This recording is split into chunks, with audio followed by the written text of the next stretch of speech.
349. Thank you so much for coming out to this session. We have important things to talk about tonight, so we're going to go ahead and Mr. Clerk, sound of the roll. Yes, thank you, Mr. Mayor. This is a roll call for the September 12th work session. The Honorable Captain F. Rob, District 1. Present. The Honorable Carmelita Dunn, District 2. Present. The Honorable Helen Z. Willis, District 3. Present. The Honorable J.C. Sebastian, District 4. Present. The Honorable Corey A. Reeves, District 5. The Honorable Natasha Williams Brown, District 6. Present. And the Honorable Linda B. Pritchett, District 7. Present. And the Honorable Mayor Khalid. Present. Mr. Mayor, you have a quorum. All right. Do we have a chaplain in the house? Seeing and hearing none, you want to go to the Pledge of Allegiance? Yeah, typically for work sessions, we don't do the invocation, or only for regular meeting. All right, then please sound the first item. First item is city manager items under staff reports. City manager monthly report inclusive of the finance and public works reports. This is presented by Sharon Subadan, interim city manager. Good afternoon, Mayor and Council. The staff reports are included in your packet, along with the Public Works report. We've included this month also a program management report on T-SPLOST for your information. It's a high-level summary report and also a report on the solid waste program to include the solid waste assistance program. And those are all included in your packet in addition to purchases exceeding $25,000. I'm subject to your questions. All right, is everybody able to get into the queue?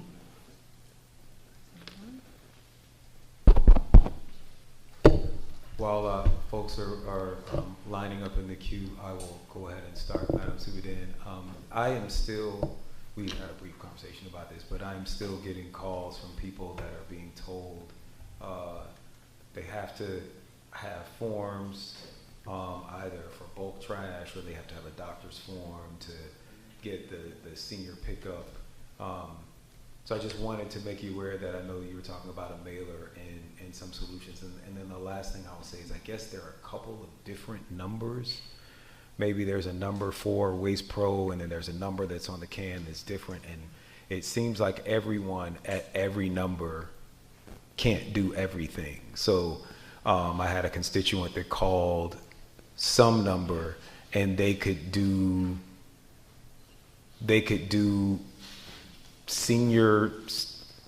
backdoor service, but they couldn't do bulk pickup or vice versa. So if you could just bring some clarity to that and just talk about some of the plans you have to bring further clarity to our citizens. Sure. So we do owe the citizens a follow-up mailer, and it'll have a few things on it.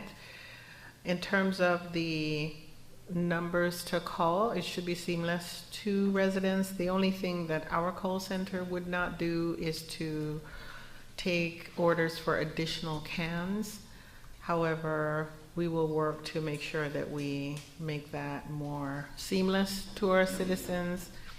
As you recall, in the budget, we have asked for a customer service call center that would be expanded and would be able to help to mitigate some of these challenges.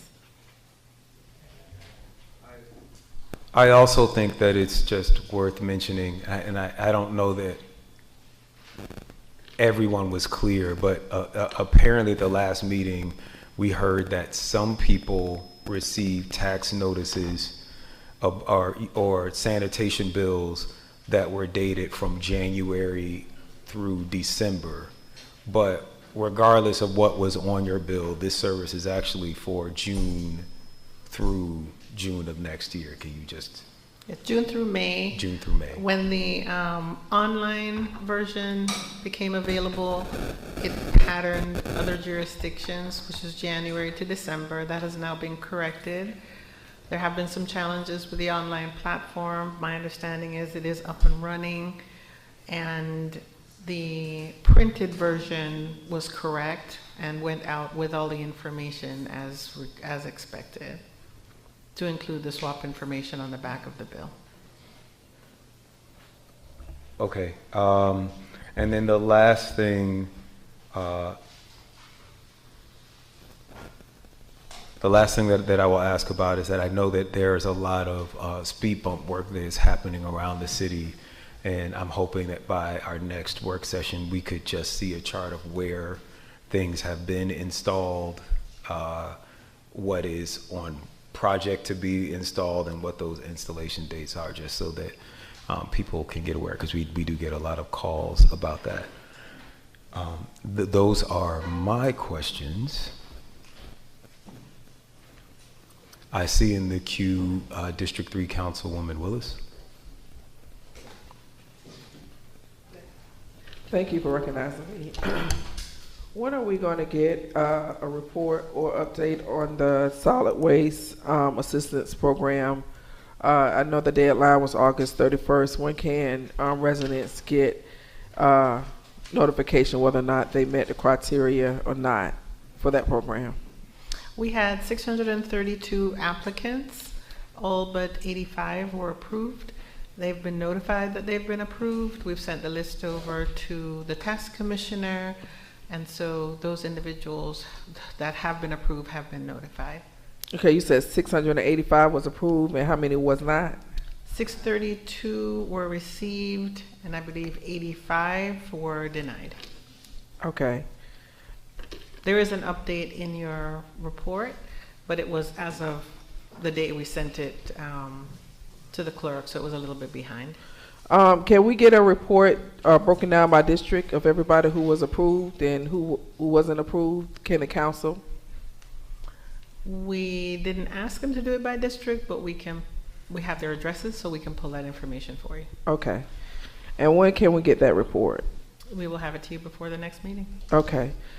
Trash cans, Ms. Subadan, I was out today throughout the city of South Fulton. Is there any way that we can hold accountable the vendor for the way that they are placing trash cans? I get the lid may not be able to be closed, but I see trash cans thrown in people's yards, tumbled over. I mean, and that's just unacceptable. So we really need to double down on them about how they're placing the trash cans and tumbling them over and leaving excess trash around the trash cans. As far as the online billing versus the actual bill that was mailed out, can we get some communication around that? Because we're getting a lot, I'm getting a lot of, and if that was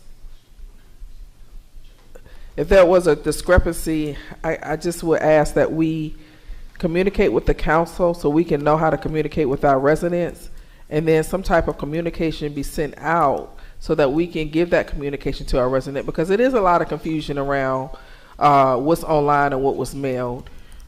And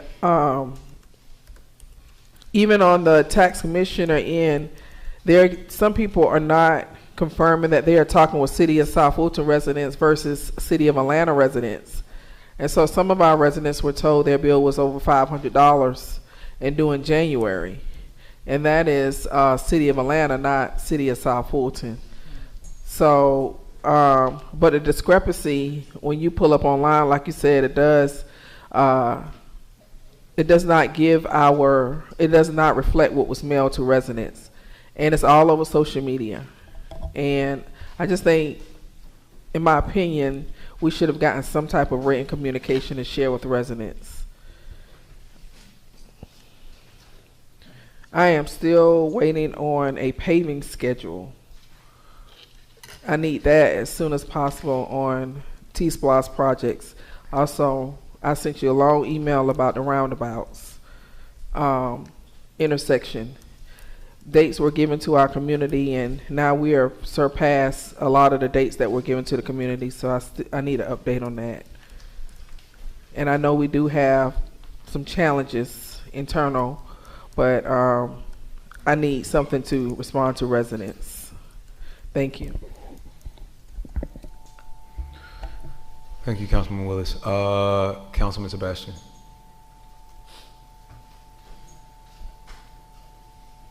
Thank you, Mr. Mayor.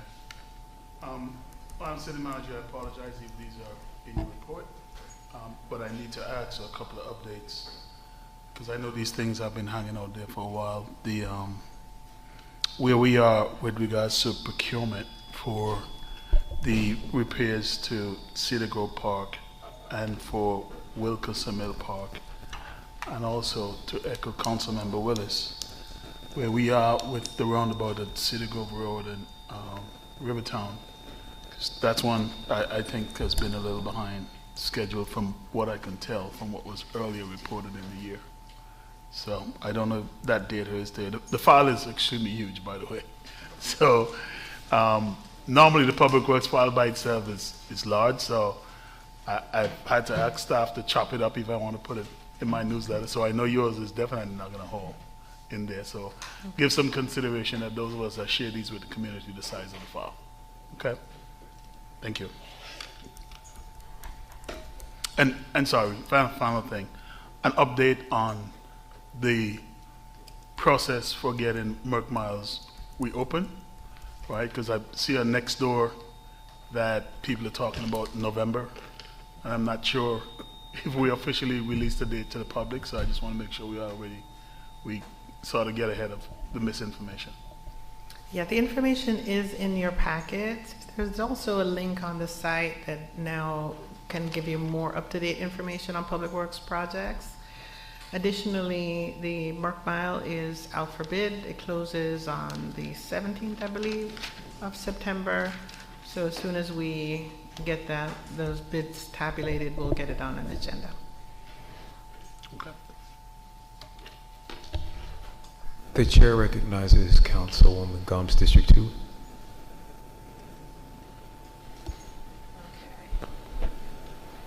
All right, thank you for recognizing me, Mayor. In your transportation update, I noticed about the intersection improvements for Button Road and Camp Creek, and the design is expected to be completed by our city in October, right? So is there any way that we can keep our eyes on this particular project, because there has been a number of fatalities at that intersection, and it seems like we've been going through this for quite some time. And after speaking with GDOT, after having our presentation, there were some things that were lacking on our end. So is there any way that we can have somebody assigned as a coordinator or to expedite, not expedite, but just kind of follow the process to kind of help it through the system, because it's been quite challenging? Yes. Okay. Let's see here. Also, to understanding that the web-based time project for reporting tools, it's a nice feature. I'm glad it's there, and it was launched in August. I can't remember exactly when it was launched. It was launched in August, so we're still updating, and it should be updating in real time. Okay. We'd love to get your feedback. It is new, but we want to make sure that you're looking at it, your residents are introduced to it, so that we can get information back if you feel like there's something we can do to improve it. Okay. Also, too, in your report where you talked about, I might be ahead of myself with the litter and illegal dumping. Do you know how much how much is costing the city to pay Brightview on the average? You don't have to give me the direct number. Sure. The Brightview contract in total, in fact, you're going to see it, I think, at the next meeting, because we are adding some services to it. But I believe in the previous year, or the year that's ending, annual is about 800,000. 800,000 citywide. Okay. All right, we got some challenges there, but we'll talk about that. Also, too, it was mentioned about the street sweeper, which is a very nice product to have, but also we don't never see it in District 2 the way that it says. So is it something that I'm missing? Like, is it only certain streets that it comes? I know it doesn't come in the subdivision, but where is it? We can get the route for you. Okay. And lastly, and this is just for me to put this on record in regards to Cliftondale Park demolition. We're getting a lot of questions about when this will happen. Anytime that I receive an update, it seems like it's always pushed back. Can you please explain why we are at a delay? So unbeknownst to me, the process was canceled, and so we're having to go back out. Not really sure why somebody at the program manager level could cancel a bid process. That person's no longer with us. So we are going back out, and you'll be happy to know that we have made an offer to a procurement director who will be starting hopefully soon. And so we'll be bringing some well-needed additional help to our procurement process.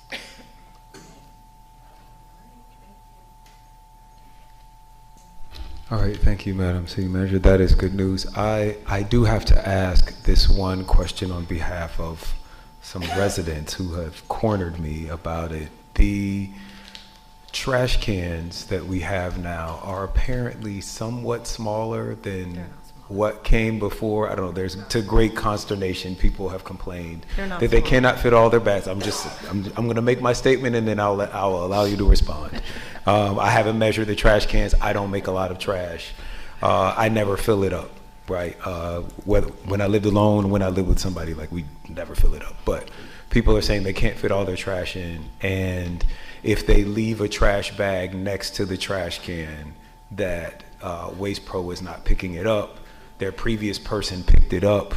I don't know if it's like a mechanical truck versus a hand person issue, because I see someone get off and do mine manually at my house. So I don't know how it works across the city, but could you just maybe speak to that? What can people do if they are finding that all of their trash is not fitting in the can on a regular basis?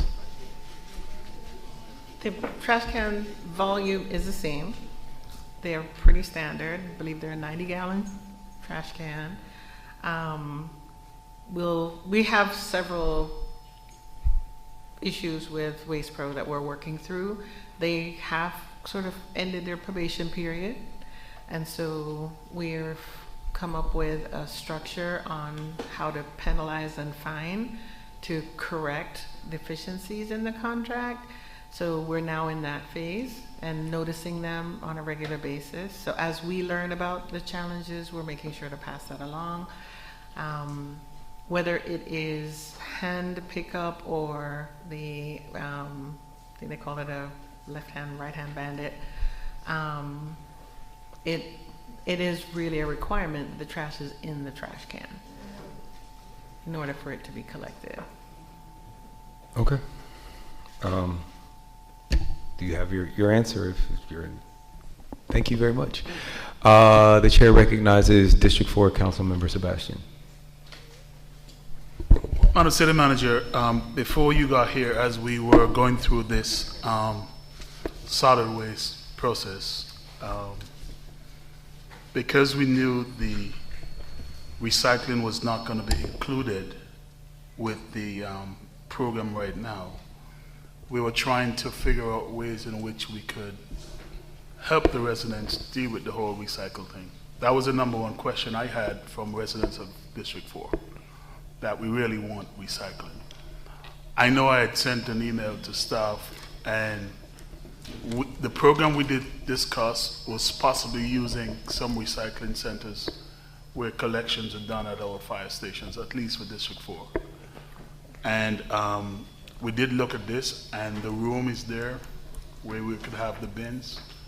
So I would ask that we follow up on that program, because what we were saying, we could use this as a test program to see how viable it is. And what that will really help folks to do is to reduce the amount of waste they put in their weekly collection, because those of us who recycle know that once you recycle, you reduce that waste significantly. So a lot of this complaint about not having enough room in the trash can, I suspect will go way down if people have more recycling options. So if you need me to forward you that email again, I think the last time we spoke about it was sometime in August. I could re-forward that, but I would love to see us revisit that and do the talent test program in District 4.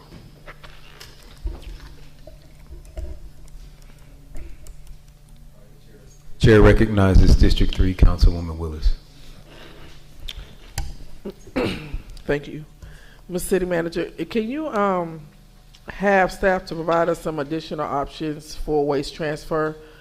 I'm being told Welcome All is pretty pricey and not as convenient, but there are others in the area, and I don't think that was fully vetted before we made a decision to just tell everybody to go to Welcome All. I mean, we're providing weekly opportunities to residents, but while we are in between those weeks that we don't offer them, is there any way that staff can do research and find out where we can, other places in the vicinity that we could go to? I'm hearing East Point got one. I'm not sure if they will allow residents from other municipalities to use it.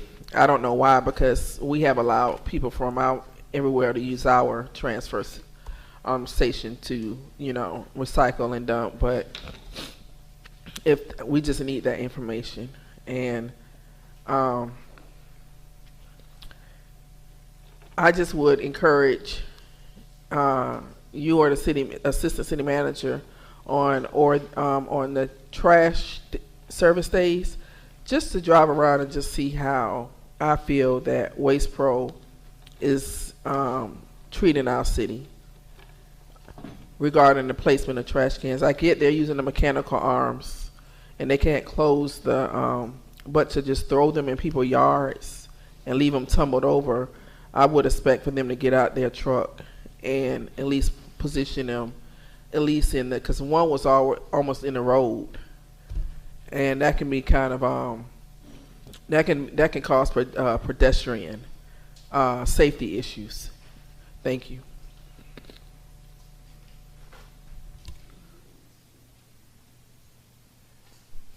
All right, thank you. Mr. Clerk, please sound the next item.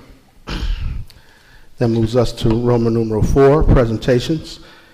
First presentation this evening will be the Hapeville Charter School Agreement and will be presented by Mr. Tenard Turner, Director of the Parks and Recreation Department and Cultural Affairs.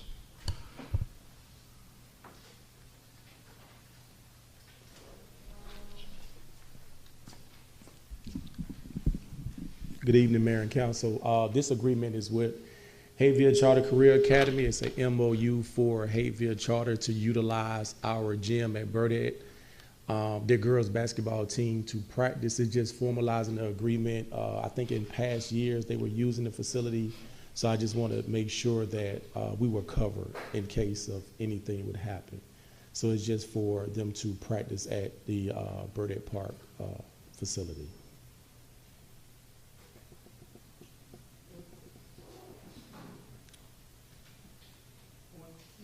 Any Question? Chair recognizes Councilwoman Willis, District 3. Sure. I'm sorry, I didn't read the MOU in its entirety. Are they paying a fee or they're just using? No, it's mostly, no, they're just utilizing the facility. Back when I was here a couple of years ago, they were actually utilizing the facility. So when I came aboard, I noticed that they didn't have an MOU, and I just wanted to make sure that the city was covered. Okay, thank you. All right, seeing and hearing no further questions, Mr. Clerk, please, thank you. Mr. Clerk, please sound the next item. Next item on the agenda is a presentation regarding the autism program. I believe it's, I'll let the police department announce it, but it's an autism program presented by the police department and sponsored by Councilmember Sebastian. Chief Meadows. Okay. Do we have the PowerPoint? Cool. Okay. I wanted to, while he's bringing out the PowerPoint, I wanted to thank Councilman Sebastian, who's actually worked with the police department, and a local family member that's, as a child, has been diagnosed with autism. I actually had the opportunity to work with this project many years ago. It was called Project Lifesaver. And as we're bringing up the PowerPoint, I just kind of wanted to give you an overview, a little bit of the program. It's a program that, well, I guess we can go on to the first slide.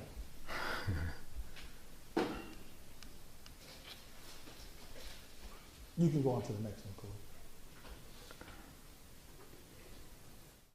And as we're bringing up the PowerPoint, I just kind of wanted to give you an overview.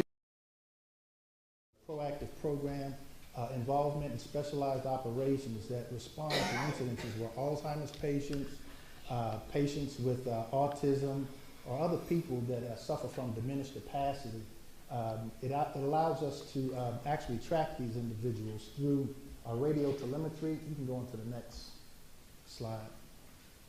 The Project Lifesaver was actually started in Chesapeake, Virginia, in a sheriff's department where they were having problems locating people that were hiking and hunters and things of that nature. And they found that the program could also be utilized to help find people that suffered from the next slide.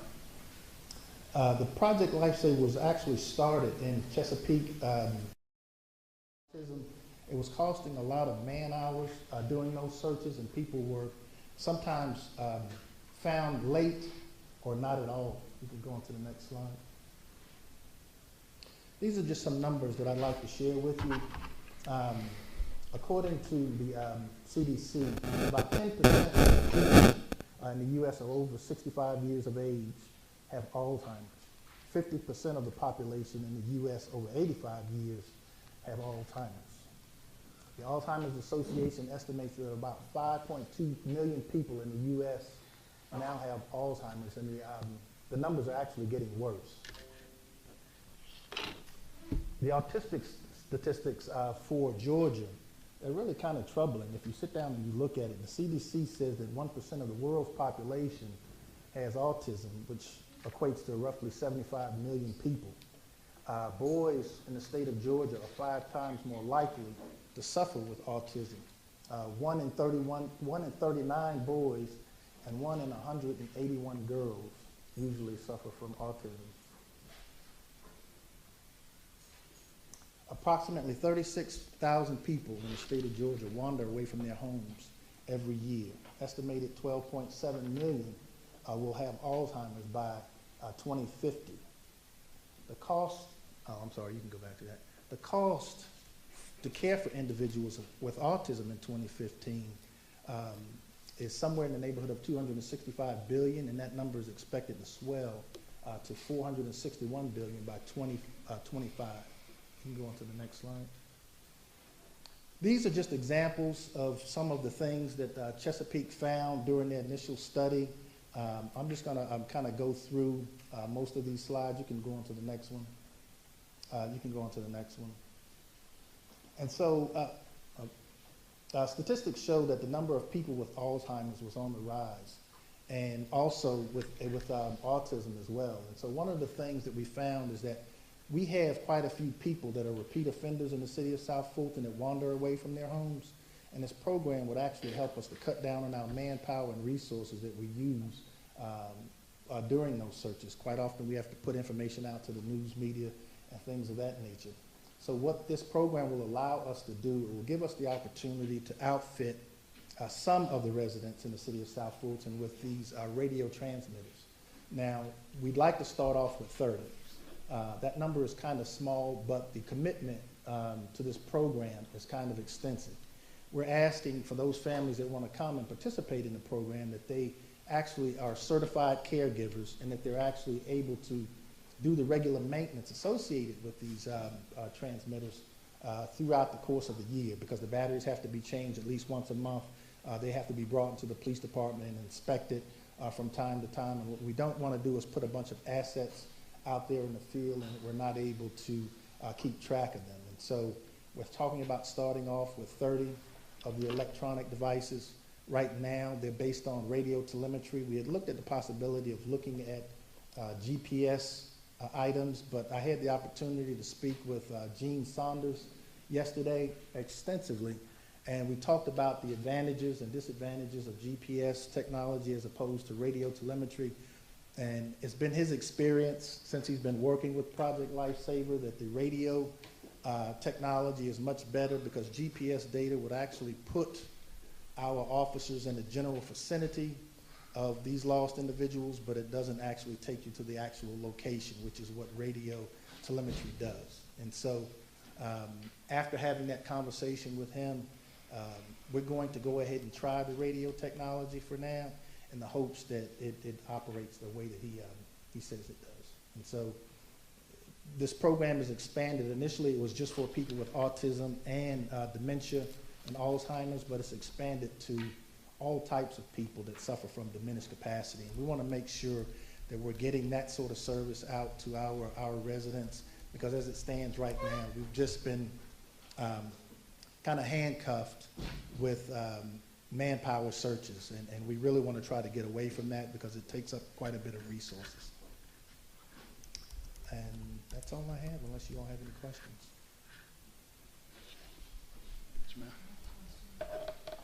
The chair recognizes District 4, Councilman Sebastian. Thank you, Mr. Mayor. Thank you for the presentation, Chief, and you and the members of the department that have taken this on. And this program, I think it's going to be a great example of what community engagement is for the police.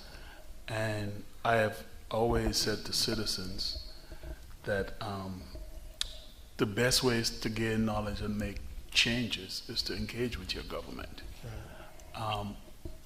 The incident that happened did not start so well. I wouldn't even talk about that. Absolutely. But what everybody, including Ms. Devon Lee, who was the mother of Kyle, what she did was to positively engage with the police department and myself.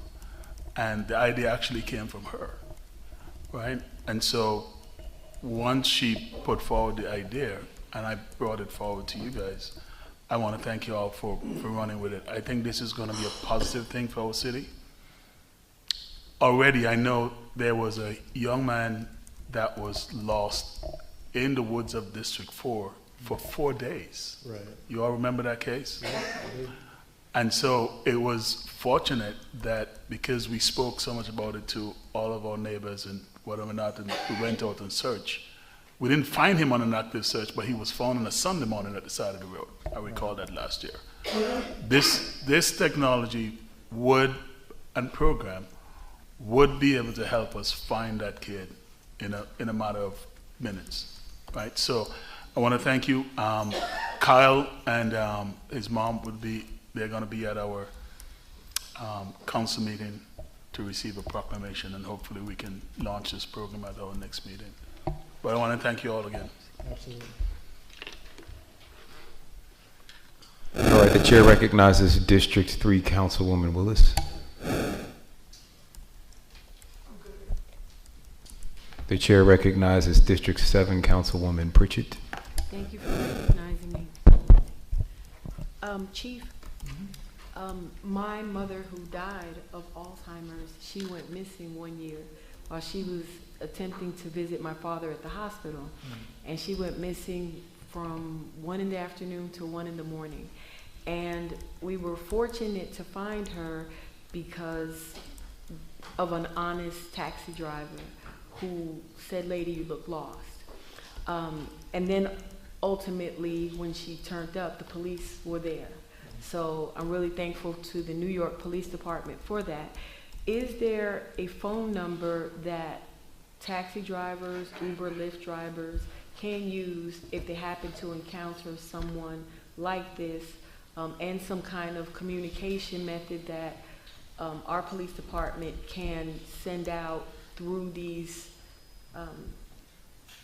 the Uber, Lyft, to Right. let them know if you see this type of individual, looks confused, child or what have you, call this number and that type of thing? That's an excellent point. Uber and Lyft both have a law enforcement platform that allows us to communicate across their various platforms, which is extremely helpful because it helps not only with that, but also with certain crimes that are occurring. And Ring Doorbell is now getting on board with many of those platforms. And so what we like to do is to funnel all of our residents to our tip line. It's 404-577-TIPS. So that if you see someone that appears to be disoriented, what happens is that those tips are automatically routed to the appropriate unit within the police department. And so, yeah, we want to make sure that we get that sort of message out because you're right.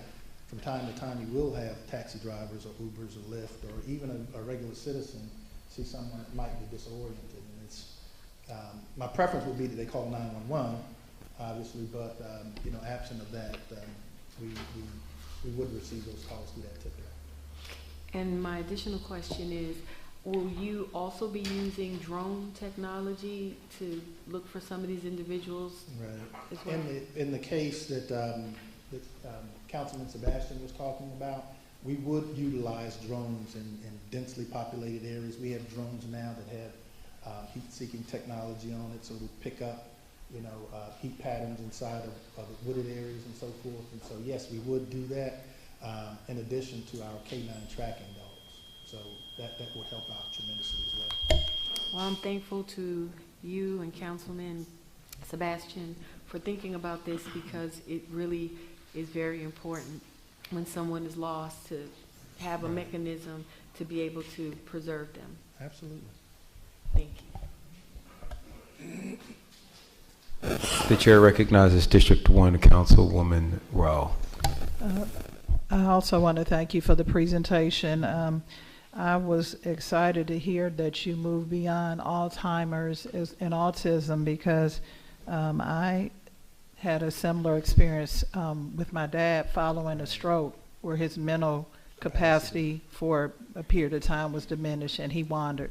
And had it not been for neighbors who went looking, it could have been something else. And so how families deal in coping with being a caregiver, the feeling is just kind of crazy in terms of being worried. So I think this is a great program, and I'm looking forward to hearing how the pilot starts with the 30 and see if we can grow it, because as you can imagine, with a city of our size, I could really only imagine what the true number might really be.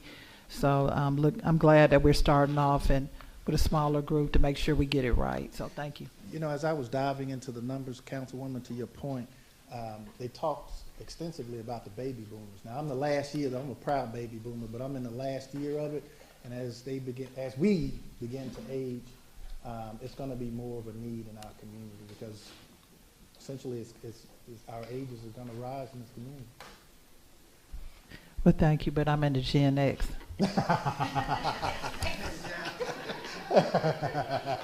I'm with you. All right, seeing and hearing none other. I'm sorry, is there someone else? Councilwoman Gumbs, the chair recognizes District 2 Councilwoman Gumbs. Okay, thank you, Chief. This was an excellent presentation. It's definitely something that we need in our community. Even though autism is not mental health issues, you do find that most people that have suffered from autism has some type of mental health crisis. And I know that the city had asked for the police department to launch a mental health pilot program. Right. Can you tell how this will kind of work in conjunction with it, or is it possible for it to work together? Well, we actually put together the program, and we discussed it with the city manager. I'm sure we'll have it on a future work session where we were talking about a co-response with people with mental health issues and so forth. And so it would be, I think, beneficial to us to make sure that we have it done comprehensively, and that it's on a future work session. But we have explored the possibility of a co-response program within the police department. Okay, that was my only question. This is excellent work. So this is what we look forward to, definitely with community policing. So keep it up. Thank you. So much.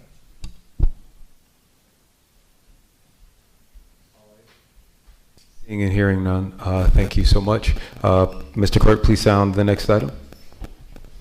Yes, sir. Next item is item C, listed under presentations, City Aquatics Plan, presented by Tanara Turner, Director of Parks and Recreation, Cultural Affairs.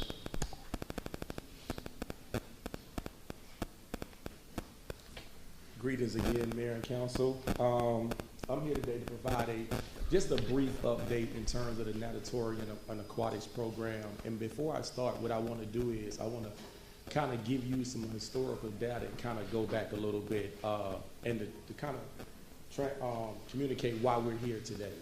A number of years ago, there was a leakage really throughout the Welcome All facility. I remember there was a time where we used to have trash cans to kind of it was leaking so bad that we had to have the trash cans to make sure that the water didn't leak on the floor. But we resolved a lot of the issues that were in the hallway. But when it came to the actual pool, doing an assessment, they noticed that doing an assessment of the roof, they actually noticed that the beams had rotted out.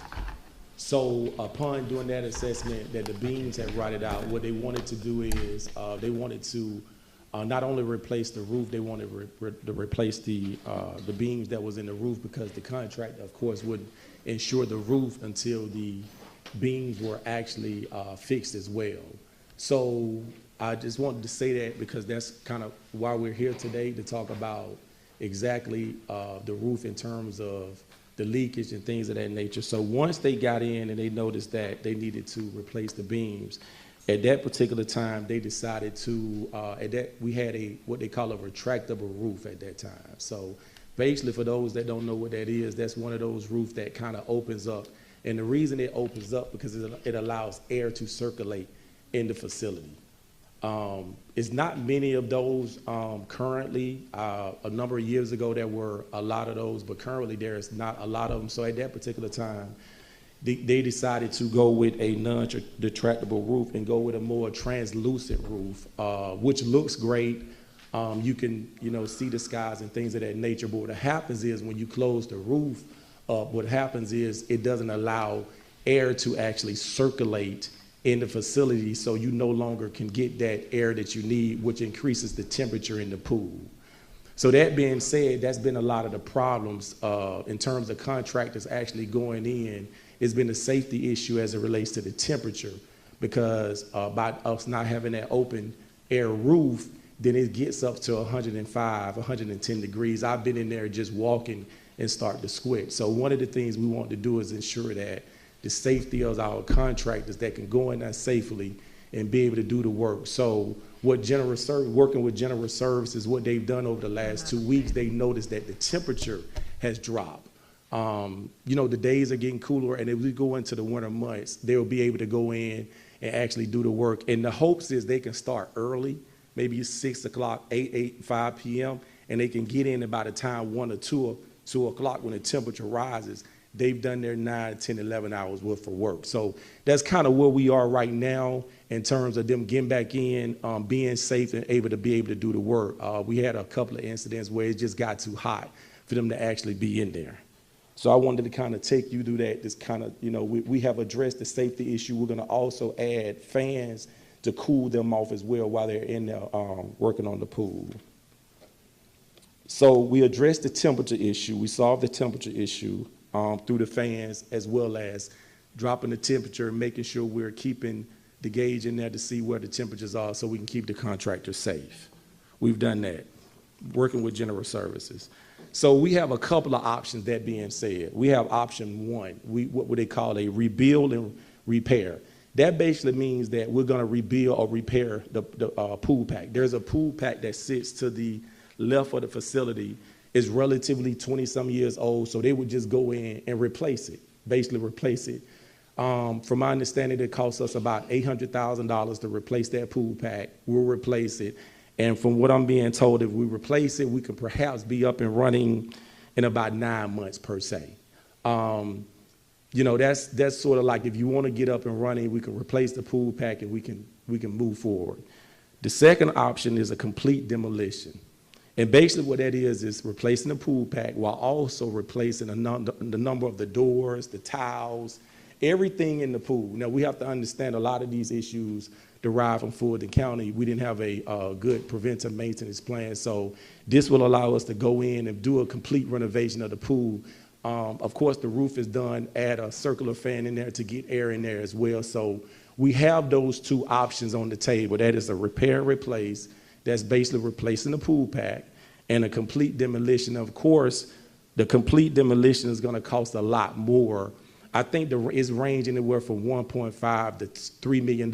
It just depends on supply, demands, and things of that nature. So that's kind of what we're looking at in terms of the two options that we currently face today. So one of the things that I wanted to recommend is that I think we should go with a complete demolition, because a number of entities, I know the pool has been closed down for a while. Our seniors have been kind of displaced, as well as our school. We had a number of schools that utilized that pool, from Westlake, Landmark Christian. We had tournaments there, so we're also losing revenue. So we want to, what I don't want to do is go in, fix the pool pack, and we're right back here a year later. I don't want to do that. What I want to do is when we open it, I want it to be open right. I want everything to be done, and we're ready to go, because schools have been calling Westlake and saying that, when is the pool going to be open and ready to go? So, and I know COVID played a part, because it's just like a car. You know, it was closed for about a year. If I put my car in the driveway and I don't crank it up for a year, it's not going to crank once I crank it. So a lot of that had to do with the COVID and the pool being closed for a year and the pool being open. So by the time we actually tried to gear back up, a lot of the functionalities didn't work. So COVID did play a part in the reason why we're here today as well. One of the things that I heard loud and clear at the last meeting, we talked about equity. So one of the things that I've been working with CM and Dr. Cooper about, in terms of, you know, while we're doing this at the same time, whatever decision we make, what I would like to do is recommend that we also build outdoor pools in the city of South Fulton. I want to first of all do it at Burdette. I think Burdette will cover the Old National Burdette corridor, which is 5, 6, and 7. Though the individuals on that end of we're missing a segment of the population with those kids who want to learn how to swim. And what that would also, it would expand our aquatics program. So right now we have the swordfish. It would allow them to also tackle those kids who are on that Burdette Old National Corridor. And there's a lot of talent on that end of the city as well. So that would allow those individuals to participate in the program. And also, when we have after-school programs at the Burdette, they will also get those kids to swim in the summer. The other location that I would suggest would be in District 4, which is on the southern end of the city.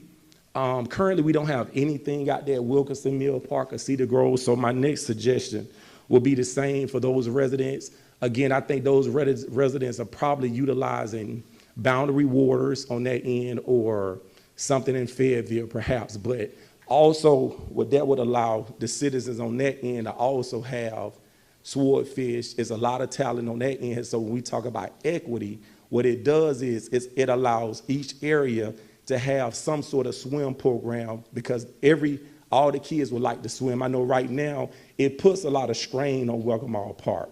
So what that would also do is it will relinquish some of that strain that we're putting on Welcome All Park, and we can have other outdoor pool as well as splash pads as well. So with that being said, I will address any questions that you have.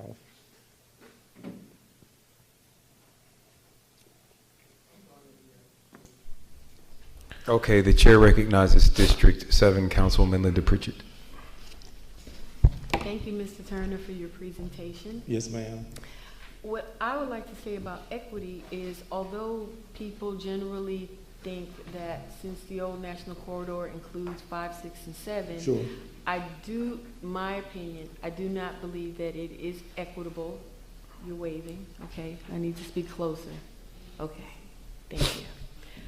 So I do not believe that it actually is equitable to put an aquatic, a pool, outdoor pool at Burdette Gym that has a lot of great stuff, when District 7 has nothing.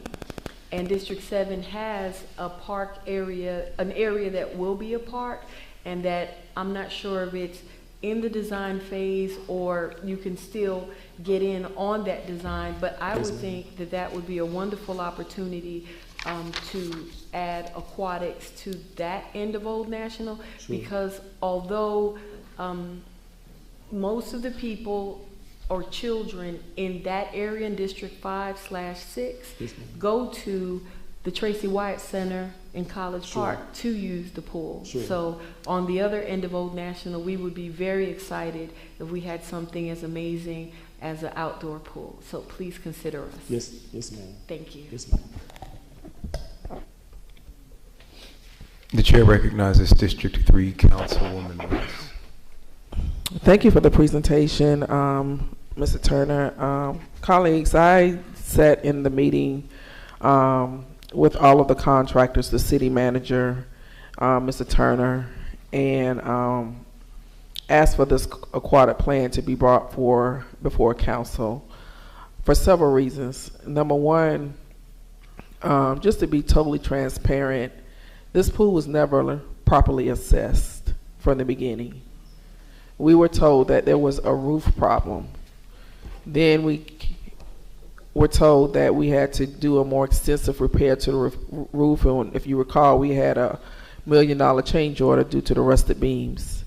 Then a decision was made to make the roof non-retractable, which I don't think is a bad decision, but when we made that decision, it caused other problems because the pool pack, which is the air conditioning system that is currently in the pool area, is to support retractable roofs. So essentially the air conditioning system that we currently have has to be replaced because we now have a non-retractable roof. As we walked the pool with the contractors, there were rusted pipes. There were rusted filtering pipes, which is the system that filters the pool. There were rusted doors. There were gutters that need to be replaced. That pool is over 20-something years old. So the number one question I asked was, do we just scrap the pool? Well, that was answer was given to me was from the contractors, no, that's not a good idea because it would cost the city over $10 million to start from scratch, where we could just repair and bring it back to life for a fraction of that cost. But in the meantime, it was recommended that we look to other areas in the city to have freestanding pools, which is outdoor pools. And quite frankly, I thought that was a great idea because, you know, I do come from an area where there's water, and we don't have a lot of indoor pools. There are some, but there are not a lot of indoor pools. And the aquatic programs is very robust in the area that I'm from. And as a matter of fact, most of the people who end up drowning in the ocean where I'm from are not mostly locals. There are people who come from areas where they've not learned to swim or respect and have a respect for water. And so I do like Mr. Turner's recommendations, and why Burdette was a good recommendation is because Burdette already has the infrastructure. And when we talked about how long will it take to build these outdoor pools with the infrastructure that Burdette has, it would only take approximately 12 months while they're still repairing this pool. It has the land, it already has the infrastructure, and it already has a lot of the kid programs there.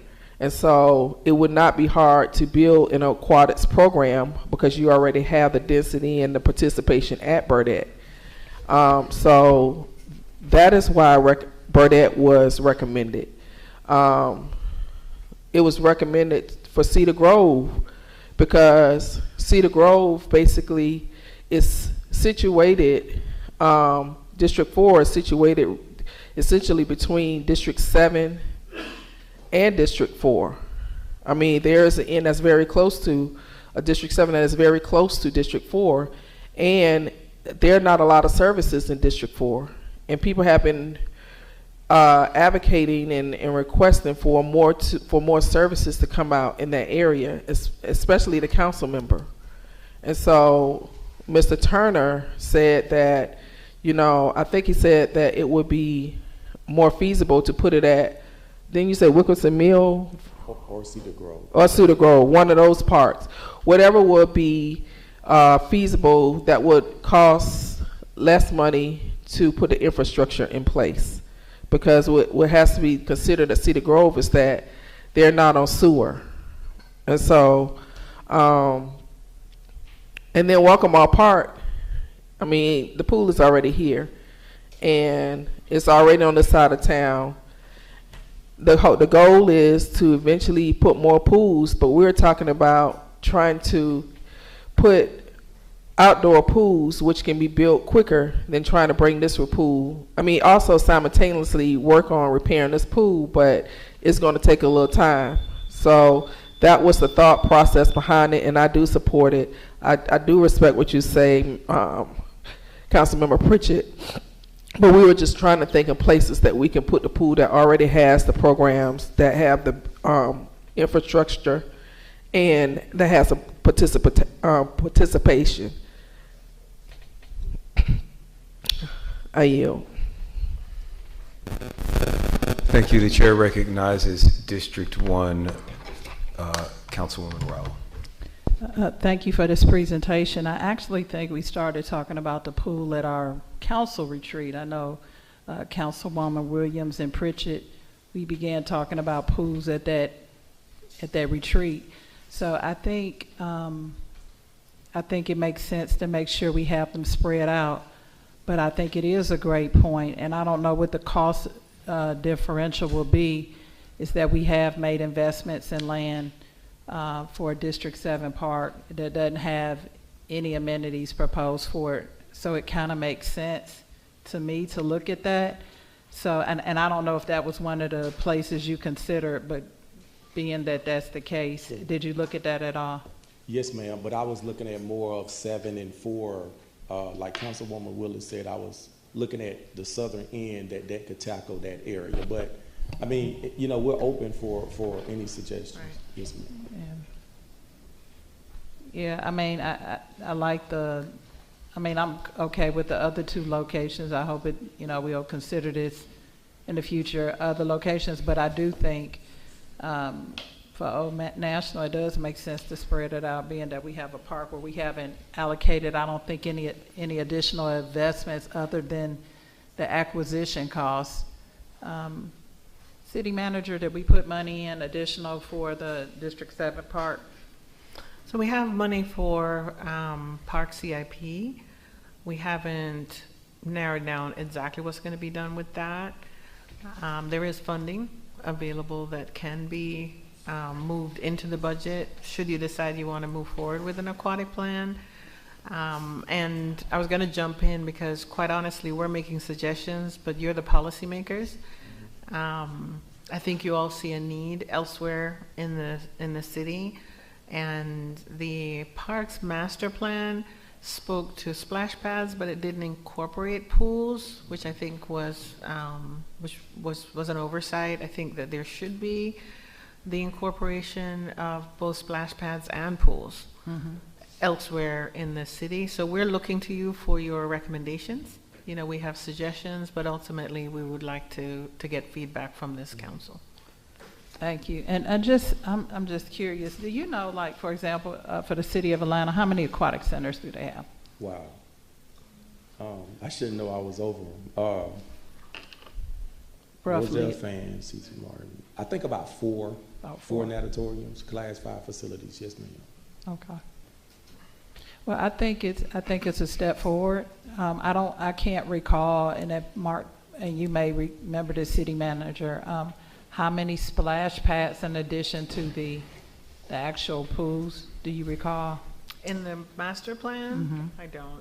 I think maybe 2. It was like 2 or 3. 1 or 2. Something like that. It was very minimal. I came on board after it was done, but when I was at that town hall where we talked about the master plan, I felt like the aquatic piece was a missing component. Okay. Well, other than that, I think it makes sense that we would not take the short-term solution and redo the whole pool here at Welcome All. But I do, and I agree with your recommendations, other than I do think we need to balance it in terms of the investments on the parks on Old National. That's just my general feedback. The chair recognizes District 4, Councilman Sebastian. Thank you, Mayor. Before I make my comments on Cedar Grove, District 7, I want to get some clarification because the numbers are important, I think, to all of us. I heard Councilmember Willis mention $10 million. and I believe I heard you mention 1.5. Sure. That's a big gap. So the $10 million, I think she was referring to a complete rebuild. Of the whole thing. This whole facility. The whole facility. I want to get clarification. Sure, That's sure. why I'm asking. Yes, Right? sir. Because Yeah. if I'm sitting here and listening, Sure. and I am not sure if those are one and the same, I'm sure the general public probably Sure. is saying the same thing. Yes, sir. And when they're ready to drag us, they'll say we say it costs 1.5, but it's really 10. Sure. Right? So we're Yes, sir. lying. Yes, sir. So the $10 million was to rebuild this entire facility. Yes, The sir. 1.5 you recommend is for us to redo the pool, Yes, build a sir. brand new pool. Yes, sir. Which, by the way, I support, because I don't think we should spend $800,000 for rehab, and we can add, another $700,000 and get a brand new pool. Can I So- interrupt? Yes, ma'am. To be clear, the 1.5 is for a brand-new pool pack. Pool pack. Pool pack. Okay. Which is the supporting infrastructure for the pool. Okay. It would cost $10 million to replace the pool part of this facility, Okay. not the whole facility. Thank you. So thank you again, because we were saying something different still. So the pool pack, brand new, is 1.5. Correct. And to rehab the pool pack is $800,000. Okay. So We again, do not recommend that. yeah, Sure. I still stand in support of the new pack rather Yes, sir. than trying to fix it. When I got on this council, we had a program running called and I'll depend on my colleagues to help me with my memory. We had allocated funding through that program to help with repairs across the city for all of these park facilities, which we have always said have, over time, were not really invested into as well as they should have over time, right? One of the questions that I asked when I first got on council was, why was that money allocated in such a way that it skewed towards certain facilities? And the answer that I was given, which made sense, is that facilities like here, like in district, facilities that we have already out the ground, like District 2, Cliftondale, District 1, and those facilities really were in disrepair. So that program that funding needed to go towards those parks, and we're seeing some of the results of some of them now coming online. There was a little money spent in Wilkinson Mill Park just to put a little bit of lipstick on that building and change some windows, I think, but nothing for Cedar Grove Park. And while I understood, and I have to advocate for Cedar Grove because that's what I was elected to do. And while I understand a lot of times people say, well, we're talking about my district, we are a city of 98 square miles. And we are larger than many of the other cities around us here on the south side. And we don't yet have the size of government, I think, that would help things run across the city. So as council members, we have very little choice but to advocate for our areas and our districts, because it feels like in these first 6 years, that's what it's taking to get stuff done in your communities.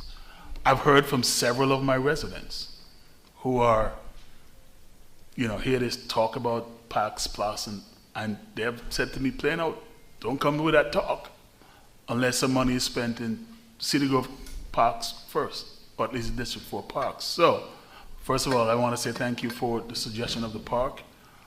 One of the things that I had asked when I got here, because Wilkinson Mill is basically in Palmetto. It's far, it's a nice park, but it's in Palmetto, and still there's not much there except the fields. So, for the largest district, as you all constantly hear me say, we have no buildings, we have no facilities over there. So, One of the things that I asked when I got here, Madam City Manager, you don't know this, but I asked staff to find 10 to 15 acres of land that we could possibly do a new park.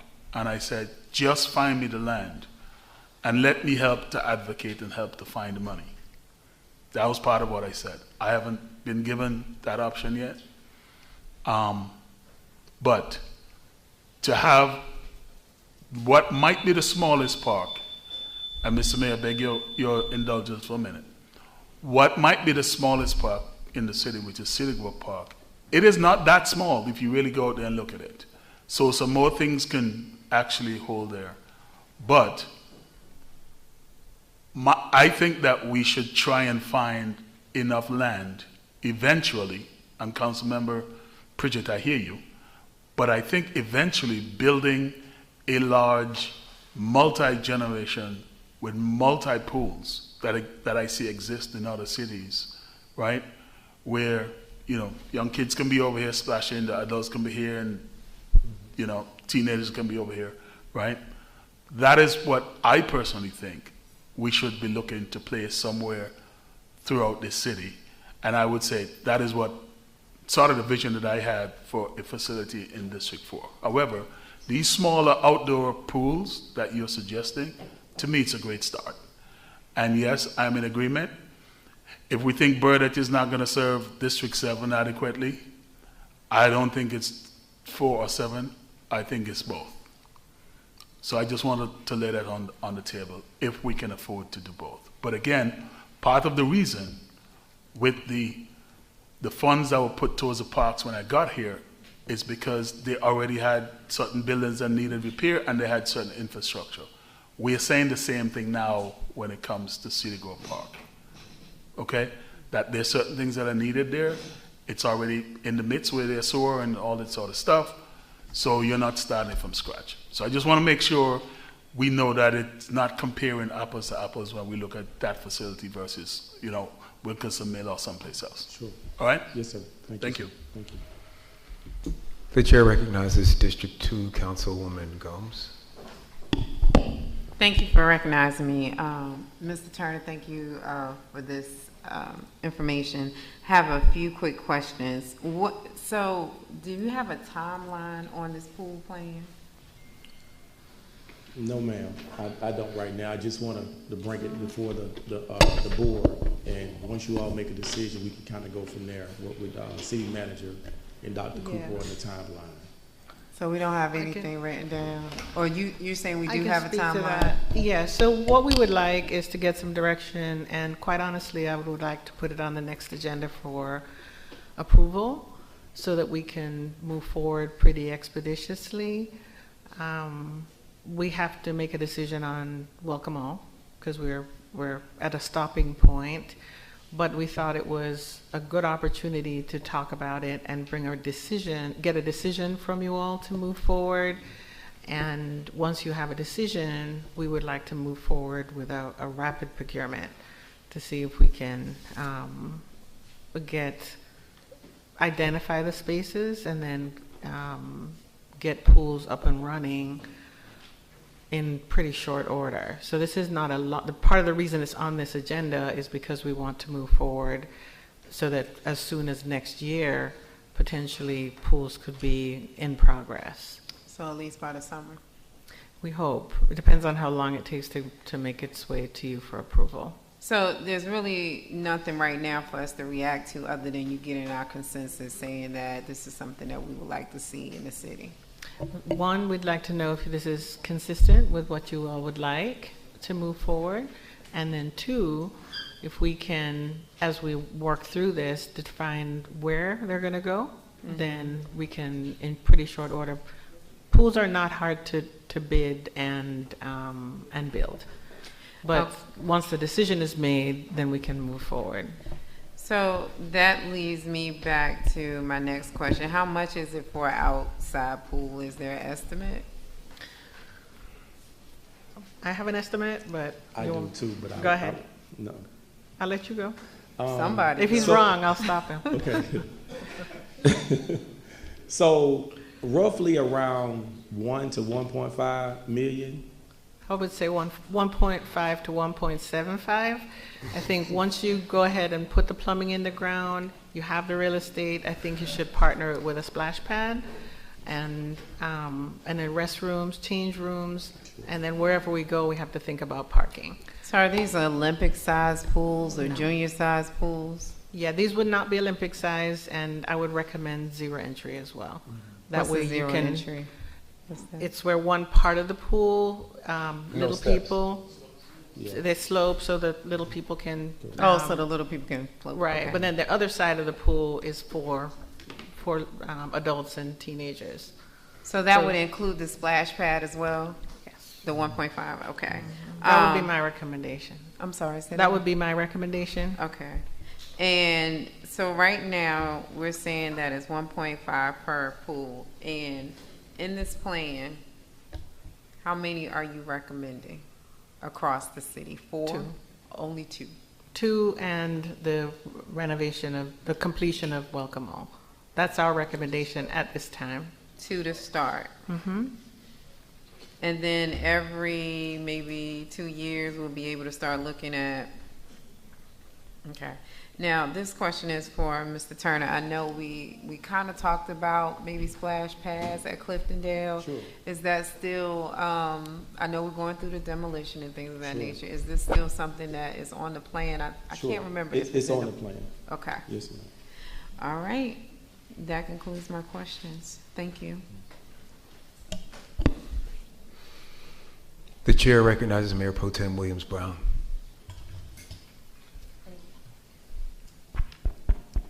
Thank you, Mayor.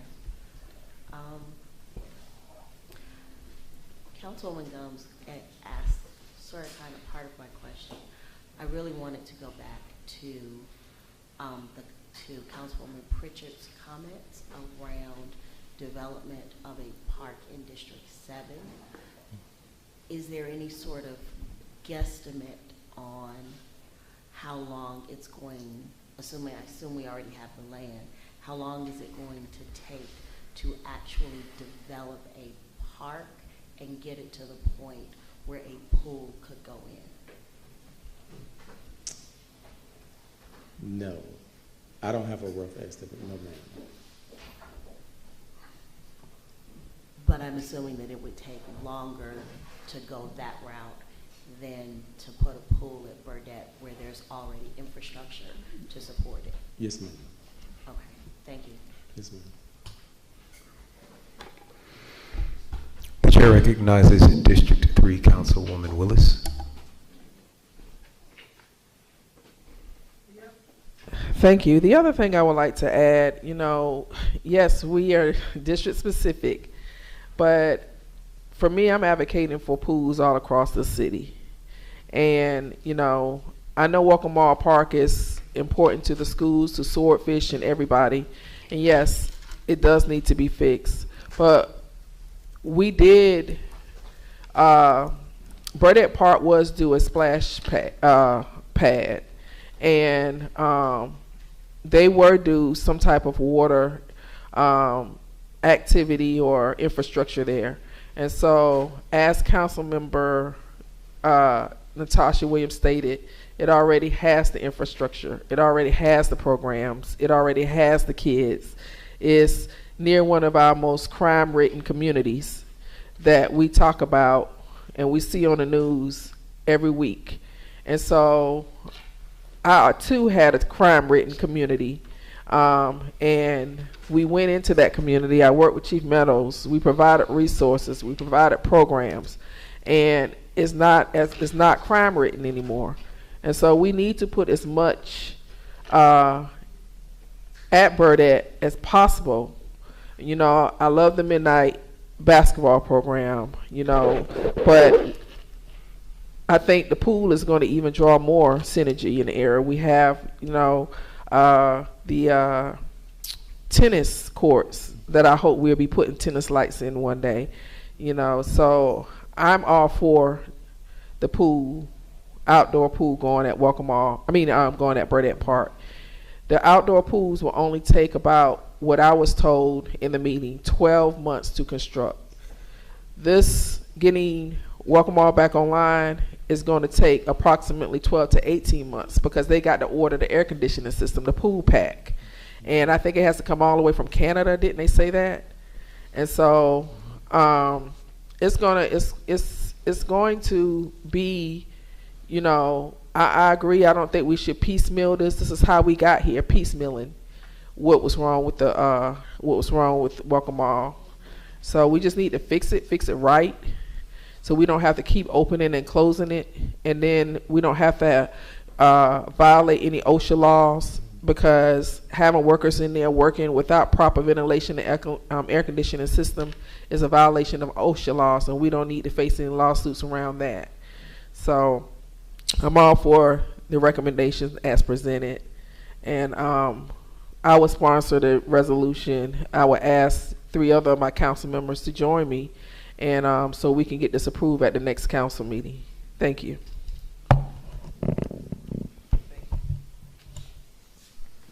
The chair recognizes District 5 Councilman Reed. Thank you, Mr. Chair. And to the constituency, I do want to apologize for my tardiness here at this meeting today, as I was dealing with an issue pressing at one of our facilities that need to get rectified. So do forgive me for that. But to the presentation, I was listening, and so great presentation. Can anybody provide me the current amount to date that we have spent on Welcome All pool?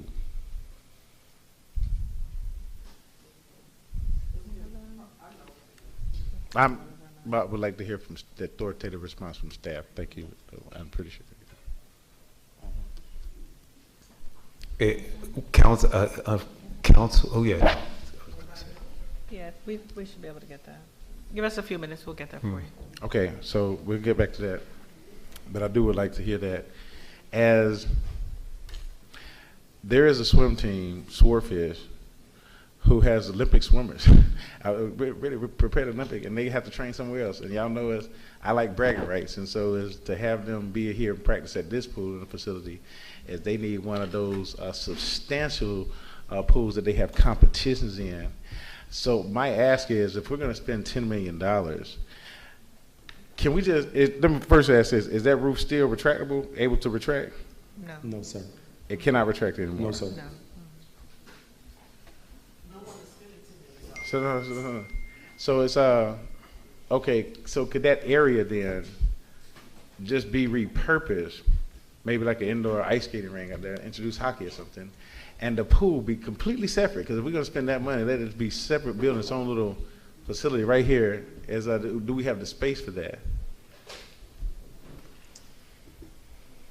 Because see, if we're gonna go all in, we might as well go chips all in, right, and get the competition. Because see, we have a Olympic swimming team here, Swordfish. I'm telling you, they're great, and I'm just saying, as if we're gonna build it, just build a competition pool that we can host competitions, things of that nature. But it's on a separate facility, and do we have the space here on this property to facilitate that? Because if we do and we're going to spend the money, we might as well do that, just repurpose that area. I mean, I think, anything can be done if you're willing to spend enough money on it. Given that this is the only aquatic facility in the city. For now. The parcel is a large parcel, so anything could be done. But what you missed just before you came in is the contractors that have been working on this. We asked that question. We said, should we just scrap it and start over? And their recommendation was it would be 4 times more expensive to start over than to repair what we have. So we brought the more conservative recommendation, given that we don't have other aquatic facilities in the city yet. Right, and so which means that, because when we get this number on how much we spent, it would just make fiscal sense to just have that award-winning facility, because we're going to have other pools around the city and the location, because we're going to get the Burdette part. And so, but I think that probably would make the most sense as to build a competition pool, and so that, you know, and if we have the facility, if we have the space, then we can get the funding to make that happen. But as I think that would be the best solution, and then just repurpose that area. I wish the roof can retract. We can't make it retract again. No. Because y'all do know I want a 360-degree arena, that retractable roof for Beverages Gym, right? So I'm glad that we already have the infrastructure in place and metrics. So it's nothing that I'm going to be talking about brand new as I propose this. I'm from steel built structure too now, so we do want to understand that. And so, but that would make the most sense to me. And then, but to my Councilwoman Pritchard, as we have a parks master plan we're in the middle of, and there's 14 acres designated for a park down at the corner of Highway 279 and 138. And is there any conversations with our park master planner to develop and design that? Because if we're paying them, they should have a design concept for that with the council members' input, and I support that 100%. Because the idea is to have a park in every corner of the city. 7 is the only one that don't have one. So our focus should be directed there. We have a parks master plan. Have y'all had a conversation about that, sir? I've spoken with Mr. Perez and his group once I came aboard about a number of months ago. Yes, sir. Because the parks master plan, of course, predates me, but I did get an opportunity to take a look at it. Right. Did you have the opportunity to give your input to go in a different direction, or to see how you would want to design, seeming that you're our director and bringing in these programs and facilities? No, sir. So we can start, I guess, by having that convening, because where they do not have a park, I support that 100%, as our focus really should be there, as we have 14 acres designated for a park, and no conversation has been had. Okay, so, but Olympic-sized pool competition, swordfish, I just think Olympic trials, I just, you know, think that, I love that team. And so, and then Councilmember Pritchard's area, we have the facility like over at Wilkinson Mill, and but then let's get to Burdett Park.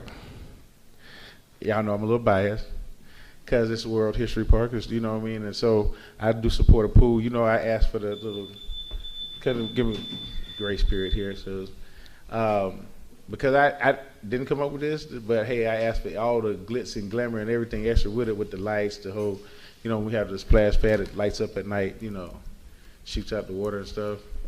As and then there's plans to have a fire station in the area as well. And so you and Chief Jones has had that conversation, and so we're pitching this as a whole safe zone area. Because thank you for mentioning the tennis center too, Councilmember Willis. That's in my colleagues. It's right next door. Natasha Williams Brown, Mayor Pro Tem, and because Coco Golf and Chris, they had, you know, she just won a U.S. Open. They used to practice at their facility, and then of course they went on to, you know, do great things. But as it's rich in history, that area, and we're talking about the gym where a tree just fell on the structure too. As but we're getting that repaired. Just think that retractable roof, you know. And so, but on the area where we're talking about putting the pool location, that's down the Burdett Field area, correct? Yes, sir. And how soon you said that will be, if we approve this on the next one and go to immediate RFP, because the immediate RFP for Welcome Mall would include these 2 other pools, correct? They would be separate. They'll be separate? But they'll be issued at the same time though. Mm-hmm. And what's the time frame on the construction? Don't have one. Okay. Okay, cool. So let's just say we're about what, 24 months out? Mm-hmm. Yes, sir. Hopefully less. Hopefully? Less. Okay. How old is this facility, sir? about 25 years old, if I'm not mistaken. I could be mistaken. 25, yeah. Okay, what's the average life cycle of a building? It depends. Yeah. Park facility can be anywhere from 30 to 50 years. The last one I opened, which was Boundary Waters, they were estimating 40 years on that, but with 10-year cycles of renovations. And the reason I know the approximate price is 4 years ago, that was 7.9 million, and that was not with a pool. That was just the gym. Just the gym. That was just the gym. 7.9. Absolutely. Burdett facility is 1976. I love that year because I was born there. It's a placard sitting right there too. So it's almost to its life cycle. And we do have other facilities as well that need our attention. And so we're talking about a referendum or something of a park splosh or something like that to help facilitate this. Get this, that can be done in-house. I'm sorry, what could be done in-house? How are we paying for it? Right. Like we could pay for it through a park splash, right? So in the budget, what I recommended is we do a small introductory part of the parks master plan, because I think the community needs to see some action before we go to the community and ask for additional funding for a parks bond. We don't have any capacity to do a SPLOST. We're at the cap. So the state would have to grant us, grant Fulton County an increase to be able to do any more SPLOST of any kind in Fulton County for the city. We have the MARTA tax. So because of that, we're right up against the cap. We don't even have like a 0.25, something. I thought we had a little something. Leeway there, right? Yeah. But you can check. I'm sorry. I lean on your expertise. That's why, Right. You're our city manager. And so thanks for that well documented explanation. And the cost so far has been 4.9, particularly around the roof and other renovations at this facility. Right. So for the pool, we have already spent 4.9. And other renovations here. And renovations here. So can't we just, does anybody else agree with that? Is like have its own facility, that the pool just be, if we're gonna, because I think it needs to be separate from the building. And then just, we can repurpose that area. Am I alone in that idea? Okay, well, I would just be alone then, because I just think of an award-winning auditorium, Olympicized pool that brings competition to the region. It's just a spectacular idea, seeming that there is not one around here. The closest one is C.T. Martin Auditorium. However, I'm going to digress with the questions because I can go on, but I'll just put these in writing because this is going to be, we have the 2-week gap until our council meeting to approve this, correct? When I was young, Yeah, I think that was not for you.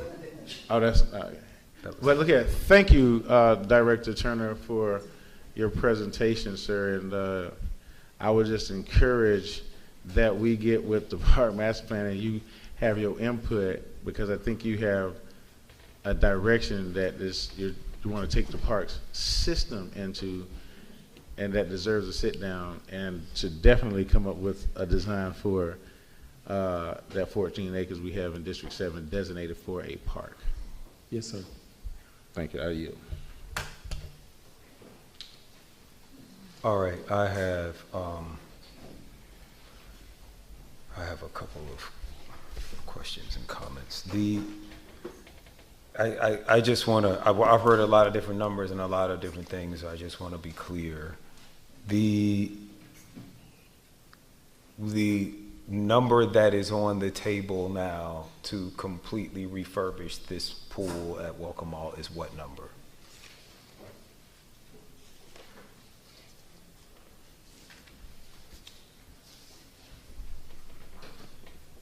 We're looking at about, I think the pool pack is like, if we go with option, the rebuild and replace is, I think it's 800,000 just for the pool pack. I think the other price, if I'm not mistaken, was like 1.5, 1.2. Am I right? 1.5. 1.5. So we're talking about 1.5 million. 1.5, yes, Okay. sir.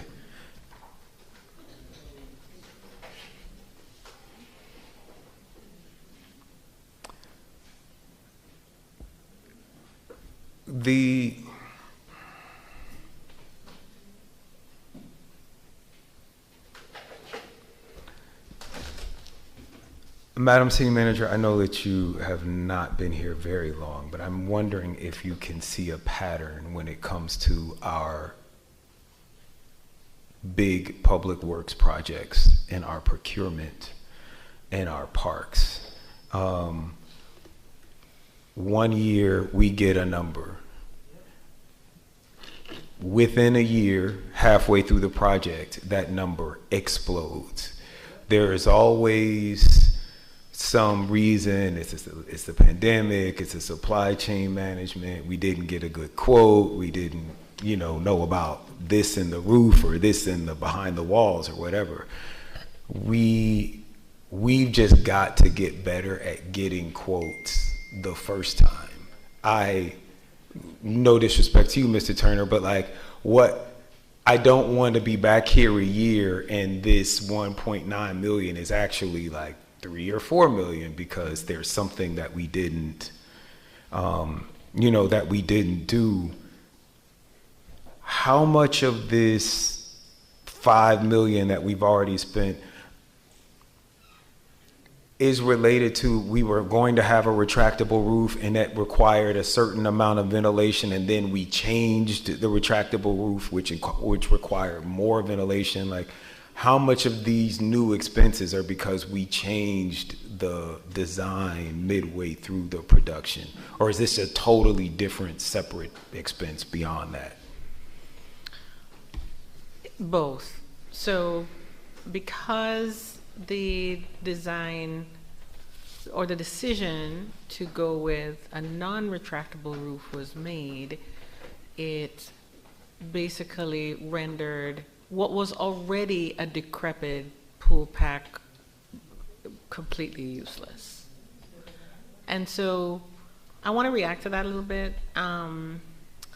Anybody who has inherited an old, decrepit, non-maintained anything knows that when you start to take it apart, it's anybody's guess. Whether it's an old car that gets into an accident and they start to take it apart, they find supplemental damage, an old house that they take the sheetrock down and the studs are rotted and there's mold, and so consequently pretty much everything you have is beyond its useful life and was inadequately maintained.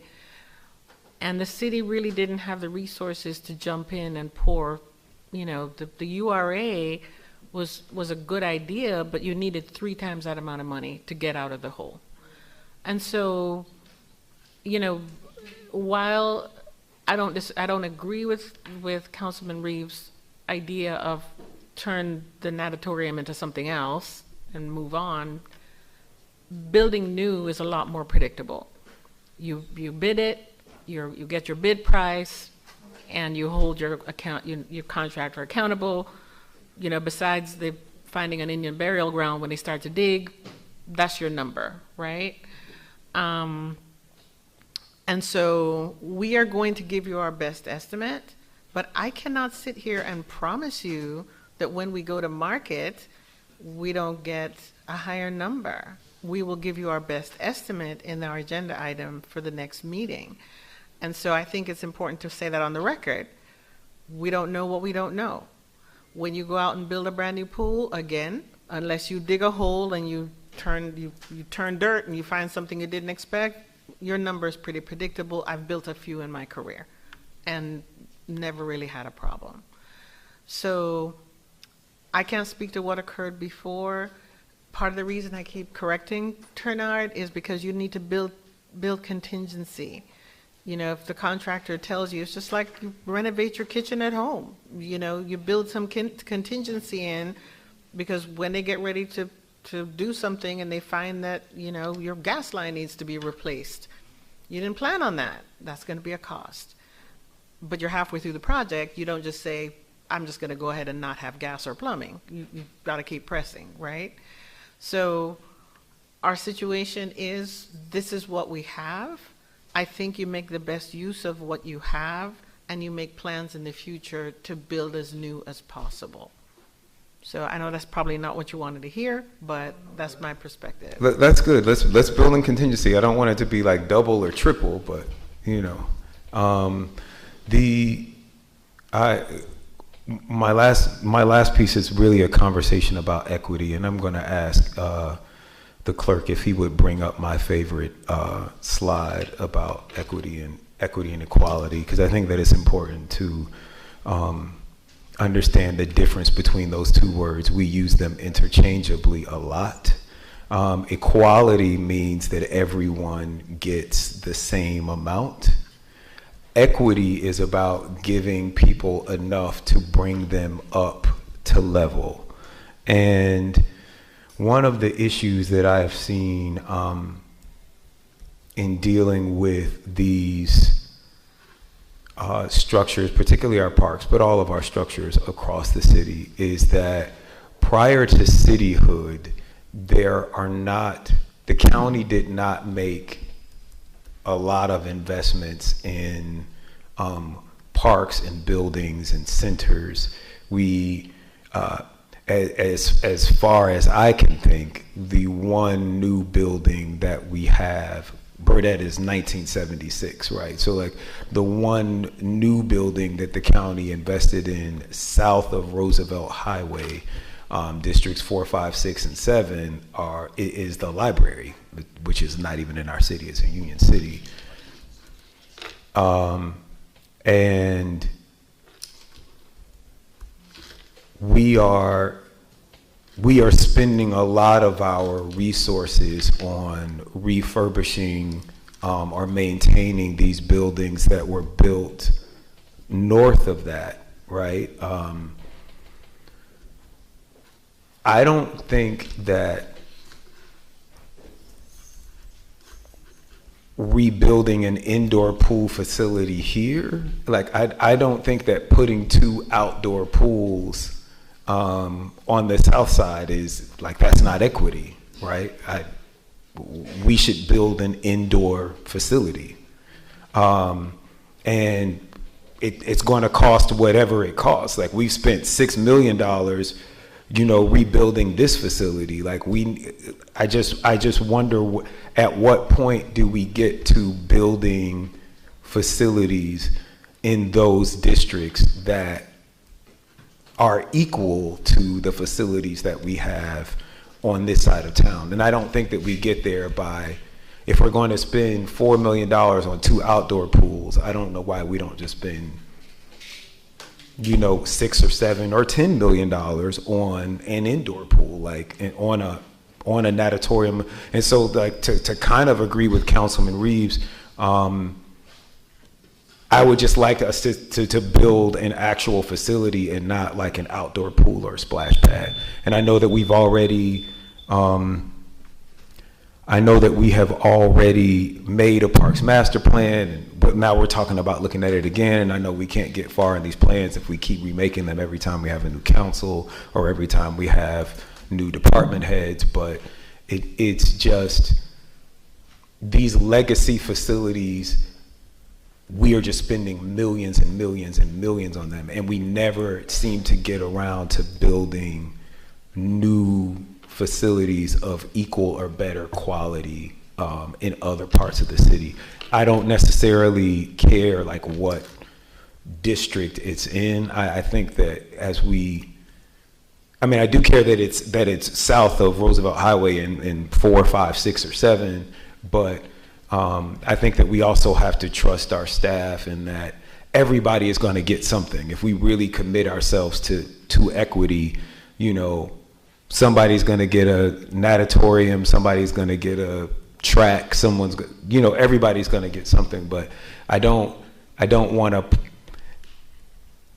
I have a problem putting like outdoor pools because swim teams, they swim year round, right? Like, and people, I don't want to put inferior products on one side of town and then like people have like these full use facilities on another side. So I think if we're going to do it, let's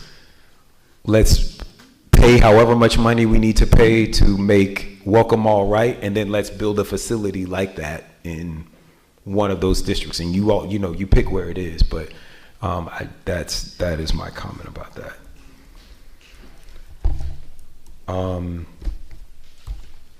And with that, the chair recognizes Councilman Pritchett. This is your second time. Thank you for recognizing me again, Mr. Mayor.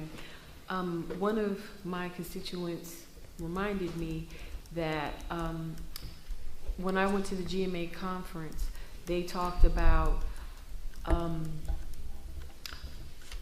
Georgia having a Georgia Parks and Rec Association.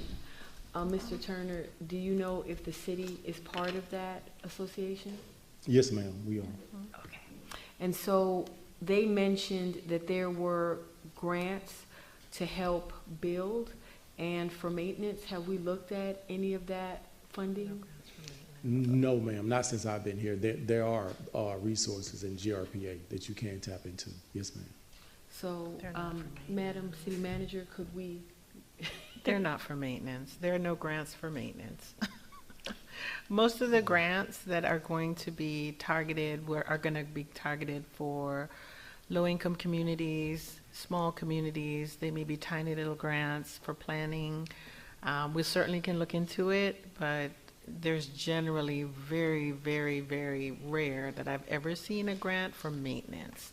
There'll be grants for building and for planning. So like creating a parks master plan, there may be grants for that through GRPA. But Turnout, if you've seen that in your career? Not maintenance, normally new builds, mostly, not for necessarily maintenance. Well, I'll be glad if we can look into anything that would help. Yes, ma'am. Yes, ma'am. Thank you. Yes, I ma'am. yield. And with that, Mr. Clerk, please sound the next item. Thank you. Yes, Mr. Mayor, that brings us to council comments. All right. This time we're going to go in reverse order. We will start with District 7, Councilwoman Linda Pritchett. Yay, thank you. I would like to say that I had a wonderful time last week at the Beyond the Call of Duty First Responders Appreciation Program that was hosted by JMV Cares, and my colleagues Councilwoman Rao, Councilwoman Gums, and Councilwoman Willis participated. We had a wonderful time, and I think it was very important for us to recognize our first responders. I am also very excited today because today was the sale of the Celia Cruz Barbie. And Celia Cruz being my aunt, who is the late great Queen of Salsa, I am very, very touched that her legacy continues. And this is something really major for Latino and Hispanic persons. So we're really excited about the Celia Cruz Barbie that actually is already sold out on the website, but I believe it's at Target and Walmart. And with that, I yield. Oh, I forgot to say one more thing. My apologies. This Saturday, District 7 will be having a bulk trash day in the Tri-County Plaza.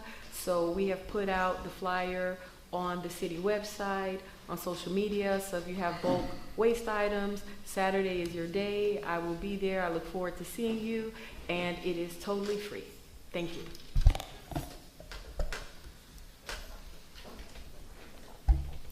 District 6, Mayor Pro Tem Williams Brown. Thank you, Mayor. I have no comments. All right, District 5, Councilman Reeves.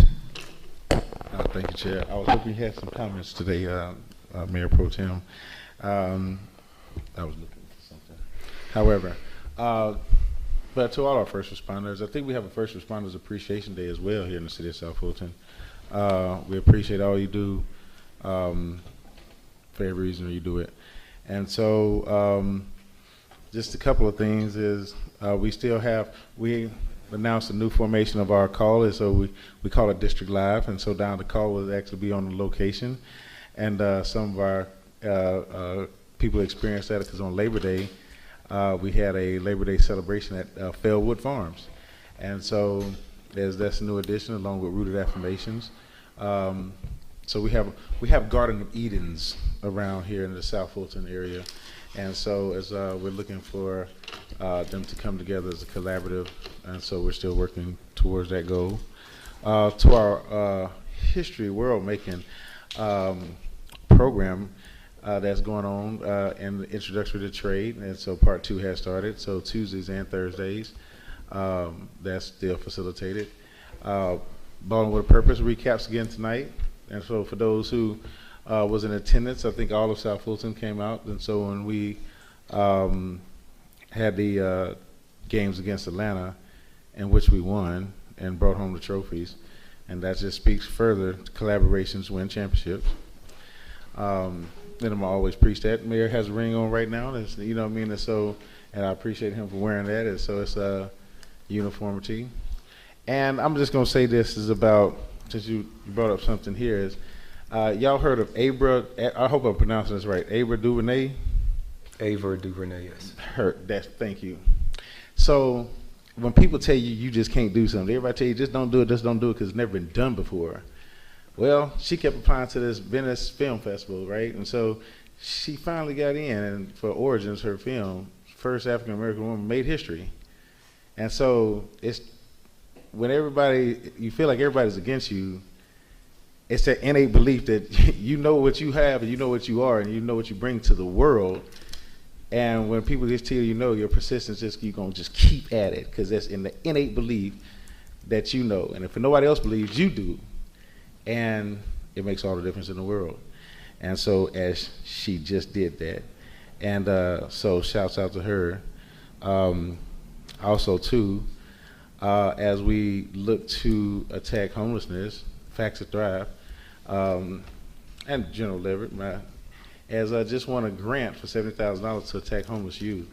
And so as we had a call and brought organizations and brought that team together. So we're really going to push forward and attack that as a lot greater need than you would think, as we have a person who is in the trade class, that's 22 young lady, homeless. And so these things that we bring to the table do make an impact, and you never know people's story. And so, but I'm proud of that, and as we keep moving forward, we're gonna keep going down that road. Tomorrow, this is what I was looking for, is September the 13th at 1 o'clock, under the Gold Dome. I was looking for the room, but the legislators having a meeting on HOA associations, and it's going to include condominiums, as they're bringing some change to a hearing for that. But I know it's tomorrow, 1 o'clock. I get y'all the room and stuff number later, but if you have HOAs, I know that we have people who are interested in that. The legislator regulates HOAs, but the part that I'm more interested about is they're bringing in the condominiums into this. And so as we work to a resolve for all constituencies in the city of South Fulton, I think that's going to be key in the direction that we can go in on things that we can do because they've already been done before. And so just I welcome anybody who will want to get down there to attend that if you're interested. Outside that, join us each and every Monday, 6:30 to 7:30, as District Live is. We're live on location, and so you never know. I pull up in your driveway as we take the call on the road and show all of the positive, good things that are happening here in the city of South Fulton. As that needs to be shared as well, because it's a lot of great things. Y'all just hear a small portion of bad things and highlight it. But if you highlight the small portion of good things, it would overshadow that. But hey, interest is interest. But I'm just going to say this DS has brought together, despite all what you may see, this as a team brought home championships in every which way to the city. So, and I'm proud of that. So I'm going to yield to that because I can go on forever, but we have another meeting. Did you want to tell us that you love us? And I absolutely love you, and you can't do nothing about it. All right, the chair recognizes District 4, Councilman Sebastian. Thank you, Mr. Mayor. First of all, I want to apologize for misbehaving at the concert on Saturday night. I had a really good time. So I had a good time at the concert. So I misbehaved a little bit. Not drinking, but shouting some. I also want to thank the staff and other members of the public constituents who have reached out and expressed condolences for the loss of my brother recently. You can't never know how you will deal with these things until they happen. That's just the reality of life. I also want to thank staff for supporting, especially our Economic Development Director, Artie Jones, and the Chamber of Commerce, South Fulton Chamber of Commerce, and Ms. Early from our CVB board for coming out this past Saturday as we created a little history in our city where we had 3 businesses doing ribbon cutting back to back to back in District 4. Green Fiends, which is a natural drink and veggie burger restaurant. Gatti, which is a martial arts and audiovisual training center. And Creme Herbal, which is a natural skin and body hair and body product store. And what's great about these 3 businesses is that they are all owned and operated by residents of District 4. It was well attended by the community, and as Mr. Jones challenged us, is the business will do well as we as a city support those businesses. Lastly, I want to encourage folks to come out to our Fall Festival at Wilkerson Mill Park on the 23rd of this month. That's in, I think, 2 Saturdays from now. It's shaping up to be an awesome event. I understand we already have a number of people who have registered for the grilling competition. So as I said, if you're a vegetarian, this might not be the place for you. But there'll be lots of food for you to sample and for you to help us decide on who the best grillers around are. So again, I want to thank you. Thank staff for their continued support in trying to help us execute these things that, you know what? We are building culture here. Because part of what happened, as well as the disinvestment in our facilities, part of what happened is that nothing happened, for the most part, in several parts of our city. So as much as people go around and say, you're a party city, I've seen the article, you have people who have events every week, other cities around us. And I don't see them coming in for that type of criticism. But you know what? This team, we have broad shoulders, and we are strong. So I got to tell you, as much as, we may beef with each other towards policy sometimes, make no bones about it. When it comes to defending this city and doing what we need to do for this city, I think Councilmember Reeves said it, we're Team South Fulton all day, every day. Okay? Thank you all.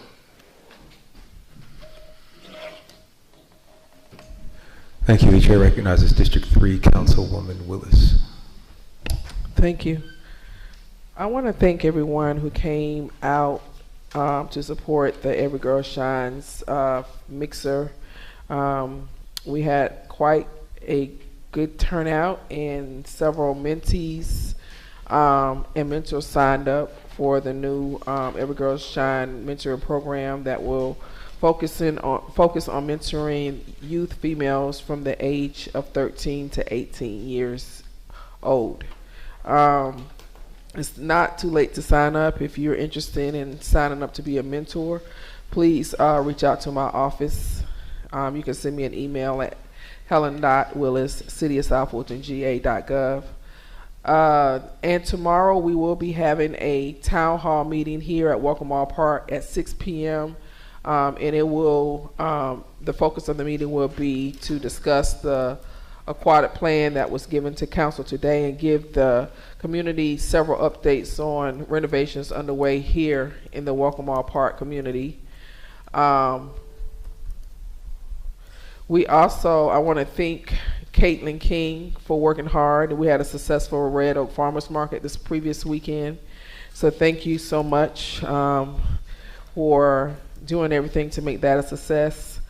We also want to remind those who want to register for the Red Oak Arts Festival that is hosted on October 14th between 12 and 6 p.m. Please reach out or check my newsletter so that you can register to be a vendor. Right now we have over 30 vendors registered.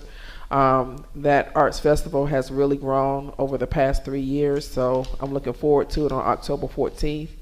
I'm also excited that we will be hosting the HBCU tennis tournament again here in the city of South Fulton at the South Fulton Tennis Center located in District 3 off of Mason Road.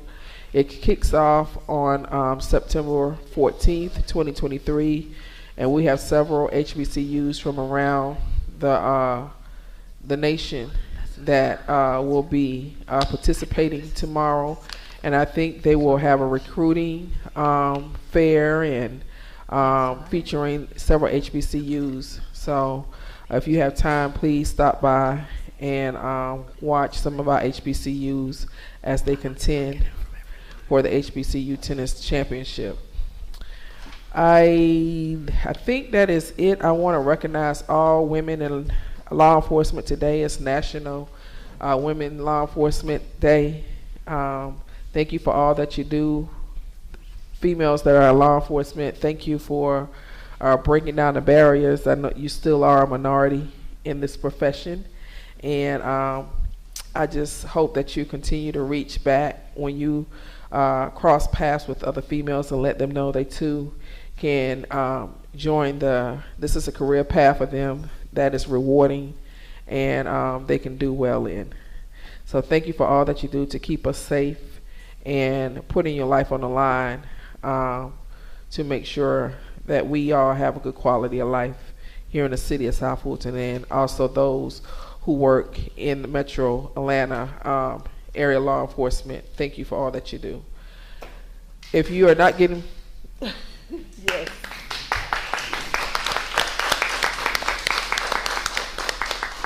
If you're not getting my newsletters, please subscribe to them at District 3, 428, District 3, 428, and or you can send me an email at helen.willis@cityofsouthfultonga.gov.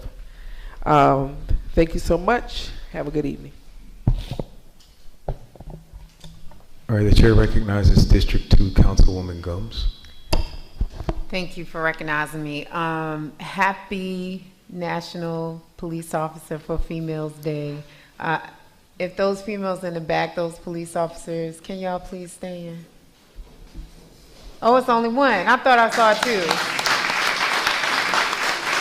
My sentiments are with Councilwoman Willis as well. Thank you so much for all that you do. You know, women are the backbone for mostly everything. All right. Also, too, I do want to give our police department kudos. They had a very successful HOA kickoff. They also gave out wheel locks at the Button Road Precinct last week for Kias and Hyundais. As many of you know, that is the top cars that are stolen in the city of South Fulton. I do believe they still have some wheel locks, so if you are interested or need that, please reach out to our police department. They're really trying to reactivate our neighborhood watch program. So also, if you were a HOA that missed out on that particular event, please make sure you reach out to our police department so they can come out as well. Also, too, I've been getting a lot of messages about the alarm system. Please, please, please go on our City of South Fulton Police Department webpage and register your alarm. Of course, you know, the false alarms, once they realize that you're not there, and there's no immediate danger, you will get a fine. So I am asking many of you to do that. So please do that. Also, too, as you know, we love seniors in the City of South Fulton. We have our District 2, Brandon has renamed it the Brunch and Badge. This was usually our monthly senior health activity that we'll be having on September the 28th at Wolf Creek Library from 10 a.m. to 2. This is where seniors can come out, also mingle with other seniors or like communities and get information about our department. So hopefully Parks and Recs will be out there next time to give out information as well on senior programs. Also, too, we will be having our District 2 Clean Community Conversations Town Hall, and this is will be with code enforcement. We will talk about illegal dumping. We'll also have Public Works there to answer some questions in regards to all of the things trash. So please come out. That will be also on September the 28th in the evening. Clearly, Brandon has booked me all day for that day. So please make sure you attend that as well. Also, too, we will be having our inaugural Strolling for a Cure, which is our breast cancer awareness activity, and that will be held at Wolf Creek Amphitheater on October the 1st from 1 p.m. until, I believe, 6, where we are inviting some of the Divine Nine organizations and coming out to stroll for a cause. It is kind of like a day party, but we will be giving out healthy information. There will be vendors there as well. So we will be having that event. We'll look forward to it, and all proceeds that we raise from that event will be going to the Susan G. Komen Foundation. And lastly, I do want to advise you, as 2023 comes to a close, can you believe we only have how many more months? This year has gone by extremely fast, but you will see District 2 initiatives to help kind of shape around our community. I know a lot of people talk about mental health and physical wellness, and we do have a lot of incidents if we look at the reports from police that there are a lot of issues dealing with mental health in our communities. So we have taken it on to really address some of the mental health issues that are happening. I know some of us do not like to talk about it, but we are doing some fun things to make sure that we address mental health. And lastly, if you are in District 2 and you want to know more about what's happening and staying engaged, please reach out to sign up for our newsletters. Our newsletters are very robust. And then also to follow us on the website at Carmelita Gums. Councilwoman Carmelita Gums, and you can also follow my social media pages. But we have a lot happening in the city, across the city, and we have the Azuka Fest? You didn't mention Azuka Fest. That is a music festival that will be at Wolf Creek, and that is on October, I believe, 22nd. And it's a Latin fest, so but it's open to everybody. We will have a good time, so I'm definitely looking forward to that. And that doll at Target, it is on hold for me, so I don't know about nobody else. But please make sure you go out to Target and get the Cecilia Cruz doll and represent City of South Fulton. Thank you and have a good day. All right, the chair recognizes District 1, Dr. Rao.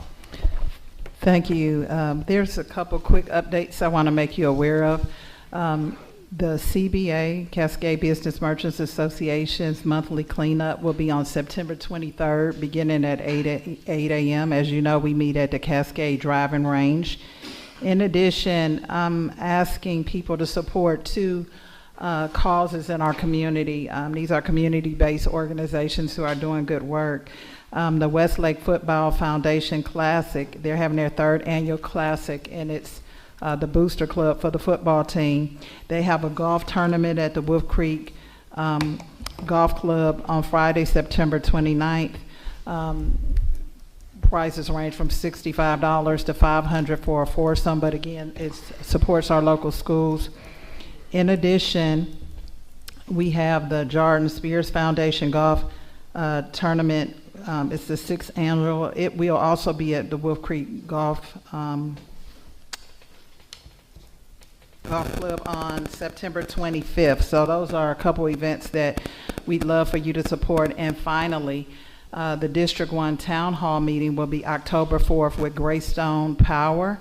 We're going to be talking about reliability. I know a lot of people have asked about or been concerned about power outages in the area, so that's one of the topics we're going to be talking about while I'm hosting it for District 1. Anybody should attend. They need to hear your feedback if you're having service interruptions.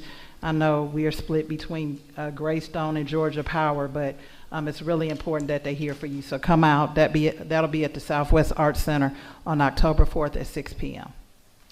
That concludes my announcements. Okay. Thank you. Thank you, everyone, for your announcements. I was trying to follow along, and Mr. Clerk, I do just, as we prepare, I know we're about to go into another meeting, but I heard a couple of events that weren't on this calendar, so hopefully everybody has access to this city events calendar. We can make sure they're added. I just changed the date of the Greystone Town Hall because that was wrong, and I added in the breast cancer walk. But if everyone would just review that as we get ready to go into that after our zoning hearing. I have a few announcements. First, I want to start with some apologies and oversights.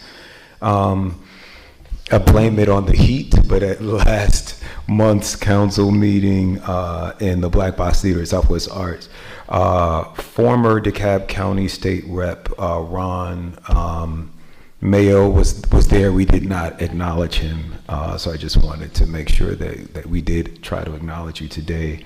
And while acknowledging all of the members of our South Fulton family that had passed, our chaplain, Tammy McNeil, selflessly omitted the passing of her own mother, Miss Evelyn K. Bonner. The police department and chaplain supported Tammy and her family. They served at the funeral and the repast. Her family received an escort service and food sponsorship as well. And so I want to give a special thanks to our community affairs police officer, Captain Cotton Tukes, and let Chaplain McNeil know that her family is in our prayers, along with our continued prayers for Major Pritchett and Councilman Sebastian, your family as well. I do want to add to that prayer list this week the Jet Low family, who lost both of their sons in Camelot. Their deaths bookended this summer. An additional prayer is for the family of the young man whose body we recovered from the lake at Camelot yesterday, which I believe brings our homicide total at that complex this year to 8 or 9. 7, is it 7 for this year alone? And I want to let the residents of Camelot know, and the residents of our entire city know, that just because we are not talking about it publicly tonight does not mean that we are not talking about it. That everyone here is gravely concerned about what is happening, and changes are coming. And so I do just want to let people know that as well. Okay, if you direct your eyes to the screen, I have some positive announcements. As you can see, I am wearing this ring. We did win the championship with the City of Atlanta Mayor Dickens. We're just going to keep this trophy for the next 12 months. But no, special thanks to everyone in the Parks and Recs Department, Director Turner, for implementing this program and helping us join Atlanta in this Midnight Basketball League, and to the gentlemen of our championship team, many of whom play out of Burdett. So as Director Turner noted, there are some incredibly talented people in the Old National area, and I'm glad that you all are finally getting more recognition. Next, I want to take a moment to honor Christopher Eubanks, not just Georgia Tech graduate, you hear that all the time on the news, he's also a Westlake High School graduate. And we held a watch party for his competition in the New York Open.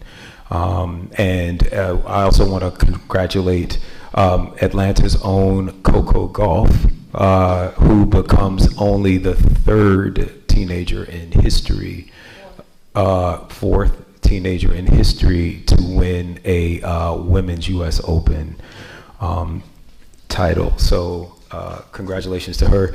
That reminds me, we have these HBCU Nationals coming up. So you can see the next generation of amazing tennis players at the South Fulton Tennis Center. And also this weekend, we have the Old National Merchants Association 5K that's happening. So you all want to get your tickets and get involved in that if you can. Lastly, but not leastly, that Serious He-Man Ball, this did not make it into the slide presentation, but it is the True Colors Theater's 20th anniversary season. It is the longest running African-American owned theater company in the United States, and for most of its history, it has been housed here in the city of South Fulton at the Southwest Arts Center. So this is their final play of the 20th anniversary season. You do not want to miss it. It is a powerful conversation about brotherhood and community and all of the things that we care about deeply here. You can find out on Mondays, every Monday, we are still open for Mayor Mondays. You don't need to make an appointment. You can just walk right in. Anyone can get 20 minutes with me to talk about anything that is on your mind. So you can visit the website there, khalidcares.com or whatever, to make your Mayor Mondays appointment, or just come in. As always, you can find information about all of these events and more by texting 33777. That's 33777 to Fulton, FULTON. And on one more personal note, I am past 45 now, and I had to get a colonoscopy. And I just want to say to the brothers that are over 45, it's so important that we get these things done. The hardest part is the prep, but whatever you got, you already got. And so it's important to find out if you have anything, because the sooner that we catch it, not only are the better your chances for survival, the less you will have to pay in medical bills, and the more that you can be there for your families, because our families need our fathers now more than ever, and our health is our real wealth. So if you are over 45 and you have not had your colonoscopy, please, please, please go and get one. This is a public service announcement by the mayor. And with that, thank you for your comments. South Fulton forever, and I will entertain a motion to adjourn this meeting. I move that we adjourn the work session. All right, it's been properly moved and seconded. I'll take a vote by show of hands. Court, that is unanimous. We are adjourned at 6:14 p.m. All right, I will take, we're going to go ahead and call, we're just a few minutes behind schedule. We're going to go ahead and call this zoning hearing for 6 o'clock. Mr. Clerk, did you call the roll? It's a roll call for the 6 o'clock alcohol zoning public hearing. The Honorable Catherine F. Rao, District 1. Present. The Honorable Carmelita Gums, District 2. Present. The Honorable Helen Z. Willis, District 3. Present. The Honorable J.C. Sebastian, District 4. Present. The Honorable Corey A. Reeves, District 5. Accounted for. The Honorable Natasha Williams Brown, District 6. Present. The Honorable Linda B. Pritchett, District 7. Here. And the Honorable Mayor Khalid. Present. Mr. Mayor, you have a quorum. All right, Mr. Clerk, please sound the next item. First item is alcohol license, rezonings, variance, special use permit cases for public hearing only. The first is alcohol license cases, public hearing, Tom Waters doing business as Club Wax, seeks an alcohol license for the consumption and sales of wine, beer, and distilled beverages at 4375 Commerce Drive, Southwest, Atlanta, Georgia, 30336. This is located in District 1. Lieutenant Desprez. Good evening, City Mayor, City Manager, and City Council. First, I would like to say thank you for recognizing a woman in law enforcement. I truly appreciate it. The application for Tom Waters, doing business as Club Wax, located at 4375 Commerce Drive, is an existing business that transitioned from Fulton County. This location does not meet the legal requirements to obtain an alcohol license at this position under City Ordinance Section 12-10-16. No person shall use or consume alcoholic beverages on the premises of sexual-oriented businesses after January 2nd, 2019. And therefore, the staff recommendation is to deny. All right, I'm going to go ahead and open the public hearing. Mr. Clerk, do we have any speakers for or against? For this case, no, we do not have any speakers for or against. Okay, is the applicant present? I believe the applicant is present. Okay, we'll have the applicant come forward. You will have 10 minutes on the clock. You may want to reserve some balance of your time for rebuttal. If there are speakers, I will make a call if there are speakers or against that want to speak. So you may want to reserve some balance of your time. You don't have to use the entire 10 minutes if you don't want to. And with that, your time, you'll see the clock there. Your time starts now. And then please state your name and address as well. My name is Mike Waters, and I live at 6484 Joanna Street in Douglasville. I'm the one that applied for the license, not Tom Waters. He lives in Carroll County. So I don't know if that makes a difference or what, but I'm the one that applied for the license. Could you, I'm sorry. It wasn't under Tom Waters, it was under Mike Waters. All right, yeah, if you want to, lift that mic. We just need to hear you speaking to the mic. And I also just want to take this moment to say that we are getting some notes from people that the sound is going in and out. So if there's anything that you all can do back there in the back for the people that are watching online, that would be great. I'm sorry, go ahead, Mr. Waters. That's all I have is I was the one that applied for the license, not Tom Waters. I don't know if that makes a difference or not. No, go. So that's really all I have. All right. Are there any speakers that would like to speak against this that did not fill out a public comment card?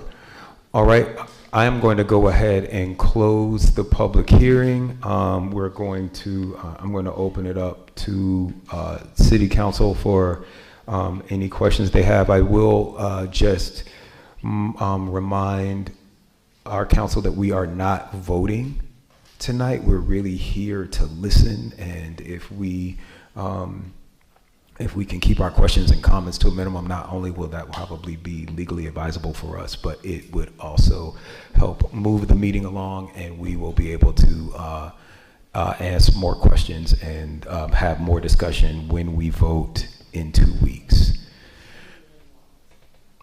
And with that, I'm going to check the queue. I'm going to remind everybody and myself as well to move over to the next meeting in our agenda packet. Mr. Clerk, do you want to go ahead and put that queue up? All right. Do we have any questions from council on this item?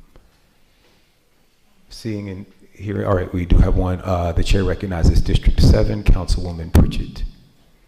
Thank you. My cues doesn't seem to be working. I'm looking at the review and approval routing sheet. I would say that this question might be for staff.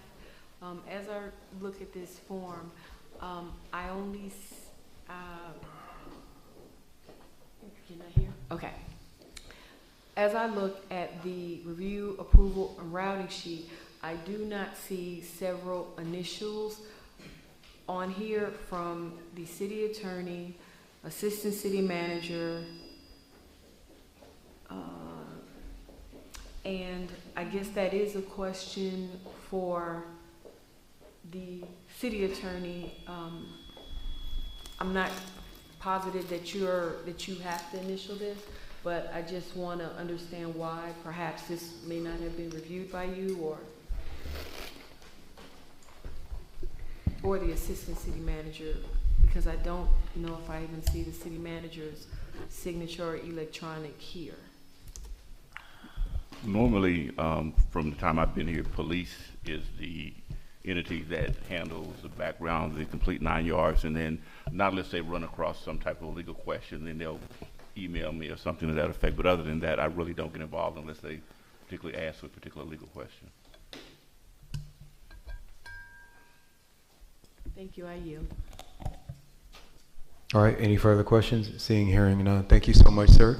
Mr. Clerk, please sound the next item.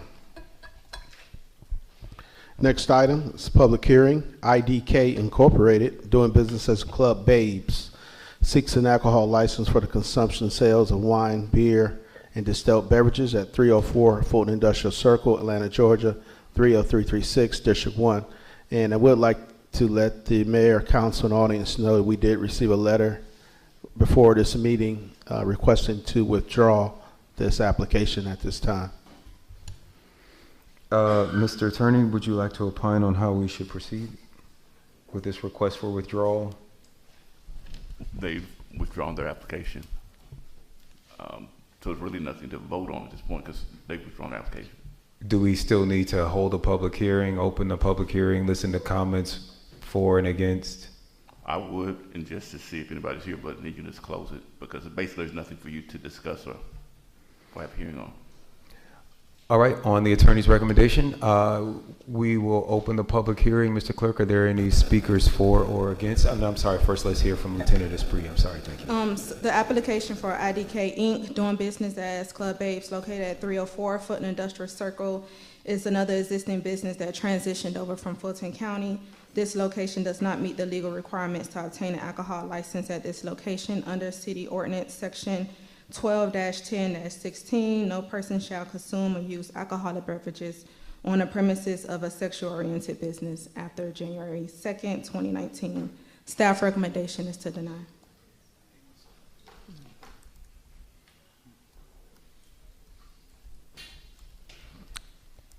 Madam Mayor Pro Tem, to the mayor's previous question, we did not receive any comments in support or opposition to this application. Thank you, Mr. Clerk. Is there anybody in the room that did not fill out a comment card that wishes to speak for or against? Seeing none, then we will go ahead and close out this particular item. I move to close the public hearing. Yes, thank you. Excellent. All right, Mr. Clerk, please sound the next item. Next item is item 3 listed on the agenda.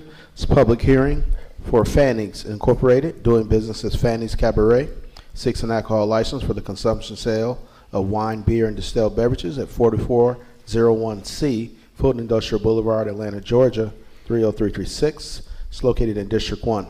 Lieutenant Esprit.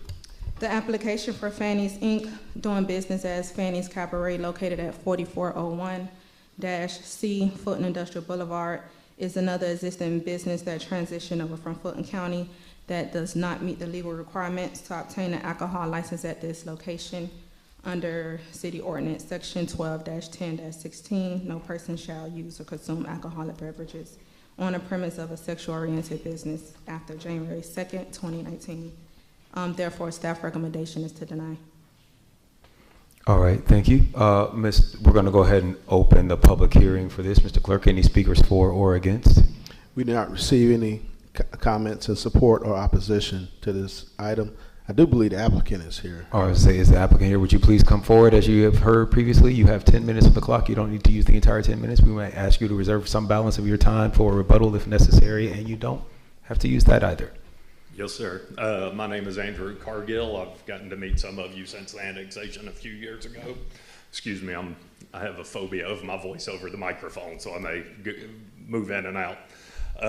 We've been on the boulevard since 1984. I personally have been there since 2004.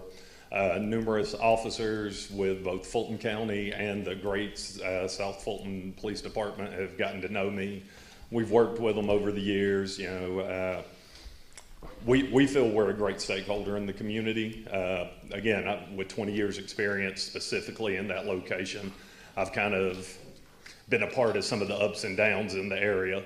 most people here, I'm sure the whole council, mayor, are familiar with the industrial area right around I-20 and the annexation.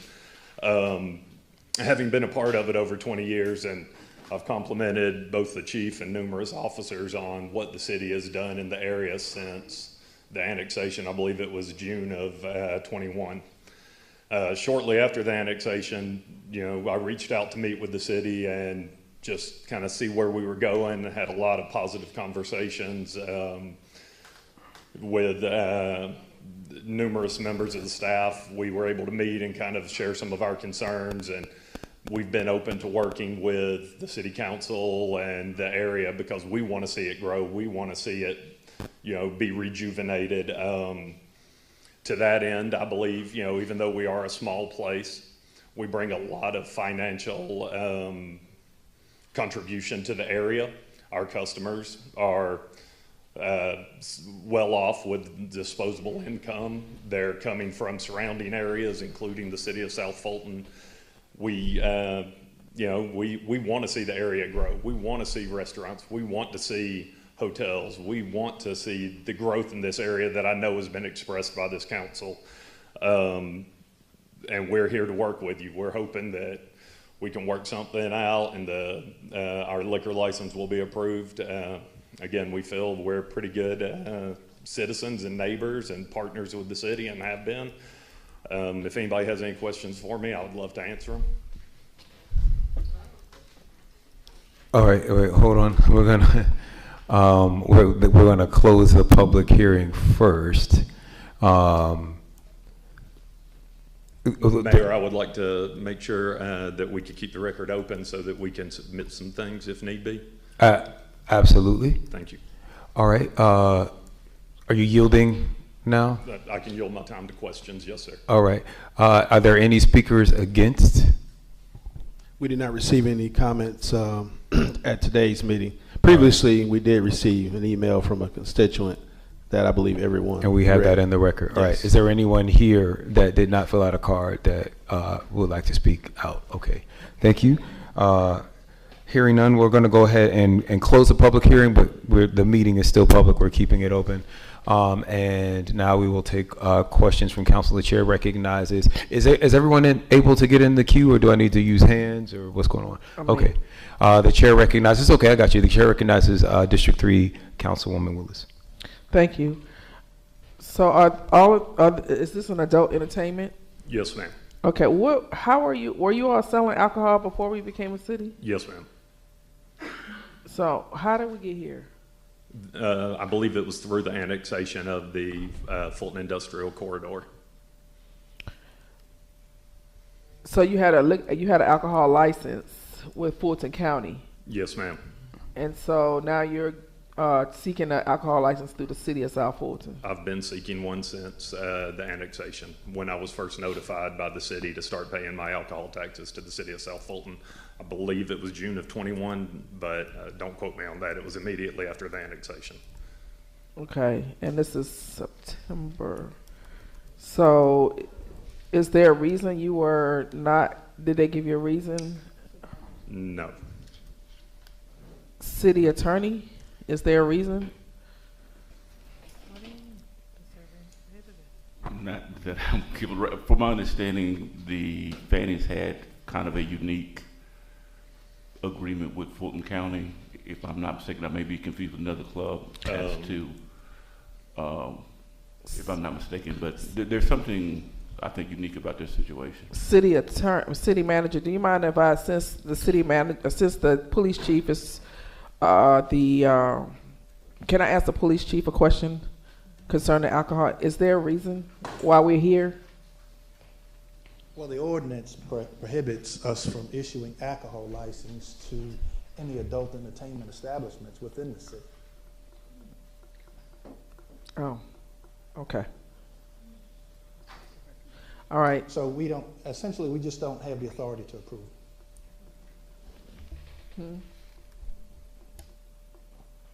Have we been taking their money for alcohol licensing? You would have, I believe that's a finance question. Have you been paying alcohol licensing? alcohol license for this application and our alcohol tax since June 2021, when I was notified by the city to start remitting the 3% alcohol tax to the city. I'm gonna just let's we have a couple more weeks. We're not voting today. Let's get the answers to your questions in the coming weeks. But is there a reason why you're cutting me off and I can't get my answers now? And the police chief is here, the city attorney is here. I mean, I'm just asking. Should I not be asking these questions for the record? We've been taking somebody money for alcohol license, and it's in our code that we're not that we don't issue alcohol license. I'm just trying to get an understanding. I'm seeking clarification. And this is government in Georgia, and we supposed to be all about you like to pounce on that, Mayor. Transparency. I also don't like. I also think we have quite enough lawsuits that we're paying for. So I just want to be careful that we are not asking questions that make it easier for us to be sued if I have to spell it out. Yeah, but our city attorney said I'm in agreement with the mayor on that. I wouldn't go into too much detail. Yeah. Okay. Thank you so much. I yield. Thank you, sir. All right. I'm sorry. Thank you. I think that anyone else have any other questions? All right. Seeing and hearing none. Thank you. And will the go record ahead. remain open for me to submit some? Yes. Yes. Thank you. Did you want to bring that forth now or hand it to our city attorney? Our clerk, whomever.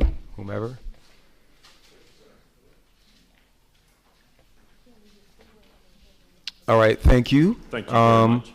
Mr. Clerk, please sound the next item. That brings us to item 4, short-term rental special permit applications. First one is a public hearing, U23-009, application by Jasmin A. Robinson requesting a special use permit to operate a short-term rental at 3660 Utoy Drive, Southwest Atlanta, Georgia, 30331. It's located in District 1. Staff? All right. CDR Director McClendon.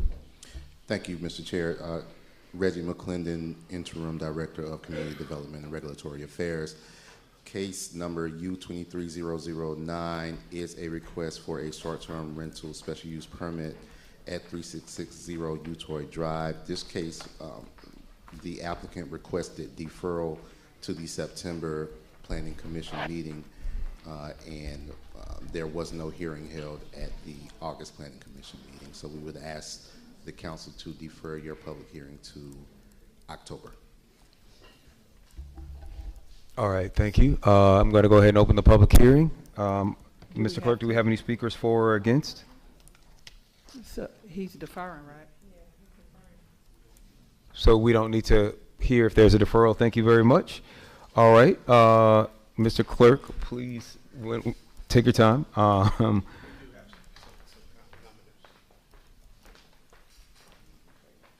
Okay, so a deferral has been requested, and I am being told that we do not need to have the hearing. So would those people that have come to make comments, we are asking them to come back October the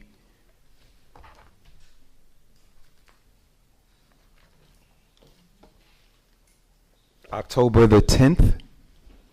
Is that correct? All right, so if you would see us back here October the 10th at 4 p.m.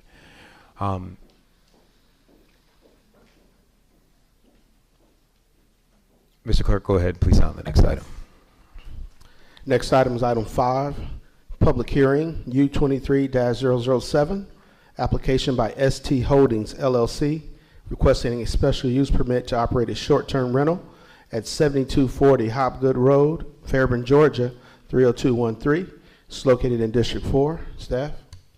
Thank you. This is a request for a special use permit to operate a short-term rental at an existing single-family residential dwelling located at 7240 Hopgood Road, Fairburn, Georgia, in the R2 single-family dwelling district.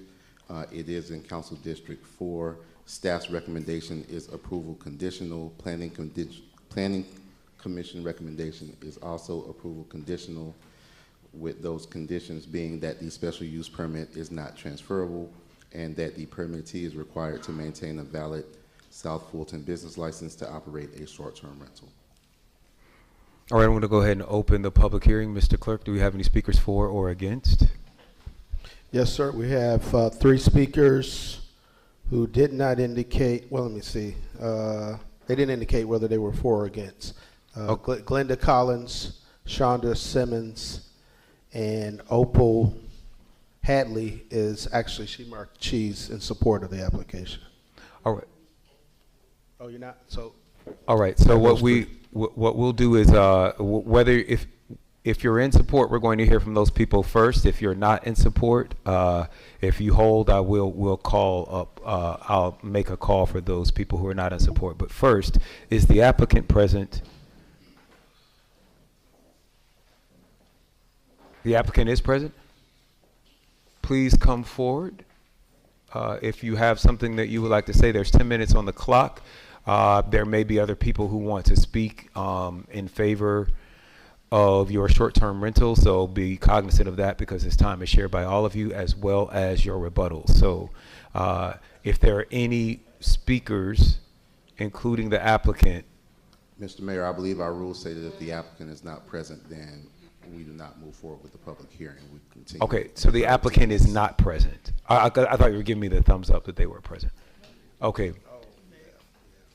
All right, the applicant is not present. Our rules say that we can't go forward. So those who are speaking against, again, please, will this automatically, I don't know what happens when the applicant is present. Is this automatically deferred to October the 10th?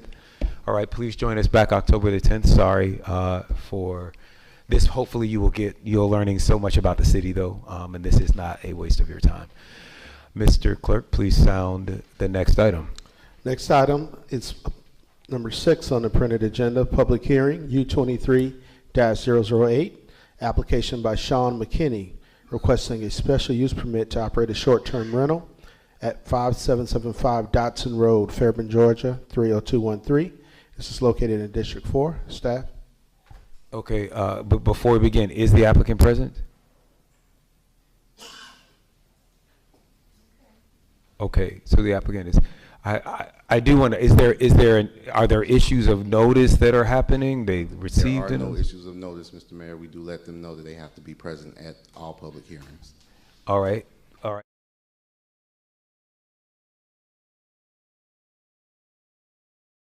October 10th meeting.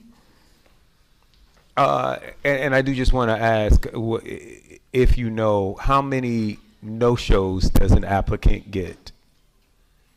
Like if they're not there October the 10th, do we automatically defer it? Do we keep deferring it until they show up? Do they lose the right? Does the application expire? I believe they only have one opportunity to no-show for a public hearing, and then after that, the council has the authority to withdraw their application. All right. Well, please, so those of y'all under the sound of my voice, and if you're watching online, please be aware, applicants, you have to show up on October the 10th, or this application will likely be withdrawn. Mr. Clerk, please sound the next item. That brings us to item 7. These are the rezoning cases on the agenda. First one is a public hearing, Z23-007, CV23-002. It's an application by PVJ RE Holdings LLC, requesting a rezoning from the AG1 district to the C1 limited commercial district and concurrent variances to reduce the north zoning buffer from 25 feet to 10 feet, reduce the north improvement setback from 10 feet to 0 feet, to reduce the east zoning buffer from 50 feet to 25 feet, and to reduce the parking space requirement from 47 spaces to 29 spaces at the parcel located at the corner of Old National Highway and Carobet Terrace. This is located in District 6. Staff. All right, before we begin, is that applicant or any representatives for that applicant present? Good. Awesome. All right, we'll hear from you right after this presentation by Interim Director McClendon.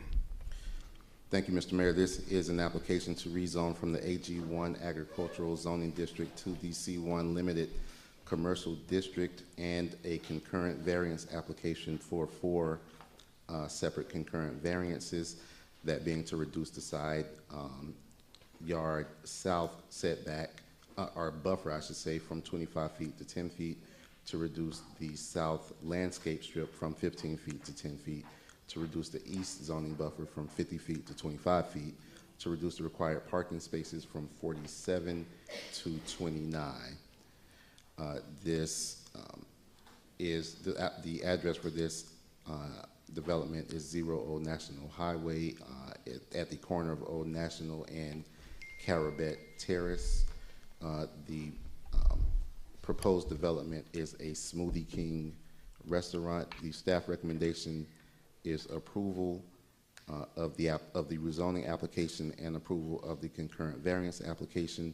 The Planning Commission recommendation is approval conditional of the rezoning and concurrent variance applications, with that condition being that the development be limited to only 2 businesses. Thank you. All right, I'm going to open the public hearing for this. We have the applicant here. Are there any other speakers in favor? I don't know about in favor, but we do have one person who wants to enter comment. It's Michael Venable. Okay, I'm going to take a wild bet and say that you are in opposition. Are you in favor? Okay, so then you have this entire 10 minutes. You may want to reserve some balance of your time for rebuttal after you hear the opposition's comments. You do not have to use the entire 10 minutes. And your time will start now. Go ahead and feel free to watch the clock. All right. Thank you, Mr. Mayor. We actually do have at least one individual, including Mr. Jones, the applicant, that will likely speak in favor. And just for everyone's context, I did bring a presentation. I was not sure if I'd be able to show a PowerPoint, but if I may approach and hand this to council.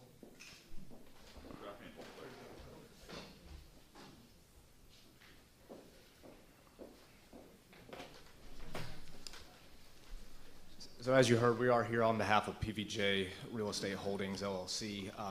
Mr. Jones, the company's owner, is a franchisee for Smoothie King, and he hopes to bring a Smoothie King to this portion of Old National Highway, as well as a Salada Salad Kitchen, which is another healthy eating option.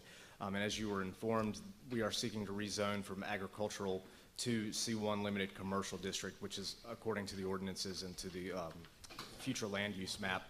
Is there enough? Something that I believe the city hopes to develop this area of Old National Corridor. For context, it's right across the street from the Burlington and Marshall's development, so it's a quickly developing area, and Mr. Jones hopes to start building on the opposite side of the street. To be able to facilitate construction, we are also seeking concurrent variances because of the topography of the property. There's a few issues that arose when we met with our engineer to discuss the design of the building, one of those being stormwater controls. Obviously, we want to make sure that we can control stormwater due to the increased impervious surface with a parking lot as well as a new building. And so one of the designs was to install a underground detention structure at the rear of the building that will encroach into a setback. Smoothie King also has a very unique, what they call stacking requirement, and that has to do with a drive-through. And it involves a number of vehicles that have to be able to fit within a drive-through before a Smoothie King is allowed to operate. And so we did our best to try to limit any encroachment, but one of the things you will see in the plans that were submitted is that we were asking to be able to locate the driveway on the north portion of the property.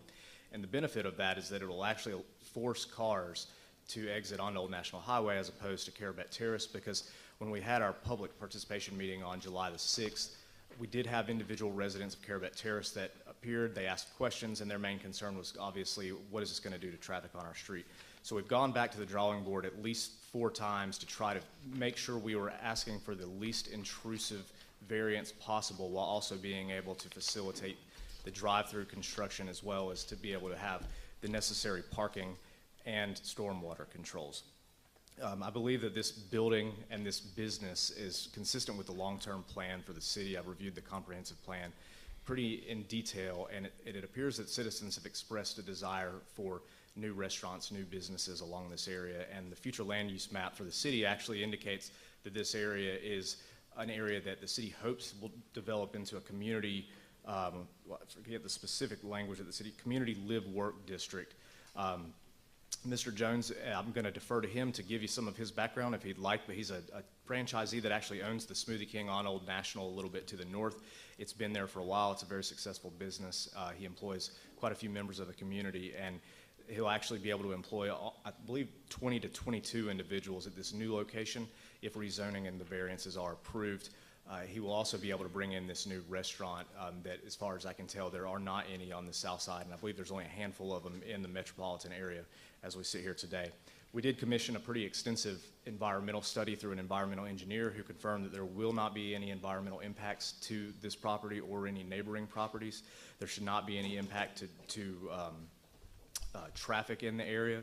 And one of the things that we've tried to do to limit the traffic, and it's part of the variance request, is to limit the number of parking spaces. This is a sort of a hybrid restaurant in that the majority of customers and patrons are not going to be a standard restaurant where you park, you sit down, you sit for an hour or two, and then you leave, where it can get congested. I believe the majority of the business will actually take place through the drive-through. And so the goal is to make sure that we keep traffic flowing, so the primary entrance and exit will be off Old National Highway. As I mentioned, we did have a public participation meeting, and we did get, I believe, positive feedback. We did get some questions and comments, and I believe you'll hear more about the variances. I do believe the gentleman that's going to speak in opposition, one of his concerns are the variances, but we did actually defer from the Planning Commission the first time because they did raise questions. They asked us to go back to the drawing board, and we did that, and I believe we did meet whatever concerns they raised. So again, I'd like to defer to Mr. Jones so he can introduce himself as a business owner in the community. I know he's excited to expand his business because he's obviously going to be able to increase the size of his operation while bringing in a new restaurant. So we're happy to answer any questions. I will defer some time to Mr. Jones and reserve any remaining time left over to respond to any opposition. Mr. Jones, please state your name and address, please. My name is Philip Jones, and my home address is 1962 Westside Boulevard in Atlanta. And my business address, I'm currently a business owner in the city of South Fulton. I've been in the city of South Fulton for the last 6 years. I do own the current Smoothie King that is in the city of South Fulton. I've been a Smoothie King franchisee for actually 16 years. I started my first location in Hapeville, Georgia. Some of you guys may be familiar with that location down by Delta. I'm actually doing the same thing there, where I've had that particular building for about 5 years, and I'm putting a lot of franchise there as well. So I've been really excited because on the south side of the city, I don't feel like we really have a lot of options that are more on the healthier side. So just given this opportunity, I've talked to a lot of different brands over the years, and a lot of times they tend to not come down in this area for whatever reason, and I am familiar with the area. As Mr. Lott mentioned, that I actually, I employ about 150 people. I have 20 people that are employed at the store currently, and we're looking to, continue to increase that as we continue to build, hopefully build across the street. But again, just excited to bring these options to the south side of Atlanta, where I feel like others are not really coming there, and we're just kind of dealing with the same old options that we usually have, especially with the Salada Salad Kitchen that has a lot of healthy options there that I'm looking forward to, bringing to the communities in this area. All right, thank you. You've got 3 minutes and 13 seconds left on your time. I'm going to ask for speakers against, beginning with Mr. Venable, and if there's anyone else, if you would like to line up behind him. Keep in mind that you all have 10 minutes all together, so you want to be cognizant to share time if there's anyone standing behind you in line. I don't believe that there is. So, Mr. Venable, please state your address, and your time starts now. Thank you. Michael Venable, 5720 Montelli Circle. Though not a violation, this is inconsistent with the development. Are you familiar with the corridor, or if there is a picture of it? The east side of Old National was developed with the smaller O&I, AG1 single business entities. The west side had the shopping center with the multi-tenant retail. This helped with the traffic flow. I guess if you don't physically live there, you will not see that, but it does. When this business was first proposed, it was planned for the out parcel in the shopping center. That was the whole vision of why the LA Fitness Plaza had 7 out parcels right along Old National. We're shooting ourselves in the foot. We're now proposing a multi-tenant unit on less than an acre on the residential office side. Now, this is where the issue comes in. There should be zero relief for any variance, as there is no hardship whatsoever. It is completely self-imposed. There's land is relatively flat. There's no utility, sewer, or power easement. There's no rock formation. We are attempting to place a square peg in a round hole. The size of the building does not substantiate for the required setbacks or the parking. We negatively affect the adjacent parcel.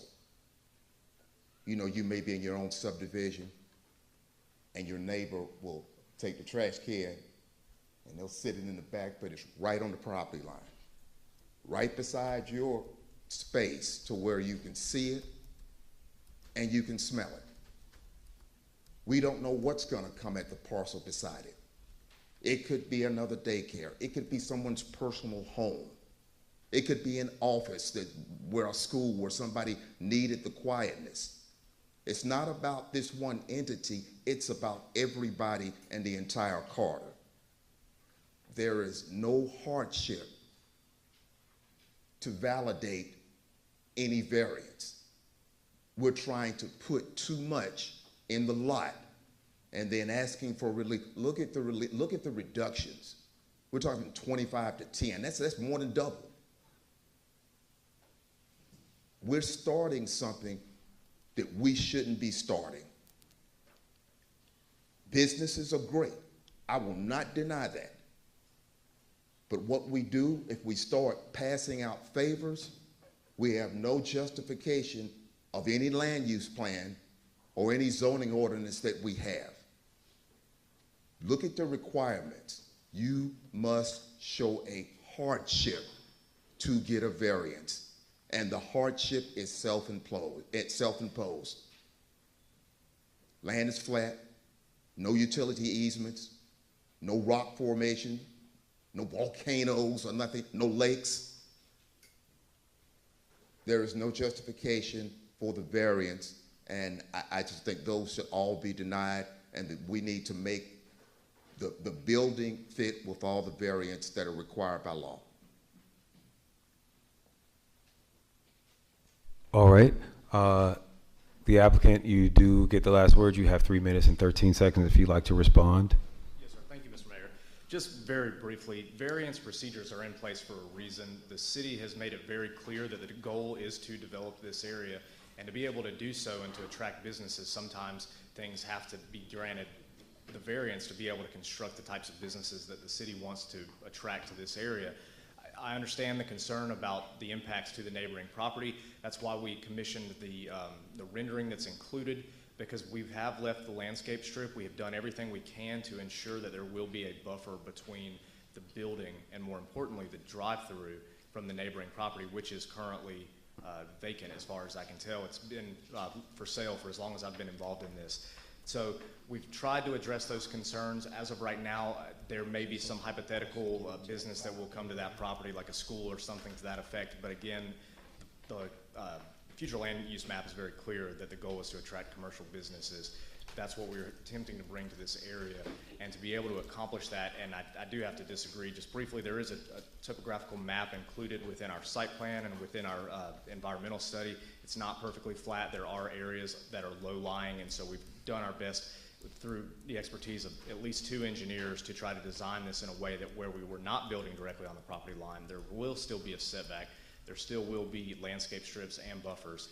And so I think we have met the hardship criteria. We did acknowledge that in our application. So we would respectfully ask that the council and Mr. Mayor vote in favor of this rezoning as well as the concurrent variances. Thank you. All right, thank you.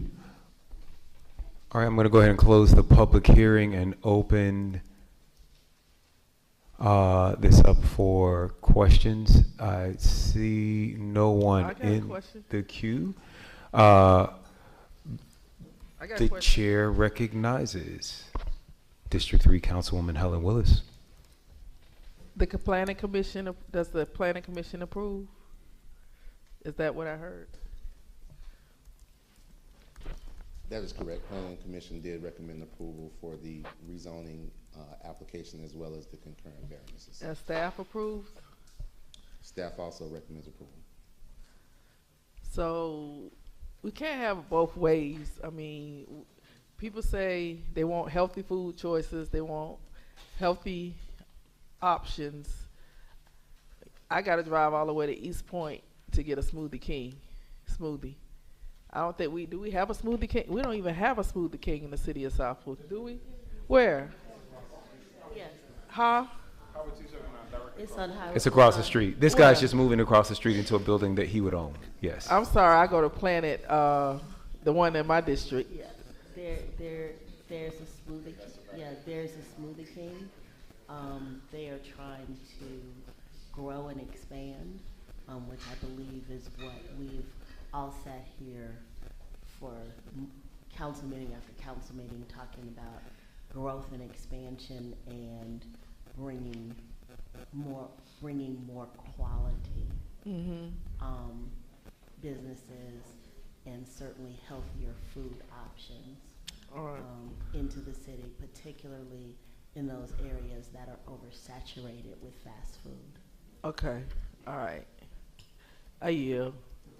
All right. Okay, the queue is working, just so we know, the queue is working. The chair recognizes Councilman Reeves. I'm without the queue today, sir, so, bear with me. Excuse me? Go ahead. Okay, I thought I heard something else. But I just wanted to just be clear. Y'all did provide an environmental impact survey or environmental site assessment survey. Yes, sir. It's pretty extensive. I want to say it was 15 or so pages. I personally went out there with the engineer and walked the entire property. She's done her due diligence. Thank you, sir. Yes, sir. I did have a follow-up question. This is across the street from a daycare? It is. It's across Carobet Terrace from I think it's Front Row Early Learning Academy. They're going through the review part. I don't know if there's a site plan, but I'm just wondering like where their driveway is and where the driveway is for this drive-through. Their driveway is off of Carobet Terrace. Our primary driveway will be off of Old National, and we designed it that way so that there's not going to be competing traffic jams trying to get into those respective properties. We have a secondary entrance because I believe we're required to have two off of Carobet Terrace, but the primary entrance and exit will be off of Old National. Will there be a curb cut, or will people be turning off of Old National to go into the? They would be turning off of Old National to turn into this parking lot. All right, and then people that are headed southbound on Old National will turn onto Carobet and then turn in from the Carobet entrance. If that's the direction they're heading, we're hoping that the way the drive-thru is oriented, it's actually going to force people to turn right onto Old National, which I believe is north. And so if you have to go south, they'll have to make a U-turn, because we did try to avoid and take into consideration the comments from the individuals that reside on Carobet Terrace, because admittedly there were some concerns that you're going to get there and there's going to be a line of cars blocking the drive-through. So we thought the easiest way to do that, since we're going to have to encroach in some area, is put the drive-through on the north side. It's the least intrusive for the I was going to say upstream, but the adjacent neighbor to the north, and it'll also force cars out onto Old National. I got you. Okay. Those were my questions. Yeah, those are my questions. All right, we're going to go ahead and go to the next item. Thank you all very much. Mr. Clerk, please sound the next item. I move to close the public hearing. Don't we have to? Did we? I don't think you closed it, yeah. Okay, I'm going to go ahead and, I thought I did close the public hearing and go to council questions, but I'm going to close the public hearing. Do we need to do a motion or anything? Yeah, I closed the public hearing, but it's okay. Thank you. Just to make sure, we're going to close the public hearing. And Mr. Clerk, please sound the next item. It brings us to item number 8, public hearing. I'm sorry? We didn't vote, did we? No, we don't vote in this one. Well, he has the ability to close the public hearing unilaterally. Okay, Yeah. that's fine.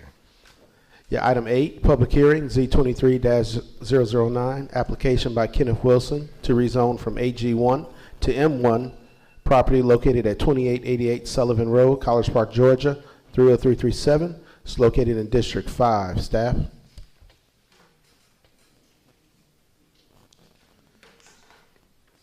Thank you, Mr. Clerk. This is case number Z23009. It is a request to rezone from AG1 Agricultural Zoning District to the M1 Light Industrial Zoning District. This property is in District 5. Staff recommendation is approval. Planning Commission recommendation is approval. The address for this property is 2888 Sullivan Road, College Park. Clerk is passing around a map right now because this, understanding that this is a bit of a unusual case. We don't normally rezone properties into the industrial districts, but if you'll see on the map, this property is basically completely surrounded by the city of College Park on all sides except for the northern side, and on the northern side is separated from other parcels in the city of South Fulton by Roosevelt Highway, and I believe also the CSX train tracks and another road as well. So this is a property that is kind of an outlier in our city, and the future land use map does designate this parcel as industrial.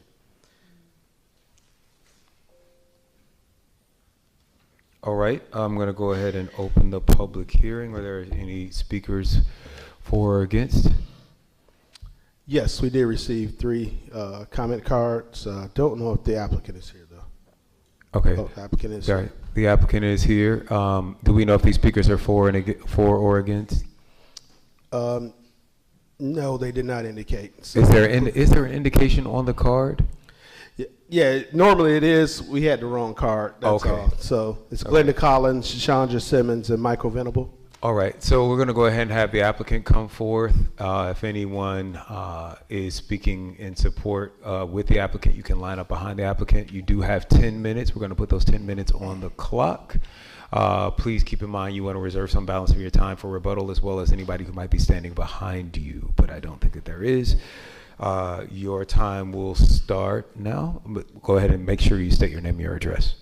Excuse me. My name is Kenneth Wilson, and for purposes of clarity, I'd like to read a little bit of what I have here. I'm not familiar with this whole process.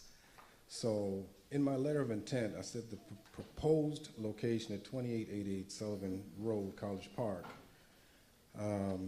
which I want to rezone from AG1 to light industrial.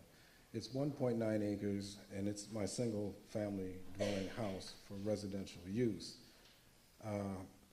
However, to make a long story short, one day we looked up and we heard a bunch of trucks and things, and they started tearing down trees on both sides.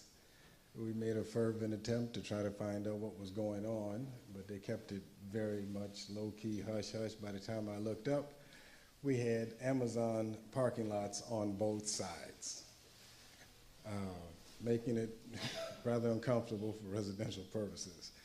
So we made an attempt to try to sell the property. Of course, people don't want to live with Amazon on both sides. So we were directed to take this course of action to see if we could also rezone it in line with what's going on in the rest of the neighborhood, light industrial, parking lot on both sides. And we do have somebody that's interested in purchasing the property, but it's hinged on it being rezoned in harmony with the rest of the neighborhood. So other than that, that's my layman's terms of trying to explain what happened. Thank you. I'm sorry, would you give your address, please? 2888 Sullivan Road. Okay, that's the address of the property. Correct. Where do you live? That's my residence. Okay, that's your residence. Yes, perfect. Sir. All right, we have 8 minutes and 21 seconds left on your clock for rebuttal. We will reset the clock and hear from those in opposition. So Glenda, please come forward as the clerk calls your name, and make sure to state your address before you speak. Yeah, Glenda Collins and Michael Venable. Oh, you know? Okay. Michael Venable.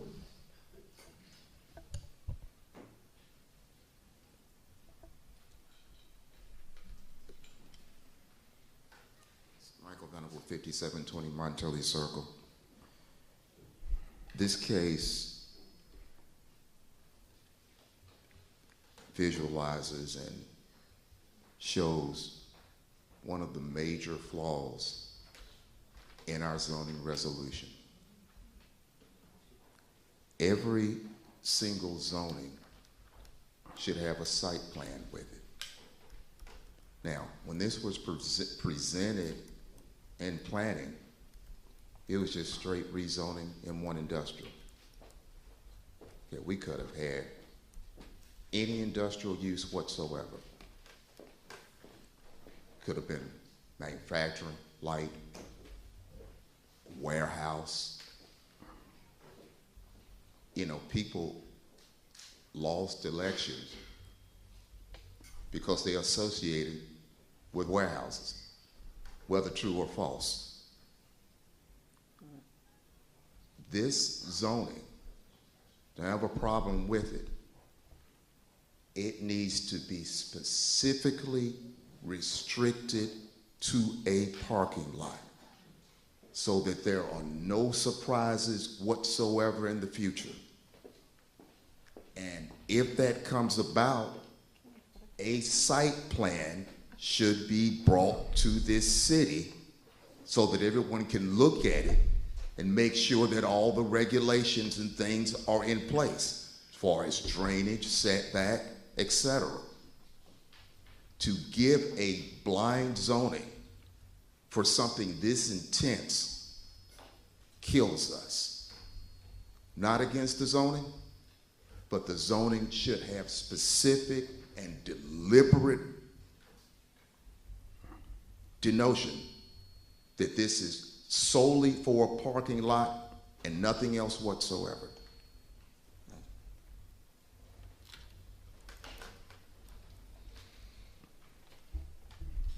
Were there any other speakers in opposition? No, sir. All right, you do have that 8 minutes and 13 seconds on your clock. And you don't have to, but did you have any response for the comments in opposition? Just that I understand his concern, but initially, in trying to follow everything that I was told to do to pursue this, I did present a site plan, and in my letter of intent, it was specifying parking lot involved in that to ease his concerns. All right. I'm going to ask at a later date to just get some advice about restrictions or restrictions that could come. You don't have to offer that now, but as we deliberate about this, that would be helpful to have. All right, I'm going to go ahead and close the public hearing. I see in the queue Councilman Reeves, District 5. Thank you, Mr. Chair, for recognizing me.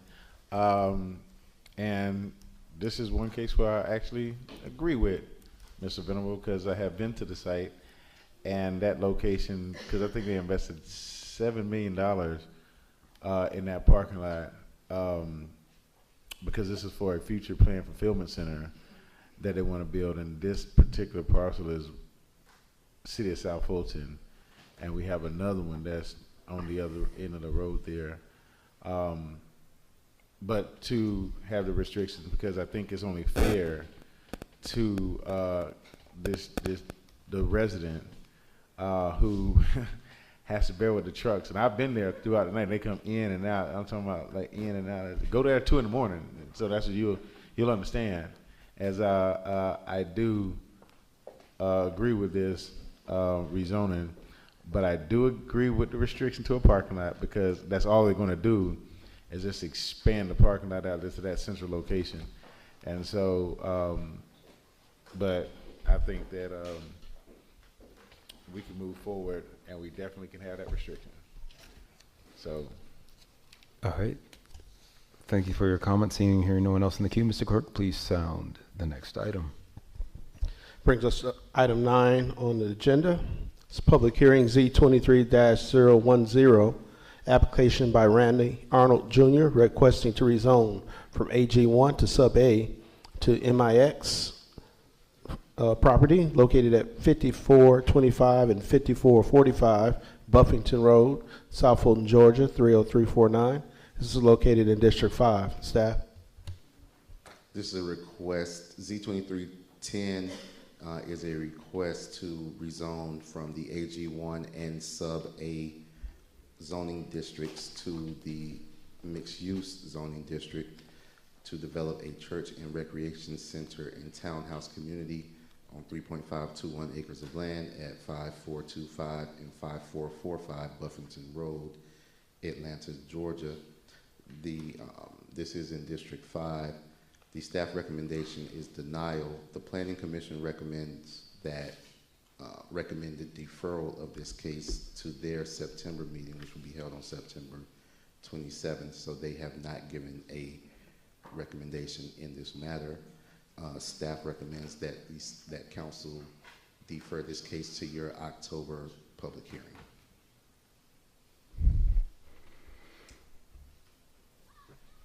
The applicant is not here?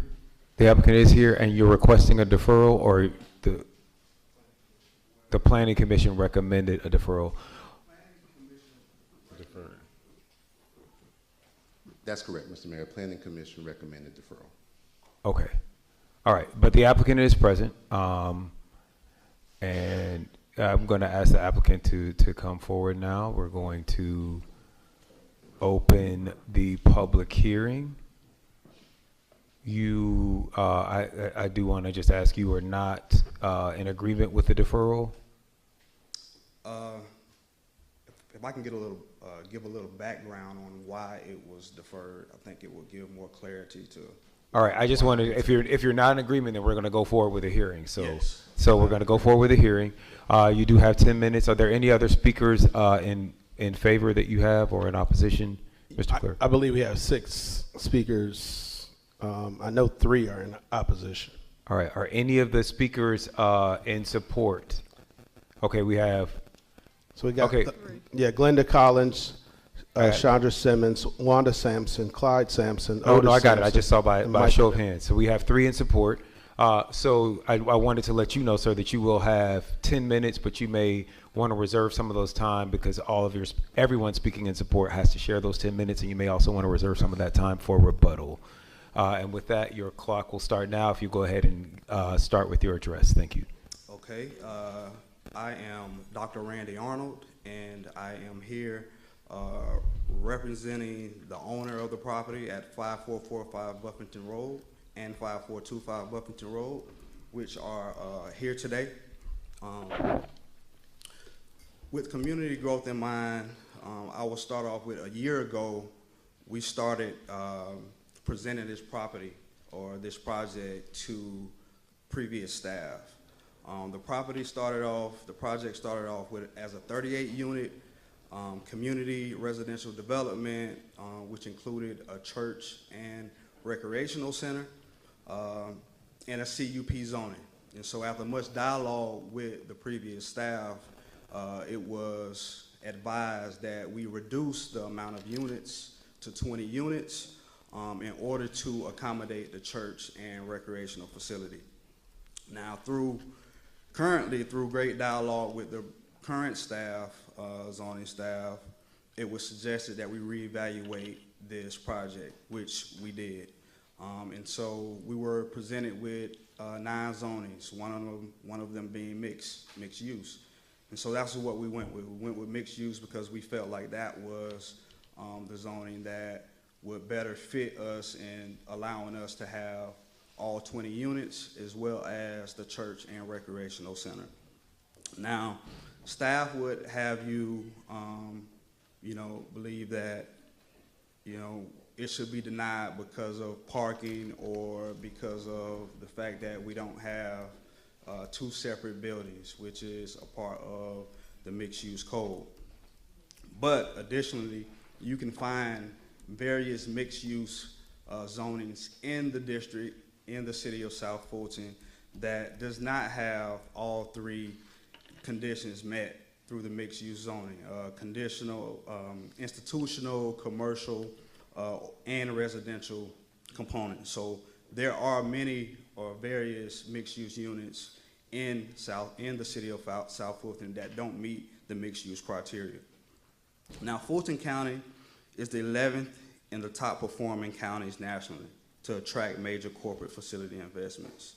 So as we look forward to the future and as we try to combat crime and violence and all of those things in our community, we are presenting solutions. You know, bringing a recreational facility slash church and life center is what we're calling it. We're not necessarily calling it a church. It's a church slash life center. These are things that will greatly impact the community.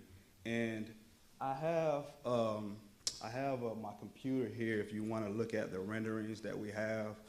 They are conceptual, but they have been built in other areas that I know of.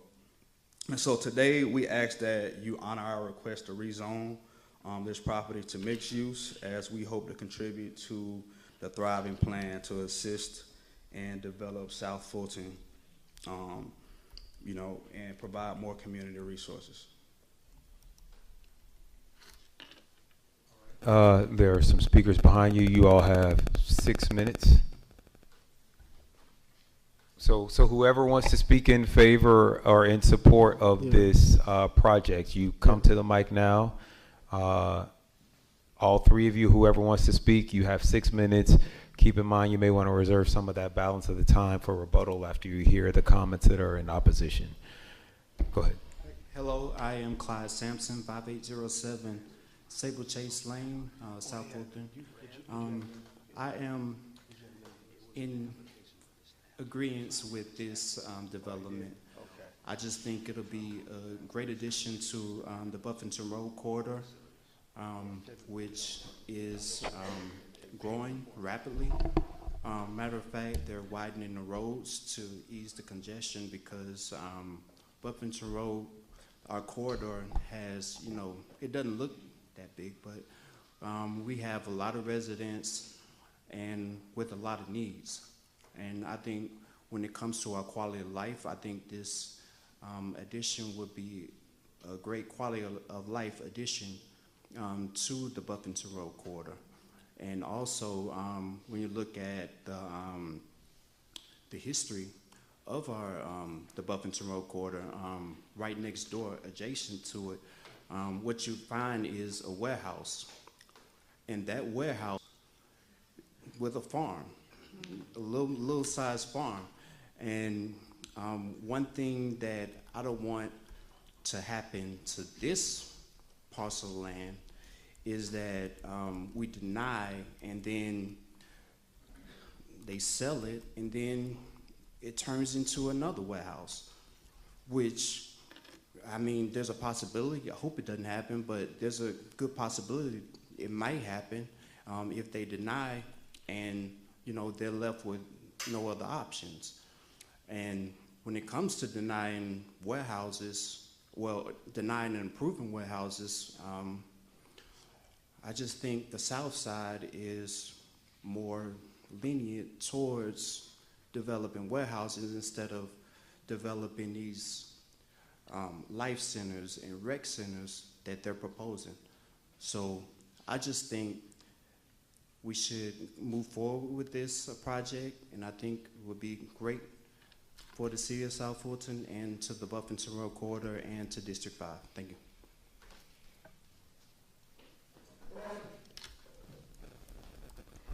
Thank you, Mr. Mayor and Council. My name is Otis Sampson, Jr. I am the pastor and owner of the properties at 5425 Buffington Road and 5445 Buffington Road. At this time, we have property that's 45 plus years old. Some of the buildings on the property is already dilapidated. That's nothing we could do with them but tear them down. We have 4 properties that's on not public sewer, but have septic tanks that has to be pumped once a year. We could tie into the local, but we presenting a project that's $7 million plus that will bring jobs for folks working, to do this construction. And then we're also presenting a project that will have housing that will bring tax revenue into the city, because you have 20 units. And everything has been laid out by our engineers and everyone, and myself and my developer that you heard, Dr. Arnold. We done spend almost $100,000 just trying to get through this process. But I think it's great for the community. I think it's great for the area. When I seen young people come out to play basketball and everything, I had one goal in the parking lot. I put two, and they play up into the night because there was lighting there. And we want to have an inside facility that will be for all of the community with a walk area inside and as well as a walk area around the property, because I do have walkers that sometimes come up on the property and walk. But this is what we want to present to the community in our area. Not only that, out of our Life Center, we want to present, workshops, and places or venues where folks could have meetings, And so I yield the rest of my time to anyone else that wants to speak in behalf of. Thank you for hearing me. All right, thank you. If there are no other speakers, you all have 2 minutes and 20 seconds for rebuttal after you hear opposition. Those in opposition, if you please come forward as your names are called, and if your name is not called, just line up behind the people whose names are called. Make sure to state your address and be cognizant of the fact that everyone that is speaking in opposition will have to share this 10 minutes with you. So with that, Mr. Clerk, please call those folks in opposition. Yes, I have Glenda Collins, Chandra Simmons, and Michael Venable.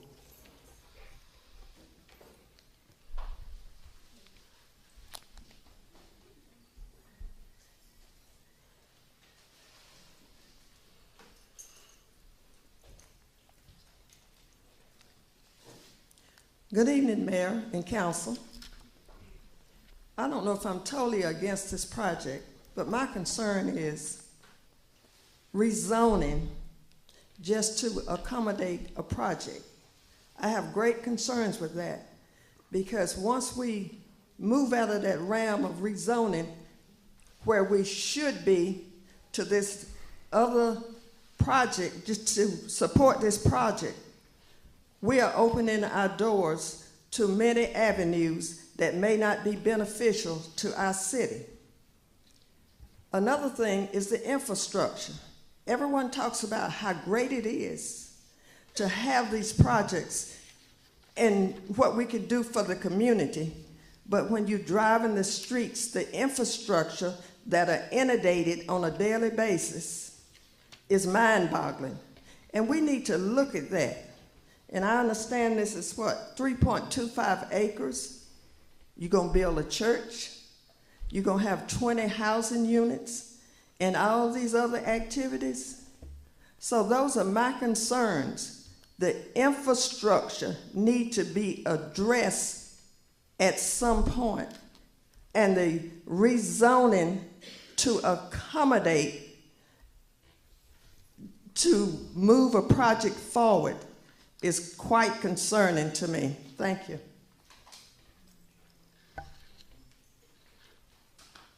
Good evening, Council. My name is Chandra Simmons. I reside at 3485 Ravenswood. I echo Ms. Collins' concerns. In addition to that, my problem is the rock quarry that is directly across the street from said property.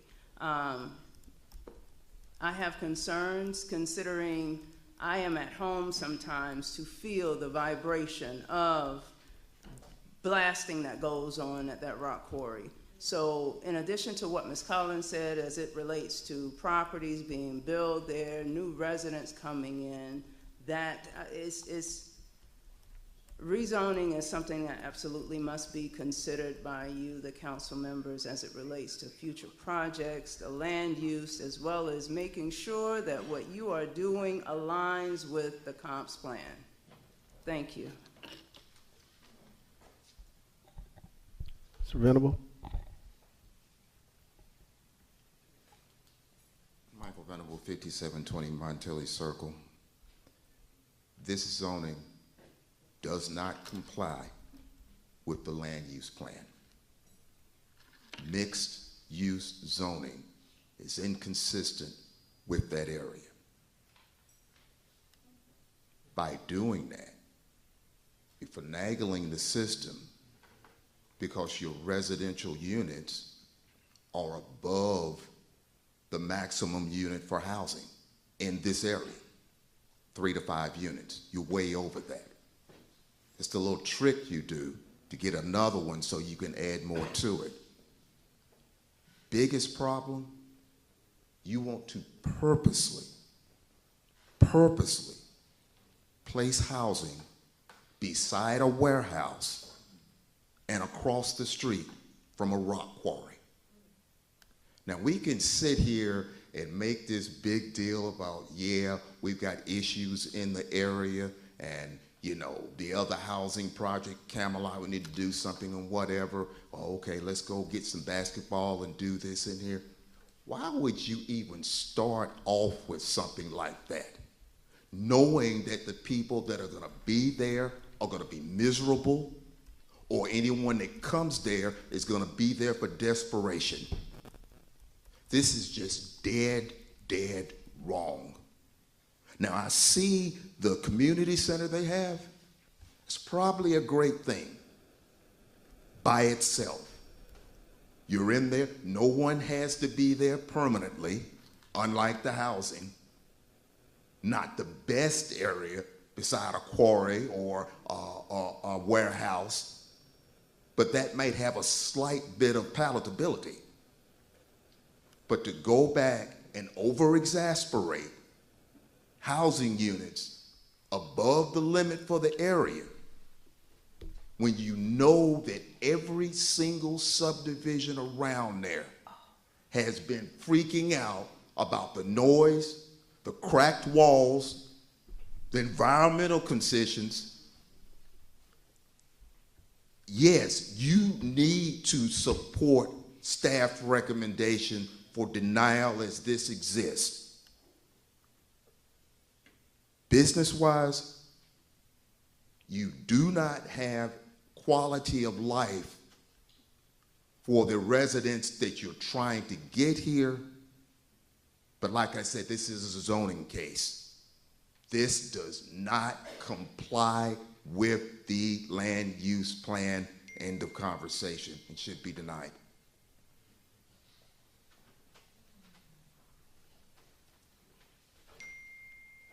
All right, I believe there is 2 minutes for rebuttal. If you have any rebuttal, you do not have to have it, but you do have 2 minutes and 13 seconds, I believe is your time. I'll try to be very brief. First, I want to talk about the infrastructure. By allowing this development, it actually improves infrastructure, right? As the owner mentioned, the sewer right now is it's a cesspool, right? Septic tank, and so we're asking that you allow us to bring in public sewer, public water.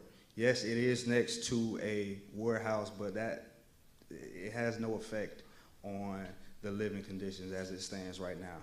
The current property owners live at this address. And so as far as the rock quarry is concerned, yes, we will be looking to get a variance for that. All of the environmental implications that were asked of us throughout the application process has determined that the rock quarry has no effect on what we're trying to do. And as far as the land use plan, the Suburban 2 land use plan allows for mixed use. The Suburban 2 plan, again, allows for mixed use, which aligns with what we're trying to do. And so we ask again that you allow us to bring in and impact the community in a much greater way than what we're already doing. Again, these facilities are old and outdated, and so we're trying to bring in brand new facilities for this community, for everybody. And so we're not just trying to, pinpoint one demographic. We're trying to pinpoint the city of South Fulton. Thank you. You're fine. Go ahead.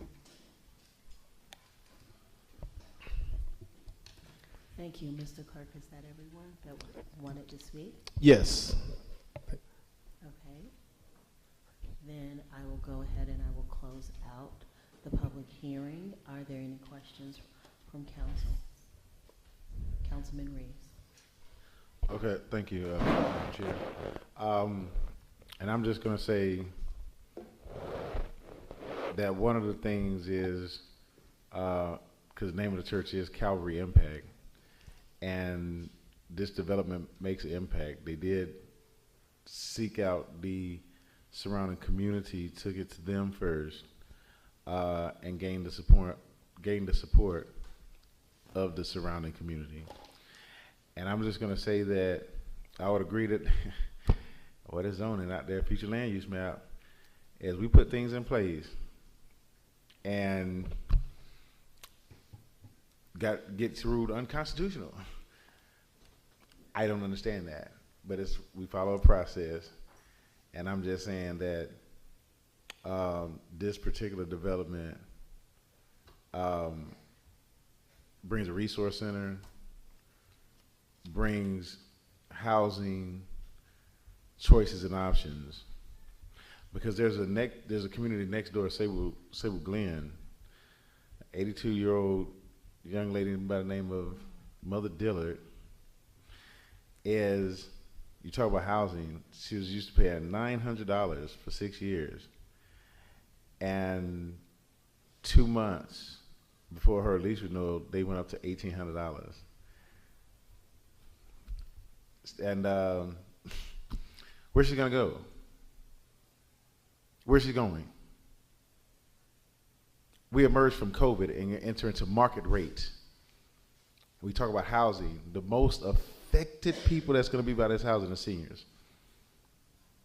They're planning for the future, and they have an obligation, because as a church who brings impact, as churches' responsibilities, as they look out for the least, the lost, and the left out, and the ones who can't afford to go anywhere else. And it's an option. The location and where it is, that rock quarry ain't going to be there forever. We've seen what other municipalities did with former rock quarries and how they reshape those to fit into the community. And if we're not planning for the future, then what are we doing? And I'm just going to say that this is a viable option for the community. And you'll see later on of the why. Saving time, because I still have questions, as Mr. our CDRA director knows this. We have issues. But for this particular development, I think that it meets the criteria for the needs of the community. And they went through the process. I yield. Thank you. Are there any other council comments or questions? Okay, seeing none, Mr. Clerk, if you'll please sound the next item.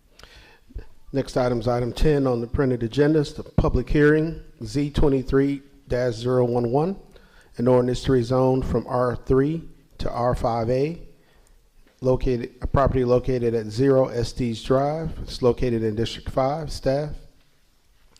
Thank you, Mr. Clerk. Z23-0110 Estes Road is technically a city-initiated rezoning of a property going from R3 single family to R5A single family dwelling for the purpose of building 40 single-family detached homes on 10.96 acres of land.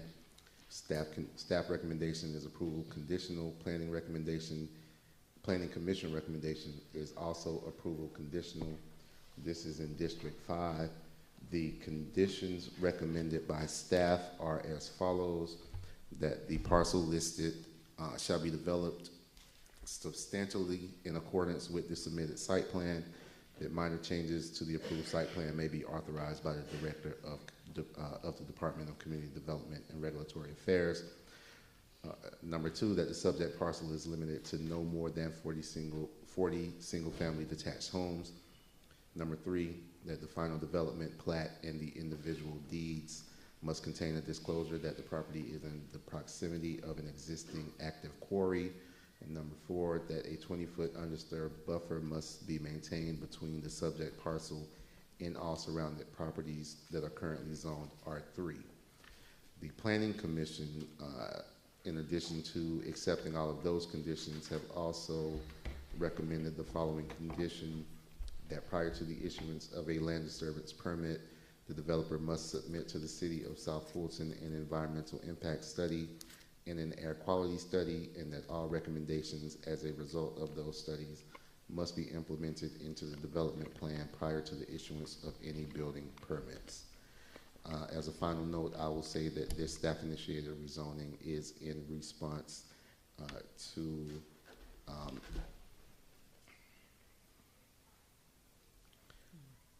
Fulton County Superior Court Civil Action Number 2021 CV 354216, in which the city was a party to that case. Thank you. I have a question. Before we go to council comments and questions, we're going to open the public hearing. Is the applicant here? Yes, Mr. William Deal is the attorney of record, and he is representing the applicant. Do we have any speakers for or against this item? Yes, we have one speaker on Zoom, and then we have 3 speakers in the audience. Okay, are any of these speakers in the audience in favor? Okay, so I'm going to assume all these people are in opposition. All right, go ahead. You've heard the spiel. Might want to reserve a balance of your time for rebuttal. Thank you. Good evening, Mayor and Council. My name is William Deal, Tucson Court, Peachtree Corners, Georgia. This is the 3rd time this application or this property has been before you. This was initially brought before you on a townhouse project, 53-unit townhouse development project, with recommendations for approval both from staff and from the Planning Commission. That application was denied by Mayor and Council, and the lawsuit followed. We then followed up with a subsequent application where we reduced the number of units to 46 units. That application was denied. Again, it did have staff recommendations for approval. We're here tonight after litigation, striking down the R3 zoning designation and the quarry ordinance as it applies to my client's property. We are here tonight. You'll notice each time that we've come before this council, we've reduced the number of units on this project. We're here tonight with a 40-unit plan. That's a reduction, 20%, over 20% reduction from the original townhouse project. This is the 3rd time that professional staff planners have reviewed this application and recommended approval.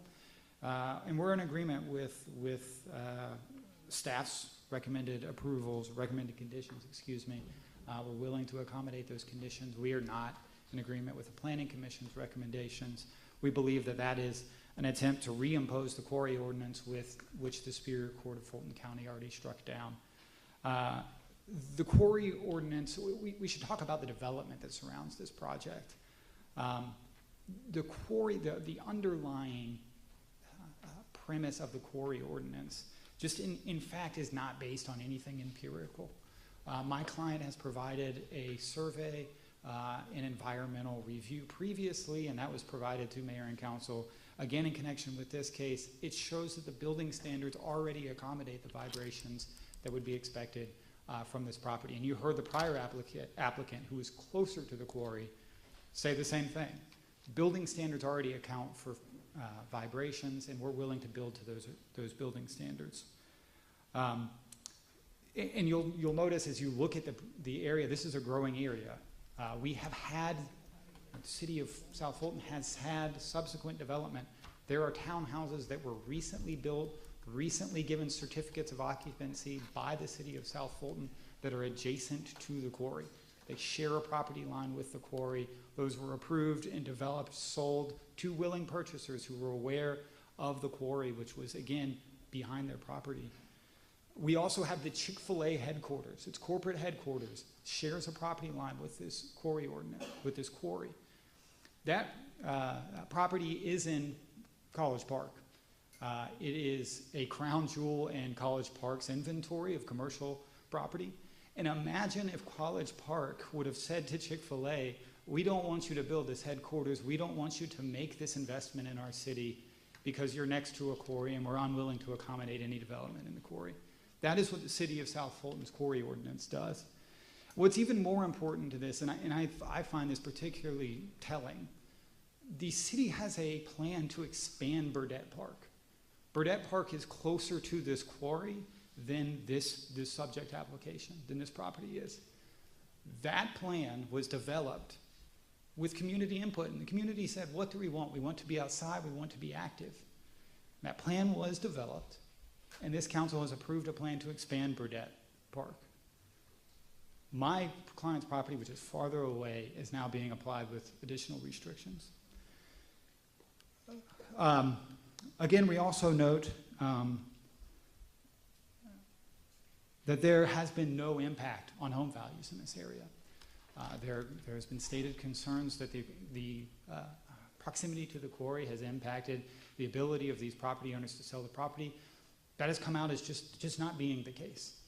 And so for those reasons, the Superior Court of Fulton County struck down the quarry ordinance. We disagree with any attempt to reimpose that quarry ordinance without any empirical evidence that, in fact, this quarry has any impact on the livability of this area. Thank you. I'll reserve the rest of my time for rebuttal.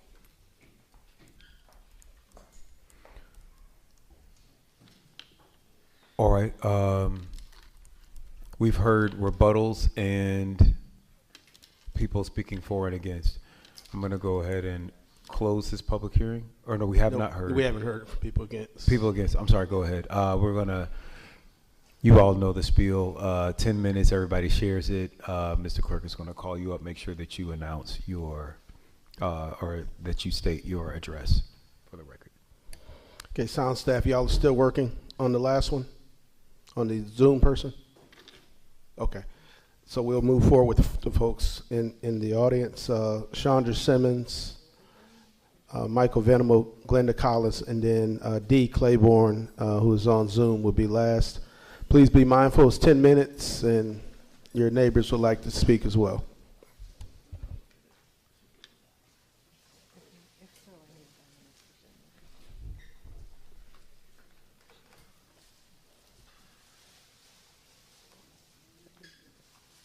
Chandra Simmons. I reside at 3485 Ravenswood.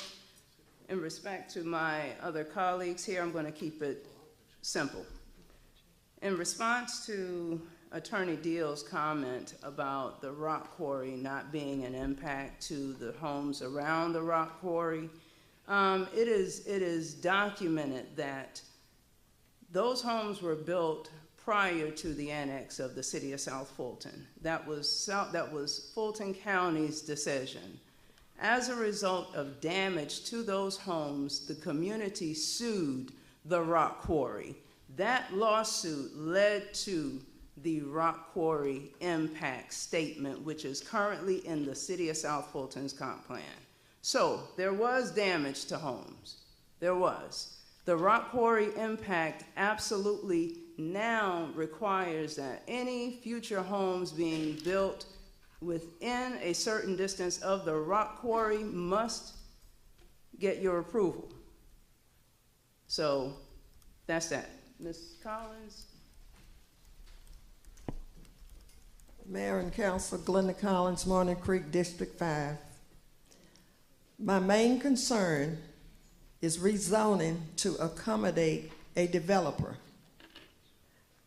Also, this is a historic district there's no entrance and exit to this property.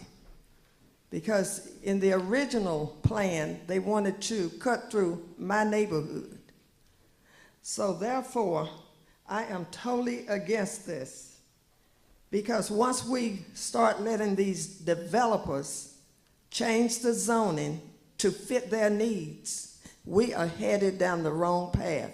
And we need to review that, think about it, and look at our current situation as well as the future and the traffic and infrastructure that it may impact, that it may have in the city in order to help us maintain a great quality of life. Thank you.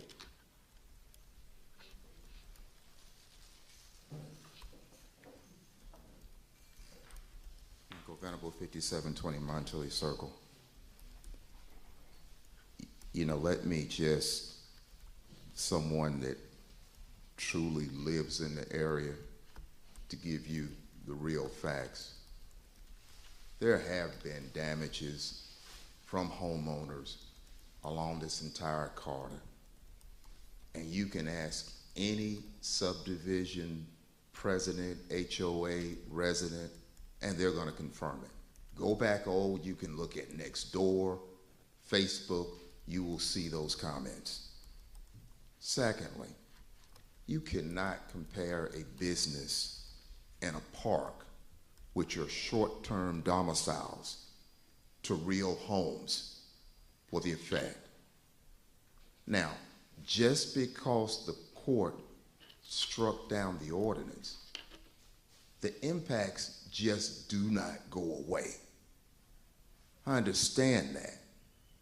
My thing is we're going to approve that you do proper mitigation to make sure that any residents there are protected from harm. Number one, all homes should have acoustical roofing shingles. 2, all windows should be soundproof. 3, there should be soundproof insulation on all exterior walls and multi-layer sheetrock layers. 4, soundproof insulation on all ceilings with multiple rock sheetrock layers.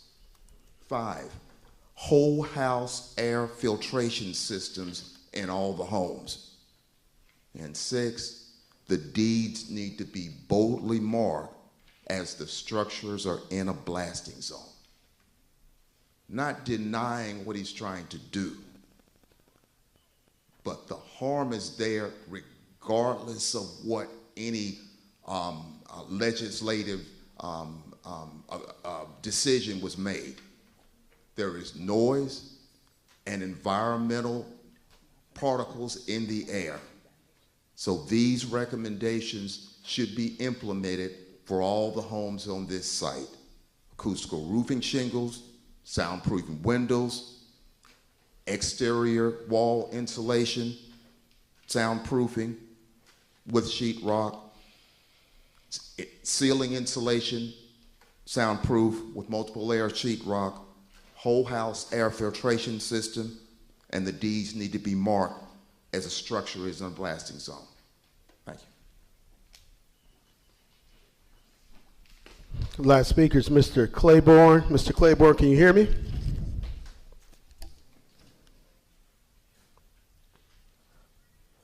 Mr. Claiborne, you are unmuted. You have approximately 4 minutes and 52 seconds left.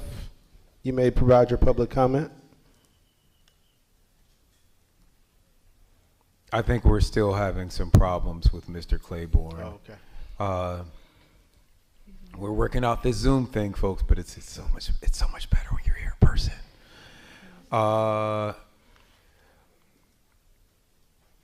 We'll take 30 more seconds to try and get Mr. Claiborne on. We'll give you a few seconds where we're saying that it's not going to be possible. Our deepest apologies to Mr. Claiborne. We have a speaker in opposition. Can we give that a little more time to get him on board? Or if you want. Well, we're hearing from the back. Is it possible for him to call in and make his comments over the phone?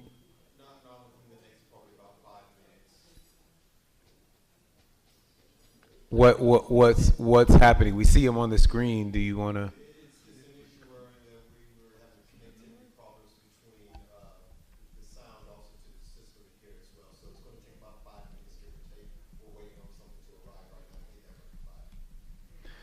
All right. My apologies, Mr. Claiborne. We are just not set up in this building for these kinds of meetings, and that is something that we are working on. I'm going to go ahead and close this public hearing, and I know Mr. Claiborne. okay. Would like to speak on some of what he was going to comment on. You have the remainder of these 4 minutes. You're speaking in opposition. Okay, D. Hopefully I'm covering everything that you want, but I'm Chandra again. I reside at 3485 Ravenswood. Some of the things that I'm sure D was going to mention is concerning the rock quarry again, and plus the fact that that area, the parcel of land that we're speaking about, 0 Estes, there are 3 dry creek beds in that area. In addition to that, it is potentially a historic site. There is a old mill site that was there, and that mill site is actively being researched by the historic district. And it's our position that this ought not move forward as a result of that, in addition to the numerous other things which myself and other constituents in the community have spoken on. Because of the dry creek beds, the amount and everything else going on with that property there, you have the environmental, Mr. Venable just stated that, but I'm also looking at just the amount of material that will be required for that area. In addition to that, the homes that surround this property absolutely will have plumbing issues, flooding issues because of their position in relation to this land. I am truly a proponent of each of you ought to join us and take a walk of this property. I have walked it 3 times. I have taken pictures after rainfall and before. There is current water that remains in the area. So these concerns that we are bringing to you is not us pulling things out of the air willy-nilly. It is your position as our representatives to protect us and future community members from any potential harm. Again, hear us, and if you question what we're saying, join us for a walk. I'll gladly take you. Thank you.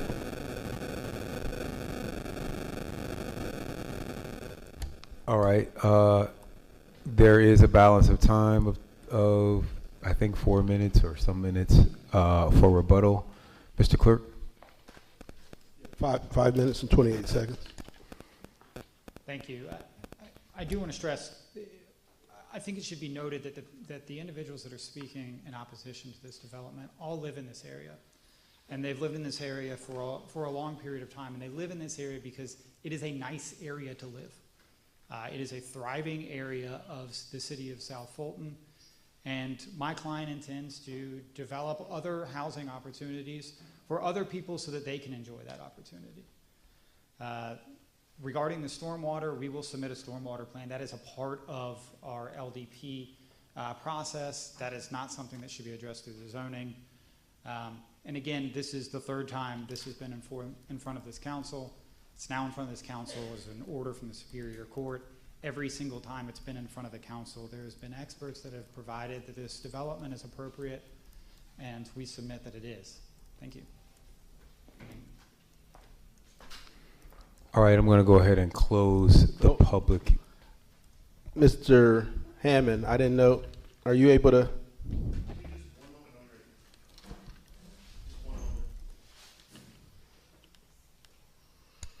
I'm going to not, only because we've heard from those in opposition, and I believe, correct me if I'm wrong, Mr. Attorney, we're supposed to let the applicant get the last word. So we're going to go ahead.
If I say anything.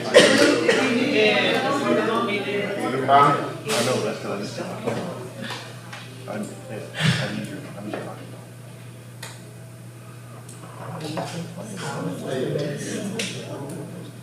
Thank you. We'll address those questions, concerns, and possible recommendations.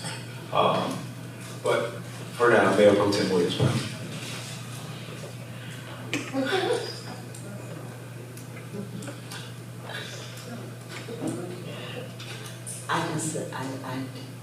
Yeah, all of that. All of that. I just wanted to simply make sure that I am clear, because in the staff report it says that these staff recommendations are based on an order from the court.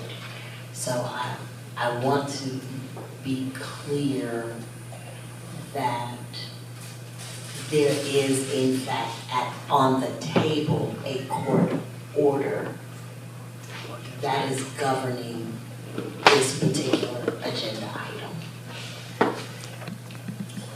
That is correct, and just to be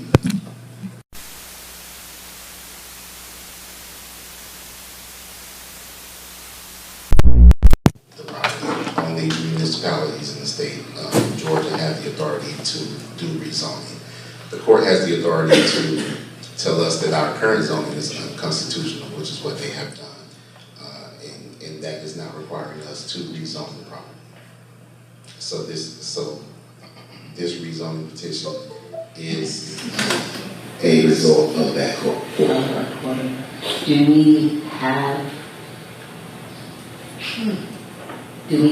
Does the council have a copy of the court order, and if not, would we be able to have a copy to review?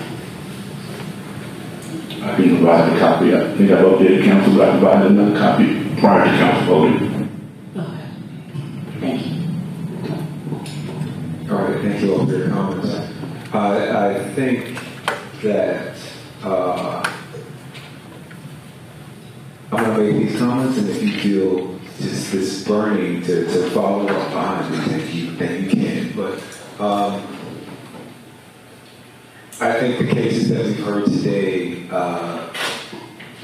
in general, have brought up some questions and some concerns that we need to take a deep dive, Madam City Manager, as a city, into our comp plan, our future land use and zoning, and possible litigation. So I'm going to ask, we've got a lot on our plate already for the rest of this year, but perhaps at the top of the year after the election, which would also be good because we may or may not have some new council members, if we could make this a part of our retreat for 2024 at the top of the year, to just take a deep dive into our comprehensive land use, our comprehensive land use plan, our future land use, and just some of these recent cases, so that we can just be stronger as a council as we adjudicate not only these cases, but what we need to do. We know that there's an overhaul coming for our comp plan and for our zoning ordinance. So I think that we're seeing that we are in need of more information, and perhaps just a really good deep dive and in-service at some point in our next retreat. You think that is something that we can facilitate for 2024? I think so. We also put in comp plan revision, funding for comp plan revision in the fiscal 24 budget. Awesome. All right. Thank you. I will leave the last word, if necessary, to District 5 Councilman Reeves. Thank you, Mr. Chair. And so on the flip side, the American said we deal with the same championship team, and so we still have to deal with the comp plan and the land use map, as those things do have to line up. But as a point for clarity, as that following the Mayor Pro Tem's comment, in Rule R3 was the unconstitutional zoning, correct, Mr. McClendon? That's correct. So anything higher than R3 is constitutional. Would that be correct, sir? That is not a determination that I can make. But it's not a determination, but based on the... I'm just saying, you answered the question. Thank you, sir. I don't. Okay, all right, Mr. Clerk, would you please, thank you all, would you please sound the next item? I believe that might conclude our items. Yes, so that's the adjournment of this meeting, unless executive session is over. All right, we are ahead of schedule, but it's still late. So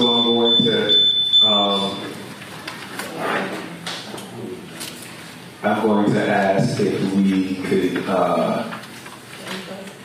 we're going to make a motion to adjourn, but before we begin our next meeting, if we could take maybe 15 minutes, 15 WASP Republican minutes, and be back here at 8:20. We could be back here at 8:20. I'll entertain a motion to adjourn. You don't think we were supposed to start at 8:30, can't you start at 8:30? Yeah. Okay. I'll entertain a motion. I move that we adjourn the 6 o'clock public hearing. Second. All right. So proper move in second. All in favor? Court is unanimous. We are adjourned at 8:07 p.m. All right. We will see you back here at 8:30 for our special call.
1, 2, check 1, 2. Okay. Check 1, 2. Yes, 1, 2. Check 1, 2. 1, 2. Check 1, 2. Check. 1, 2. 1, 2.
We are. I am going to call this special call meeting to order. Mr. Clerk, would you please call the roll? It's a roll call for the special call meeting, September 12th, 8:30 p.m. The Honorable Catherine F. Ryle, 1. The Honorable Carmelita Gums, District 2. Present. The Honorable Helen Z. Willis, District 3. Present. The Honorable J.C. Sebastian, District 4. Present. The Honorable Corey A. Reeves, District 5. The Honorable Natasha Williams Brown, District 6. Present. The Honorable Linda B. Pritchett, District 7. Here. The Honorable Mayor Khalid. Present. Mr. Mayor, you have a quorum. All right. The two sheets that I'm going to ask you to put up on the screen, well, actually, I'm just going to ask if you can email everyone the primary and secondary event sheets. If we could keep on the screen for the duration of this conversation, the SharePoint worksheet, if we have a live version so people can continue making updates and we can hopefully carry this conversation live. We're going to try and use all of our technology and hope that our technology works with us. And so I hear there's a presentation. So after the presentation, if he would bring that sheet right up, that would be great. If anyone doesn't have it, please send a message or let Mr. Adams know so that we can get you in there and everyone can be looking at it. Hopefully they've done that beforehand. Madam City Manager. Thank you, Mr. Mayor. Mr. Clerk, can you bring up the presentation for me? So the purpose of the presentation is to determine how we can streamline communication and coordination for successful event management. The basis of our process improvement thought process is around Resolution 2023-30. 1 minute. It's not a I'm hearing that the sound is out. Have we fixed the sound issues on the YouTube so people just can't hear on the YouTube? There's no sound on the YouTube? The sound is on the YouTube. All right, if people still can't hear, please message me. Go ahead. I'm sorry. No problem. Next slide, please. So Resolution 2023 was passed, I think, in April with some changes to the 2019 resolution. Next slide. And caused us to have to go back and take a second look at how we handle events. And so I always like to start with what is the problem we're trying to solve. So we have a desire to ensure that there's meaningful interaction with the public. We want to make sure the council, mayor and council's expectations are met around events. We want a consistent and seamless process to avoid organizational chaos, which we have a little bit of that now. And I also want to make sure we're in compliance with the legislation that you passed. Next slide. And so what we've discovered by listing all of the events, being required to bring the events for approval, and we learned some things, but there were some things that we probably should have known, is the resources to support the events are strained. To adequately provide support, our events exceed our resources. We need to improve our processing, and we need clarity for consistency and for excellence. We want to do this well for the community and to meet your expectations. So in reviewing the resolution, a city event is defined as an event where the public is invited by city officials or administration to discuss or address topics, activities, events, or legislation where city employees and or resources are used to organize and facilitate the event. And so by this definition, just about everything under our umbrella is a city event. And by that definition, and by following the resolution, events must be approved by this council before they can be held, and approval must be obtained before we notice the event. Next slide, please. I'm sorry. Some things are excluded. Regular and special council meetings, events solely hosted by city employees in our budgets where no council member is named. This is internal workings inside the city. Events organized by the public to which you're invited. Boards and commissions and councils and authorities, and events hosted by mayor and council where less than a quorum is in attendance that doesn't require any city support. And so the list which we're going to look at next includes the events that are scheduled. This is already changed. So it does not include special events, which will still come through the special event process. It doesn't include staff events where no council member is named. It doesn't include events at Wolf Creek or Southwest Arts Center. For several meetings, I've heard the requirement to have a master calendar. We actually have a master calendar. It is housed on our website. There's a link to it here. It can be accessed from the home page of the website. It can be viewed by time frame. It's searchable. Populating the calendar is a responsibility of public affairs, and the calendar information comes from various sources. So if somebody is trying to figure out what is happening in the city on a particular date, what has happened over a period of time, the city calendar is available on the city's homepage of the website, and we will endeavor to make it as robust as possible and capture everything.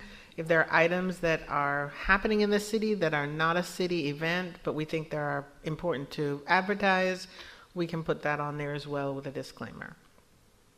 Funding, per the resolution, we budget funding. Funding is budgeted both in city departments as well as mayor and council budgets, but then there are also hidden costs associated over time, particularly in police and fire and public works, as well as some opportunity cost. So internally, one of the things that we're doing is to have created an electronic process for all events. They start with this link. It puts all of the requirements. What's the date? What's the location? How many people do you expect? What's the nature of the event? And the form will electronically send to the respective owners of processes their part. So if there's going to be alcohol, the police will get an email. If there's going to be a need for parks, parks will get an email. And so we're still working through this process. Ultimately, we want to transition this to the new ERP, but this is going to be the consistent process that we use going forward for all city events. Special events that are generated outside the organization will follow the special event process that currently goes through CDRA. I'm sorry, I'm moving my screen, forgetting you're not moving your screen. Next slide, please. Nope, go back some. There it is. Next. The Public Affairs Department will review the requests, make sure we have clarity around what it is that is needed, gather additional information. We will ask for as much lead time as possible to make sure that any and all of your needs for your events are met. Next slide, please. And so I'd like to recommend make some recommendations. We have identified for the budget some signature and secondary events, which I know need some modification. I put a draft out there based on the information gathered by the Parks Department. We will review those, ask for your input, make the modifications, and next meeting on the 26th, when the budget is passed, it'll be incorporated in the budget. The funding is already there. We've identified the funding. Second thing I'd like to recommend is that you consider limiting the number of events that occur on a day, date, and weekend. As an example, We have had staff and vendors work probably the last 6 Saturdays or last 6 weekends on bulk trash events, which means employees are not getting a day off or not getting a weekend off because somebody has to staff these events. So consider limiting how many happen on a weekend. I want to really manage expectations around lead time and support. We just don't have the resources to learn about an event this week and pull it off effectively in 2 weeks. The other thing I'd like to do is ask you to consider making some modifications to the resolution for smaller events like town halls. Do those all need to come before you, or can they be administratively approved? Either way, we'll work with it. If you want to see everything, we'll continue to bring it and we'll get it into a more well-oiled machine if everybody's following the same process to get events approved. We also want to make sure that we're consistently using the master calendar, that everybody's looking at it, everybody's using it. So no more can it be, well, I didn't know there was an event on that day because there's no calendar. And then lastly, as I said before, we're going to transition our processing to the ERP when it comes online, hopefully no later than first quarter of fiscal 24. So with that, any questions on what I've presented on our new process? And the next steps will be to look at the signature and secondary events, and also to approve the remainder of events that are currently on the spreadsheet from October 1st through December 31st. I am going to first remind everyone that we have to switch over a third time to the special call meeting and see if everybody can get in the queue, or if anyone can get in the queue under the special call meeting. Councilman Sebastian says he can't. I know that Councilman Reeves doesn't, so we're just probably going to do this by show of hands. I'm going to start with a comment and a question. First, the first dog has also complained about his Saturday schedule. We've been averaging about 3 or 4 events every Saturday, so he is also concerned about the volume of work that we're doing around the city. He's expressed those concerns to me. Yes. And so, I mean, but no, seriously, it is a concern that that none of our employees have those Saturdays off. And if we're council people and we're trying to make those events, we don't get those Saturdays off either. You had a slide that talked about the special event, the spreadsheet that we use, or that we are going to be using tonight. If you could go ahead and bring that up, Mr. Adams. Doesn't include special events initiated by the public, staff events, events at Wolf Creek, events at Southwest Art Center. I'm going to add one more, and those are like events by the chamber, so ribbon cuttings and things like that. I'm not. It may not matter as much, but there are other events that we have. Sometimes we have ribbon cuttings and things. Whose responsibility? Now, you did say that there is this master calendar that exists on the website. For those of you all who are following online, or even here, if you go to cityofsouthfultonga.gov, there's a calendar at the bottom. It shows like the week at a glance, but you can actually click on it and then expand to see the entire months and click through for further months. Seeing that there are multiple categories of events that are not included in this spreadsheet, whose responsibility is it to check that master calendar before we amend this spreadsheet? Because I will just go ahead and admit there were some events missing and I added them to this spreadsheet, but I didn't check to see if there were already things happening on those days on that master calendar.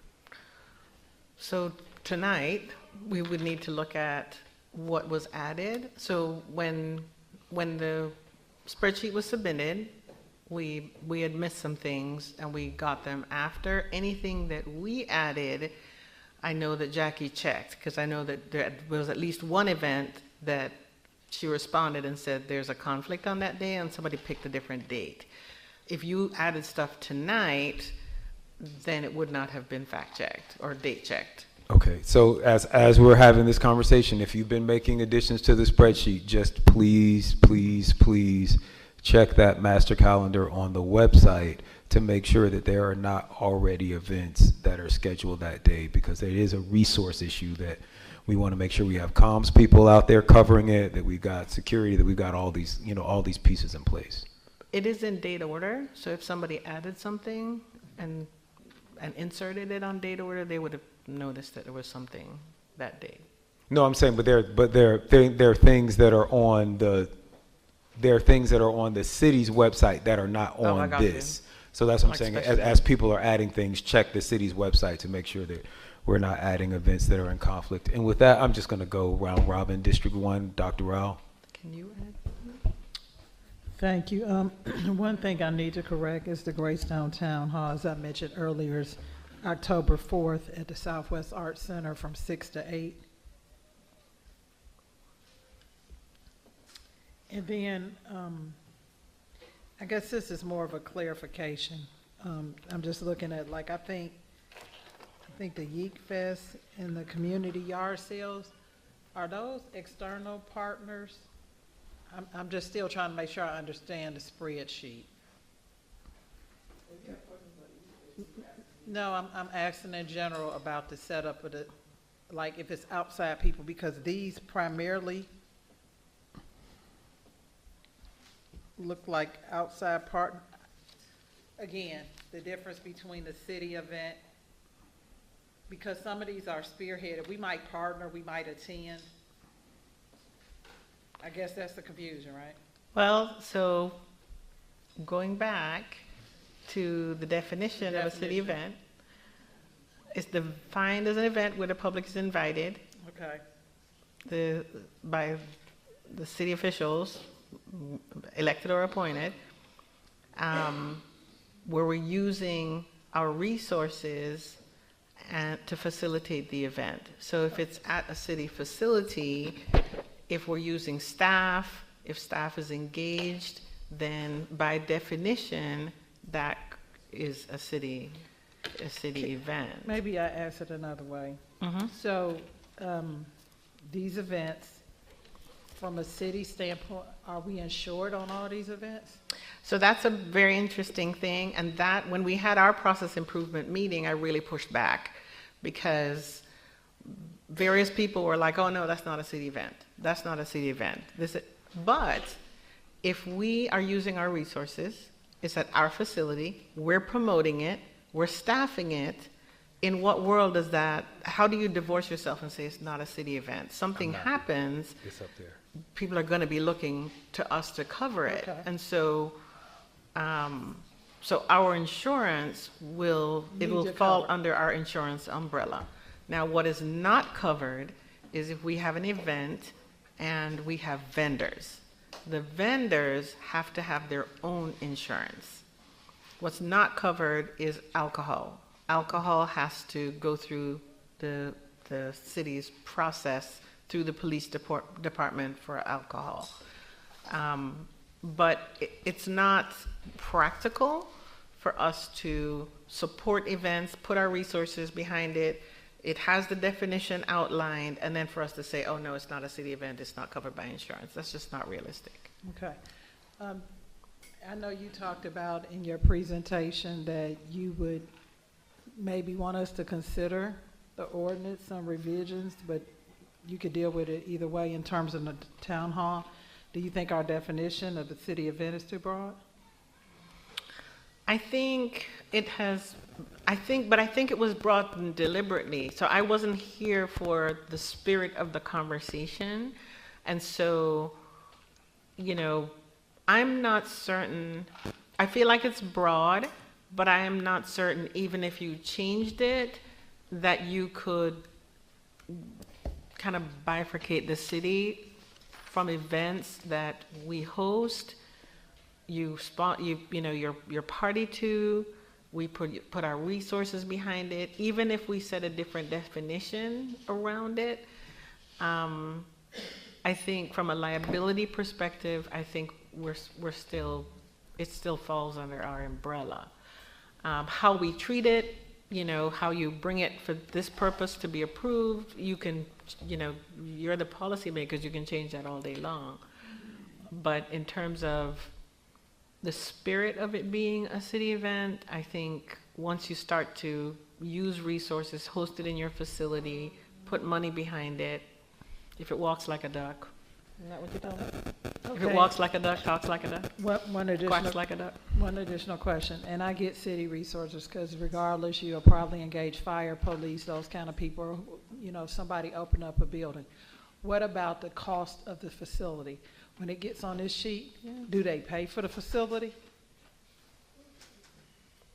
No, those, and that's part of our, I think I said it in a later so they're slide. Not paying anything. There's a, if it falls under the definition of, it's a cost, but it's not a cost that somebody's striking a check and writing to us for. Unless it's going through the special event process. The special event process is an outside entity. The outside entity does pay, and the outside entity pays for law enforcement, and the outside entity pays for fire protection. So we need to be mindful how many we run through this, because it's also lost revenue to the city potentially. Right. Okay. Which is why the next conversation will be around your primary and signature and secondary events. Can we kind of narrow those things and settle on them and know that they're budgeted, and other things go through the special event process and people pay the cost of using our facilities and using our resources. Understood. That's helpful. Those were the big questions I had about how in my mind to separate what's what and what we would attach our names to. I guess that's it. I mean, I think the other events, they're probably so far down the line that I really don't have any additional comments. I guess we just have to update it to follow the ordinance. And then I don't have any other changes for the listings on the sheet for D1. Councilwoman Rao, you do, we do. The I veterans. forgot. Yeah, you can do it once you get. Okay. All right.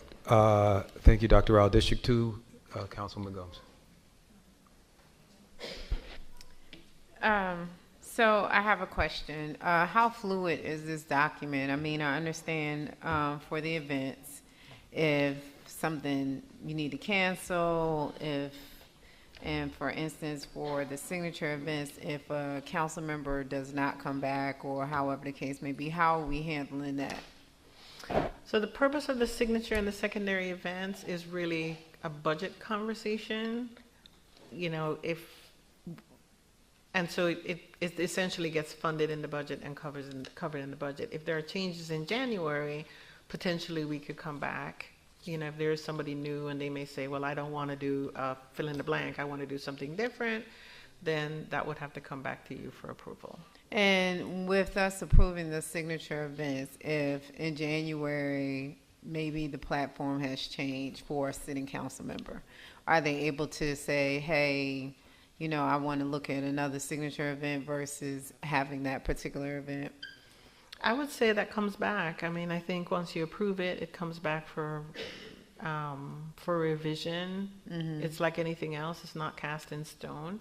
If you change the dollar amount and it exceeds what we've allocated, then that becomes a resource issue. But I think I'm just trying to follow the. But you're saying outline. Pretty much it's fluid, that we can bring it back and amend it if we needed to. Yes. Okay. Yes. Or just as a point of order, we're only approving, or point of information, we're only approving the calendar through December 31st, 2023. Yes. So I've updated my events on that particular sheet, but also too, I wanted to, for the signature events, wanted to make some changes in that. So how are we going about doing that? Are we speaking about that now or? After this, it's on the agenda. Okay, to make the changes.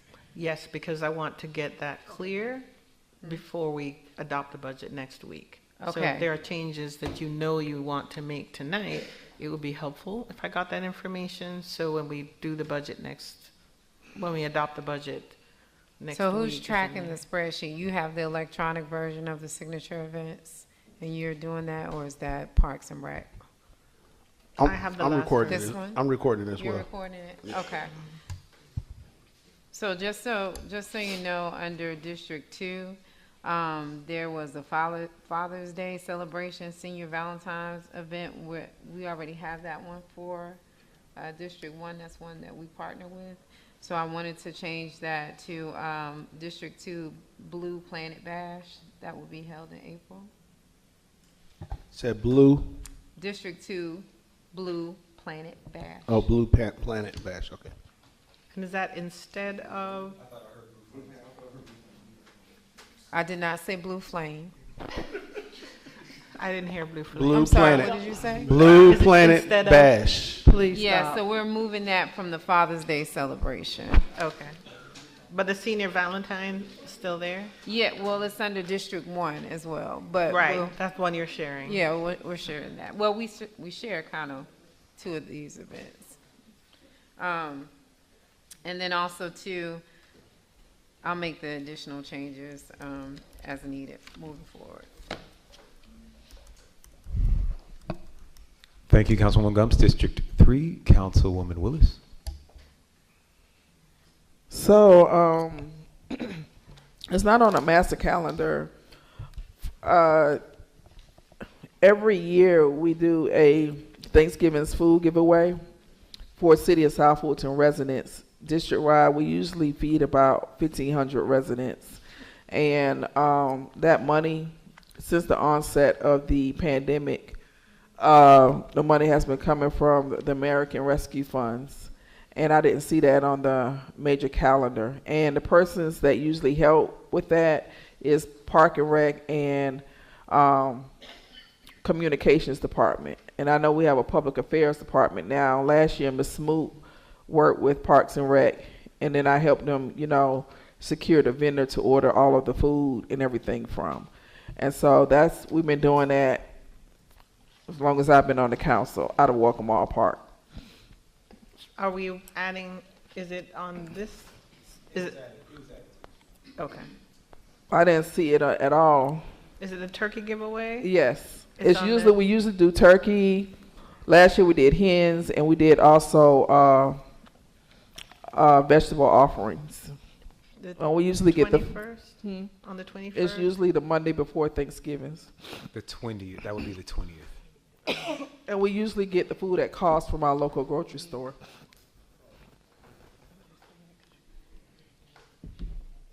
So we need to change the date to the 20th. Right. And then we probably need to get a meeting. We usually have a meeting with the Communications and Parks and Rec, and then we go ahead and work with the local grocery store and ordering. We are now in October, so we probably need to go ahead and I mean, we're September, but we definitely need to do it before October because it's a shortage of usually turkeys around that time. And that is a citywide initiative.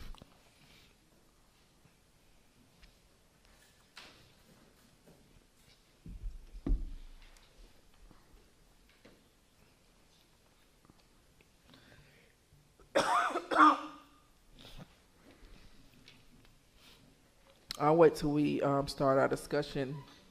So I guess my question is,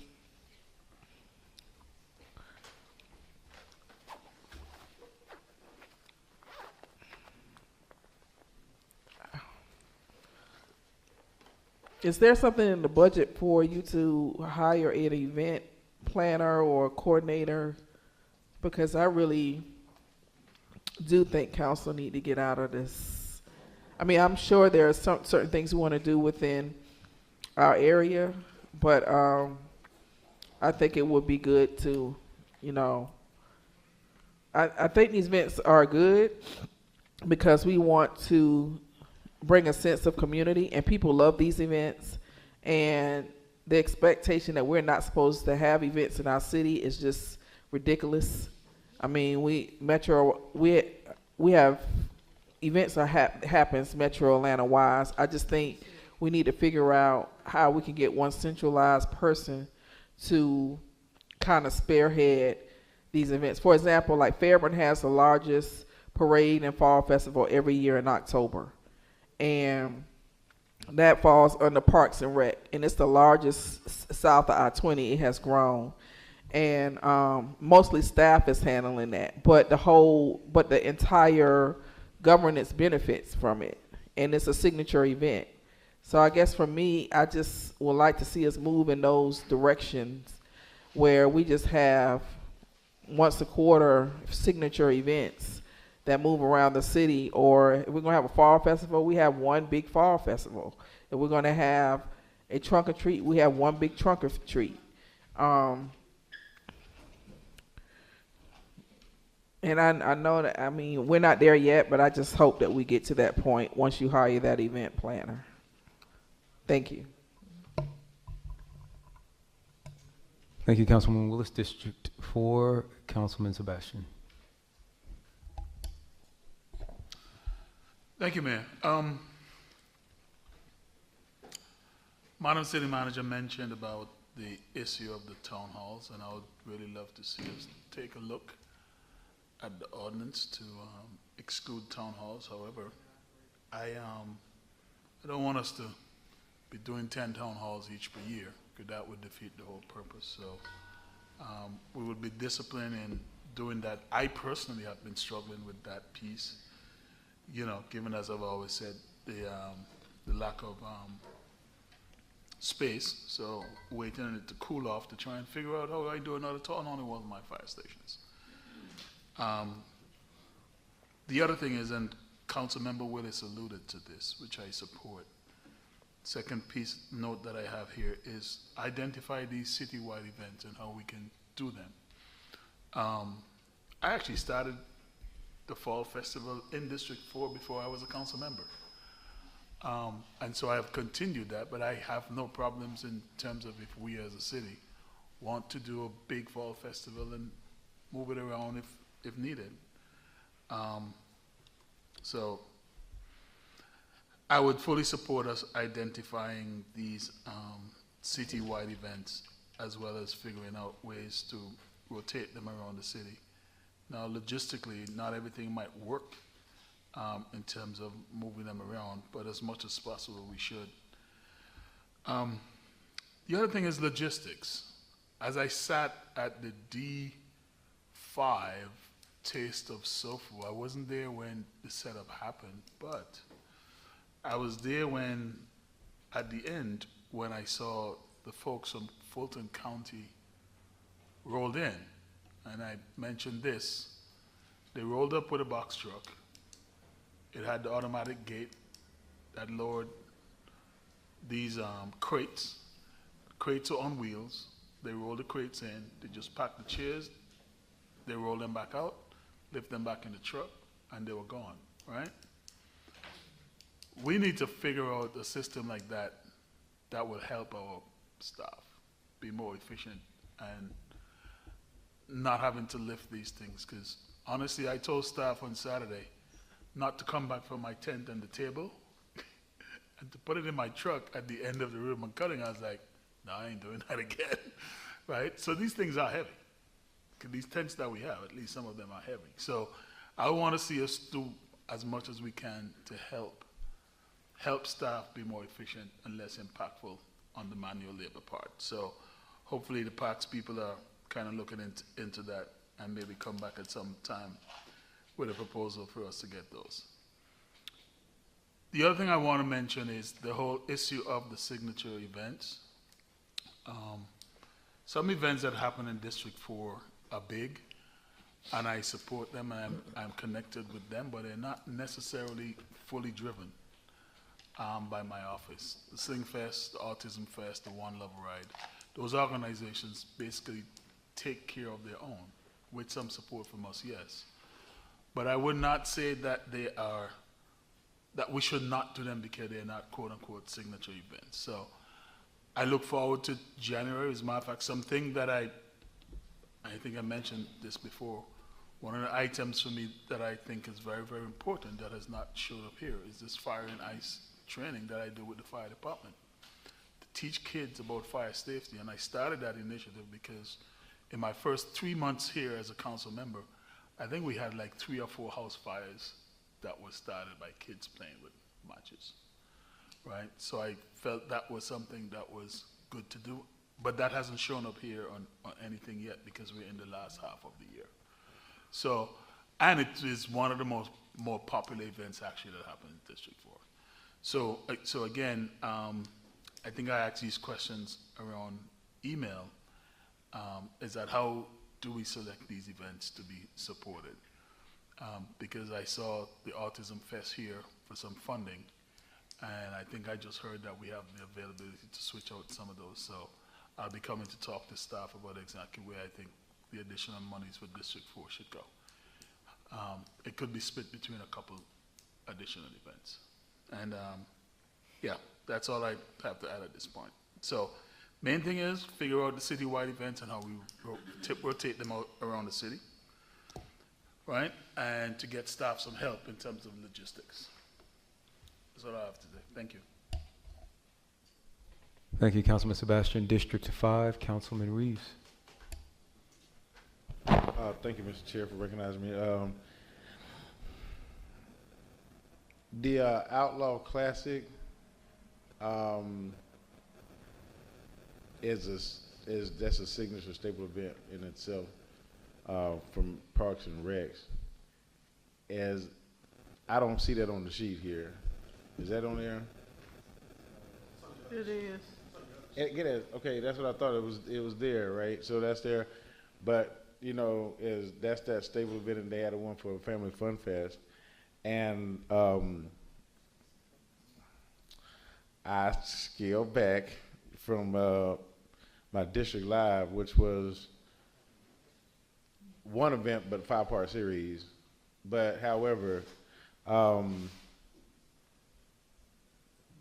we don't have any conflict, and so it's we're just going another route with that. But that I had proposed on Earth Day, the Green Day, the Vegan Festival, and then Oktoberfest, which is a beer and bourbon fest. So we would have to do something about the alcohol orders. But however, and so, or Oktoberfest, just let's say that. Did y'all get the email on that, for that update?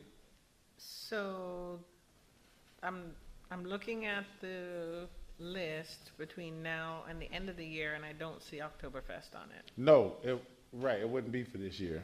Okay. Right.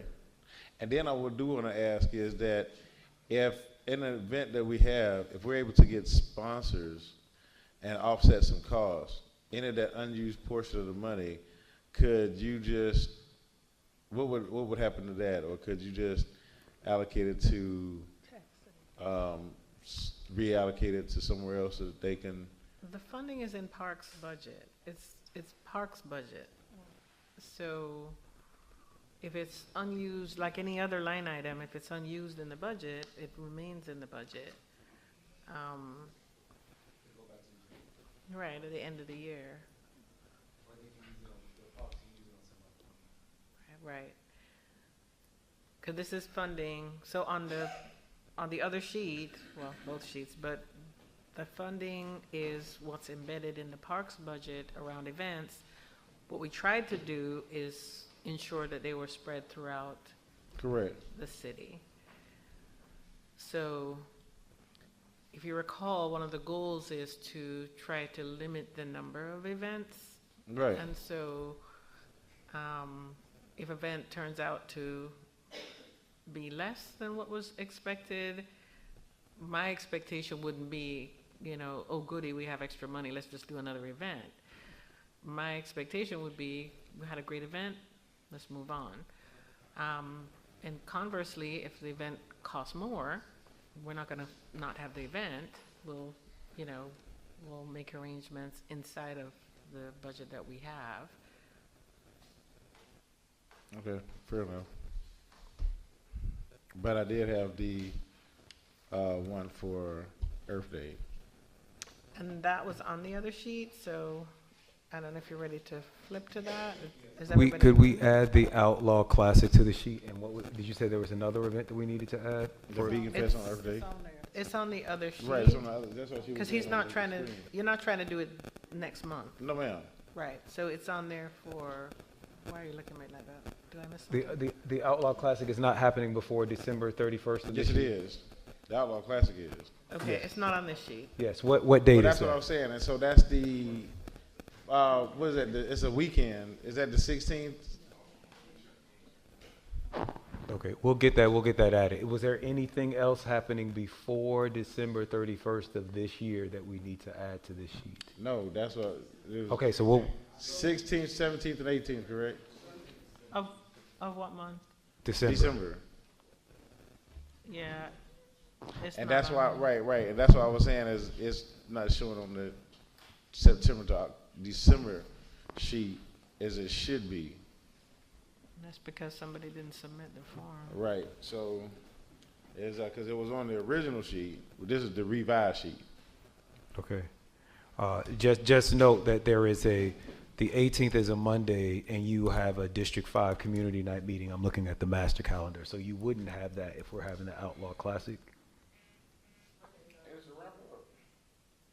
But it's on December 18th. Yeah, that's Monday. Right. Right. December 16th and 17th is the well, it would be the 15th to 16th because it's a game and then there's a toy drive. It's a whole. The organizer has that. It's the 15th and the 16th. Right. So the Okay. holiday party, toy drive, and the Deck the Halls in Districts 1 and 2 are happening on those same days. So. Not on the same day? Are you changing the date? What are you referring to? So the Outlaw Classic is on the. The Outlaw Classic we're hearing is on December 15th and the 16th, which is the Friday and the Saturday. I happen to be looking at the city's website, and I do see the Outlaw Classic listed for December 16th only all day. But this is why we're doing this and we're perfecting this. It's going to be the 15th and the 16th, and we have a slight conflict. I had a 15, and I think it's gonna be a different group of people going to that than just being honest. What? Okay, just one second. What time on the 15th? It's in the evening at 6 o'clock. In the evening. So it's this is why we're working this out. The demographics may be different, but we need to make sure that we have staff to cover both of those events. So we can get that. I don't want to have the same events on the same day. We want to. That's the whole point of us doing this is isolating it out. And so, but I wanted to. Those are they start the whole class. If they can give me another date at the Southwest Arts Center, I'm okay with changing it right now. If Mr. Vini can give me a date. Right, because I don't want to do anything to double staff. I got you. I just need to get these toys for Christmas though, for the kids. Okay. You have what event do you have on the 16th? I have the Dept Halls, but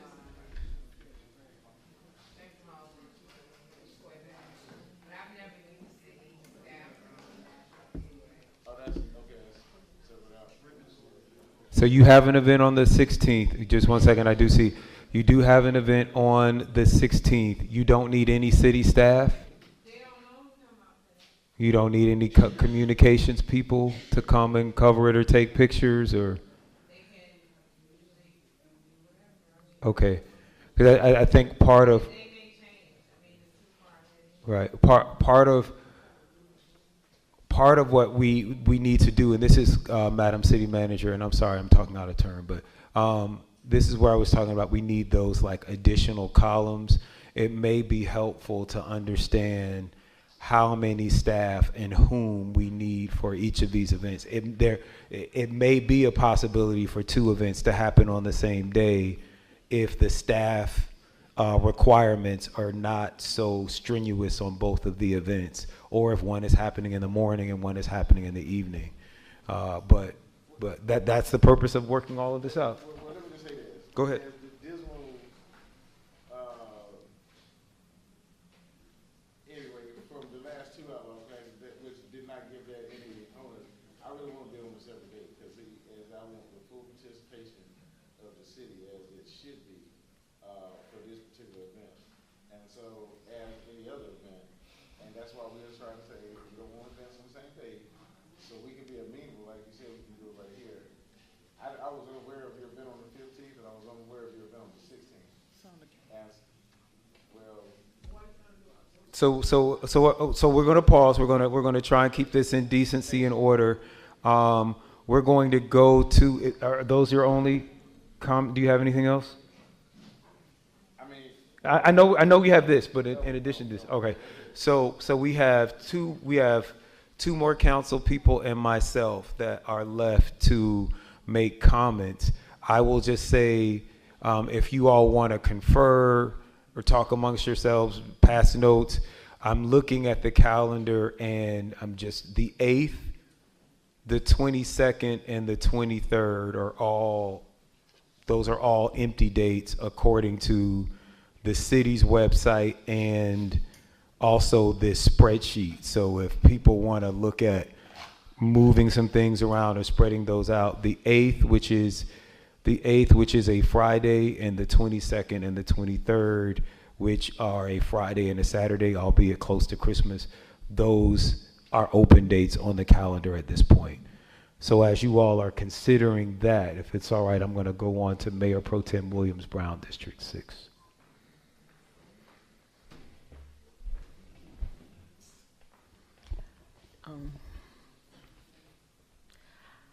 I think the only thing that I need to add, and I added it to some spreadsheet, I just don't think that it's the right version, is I have a town hall tomorrow night at Burdett with Kimberly Dove, the president of the Fulton County School Board.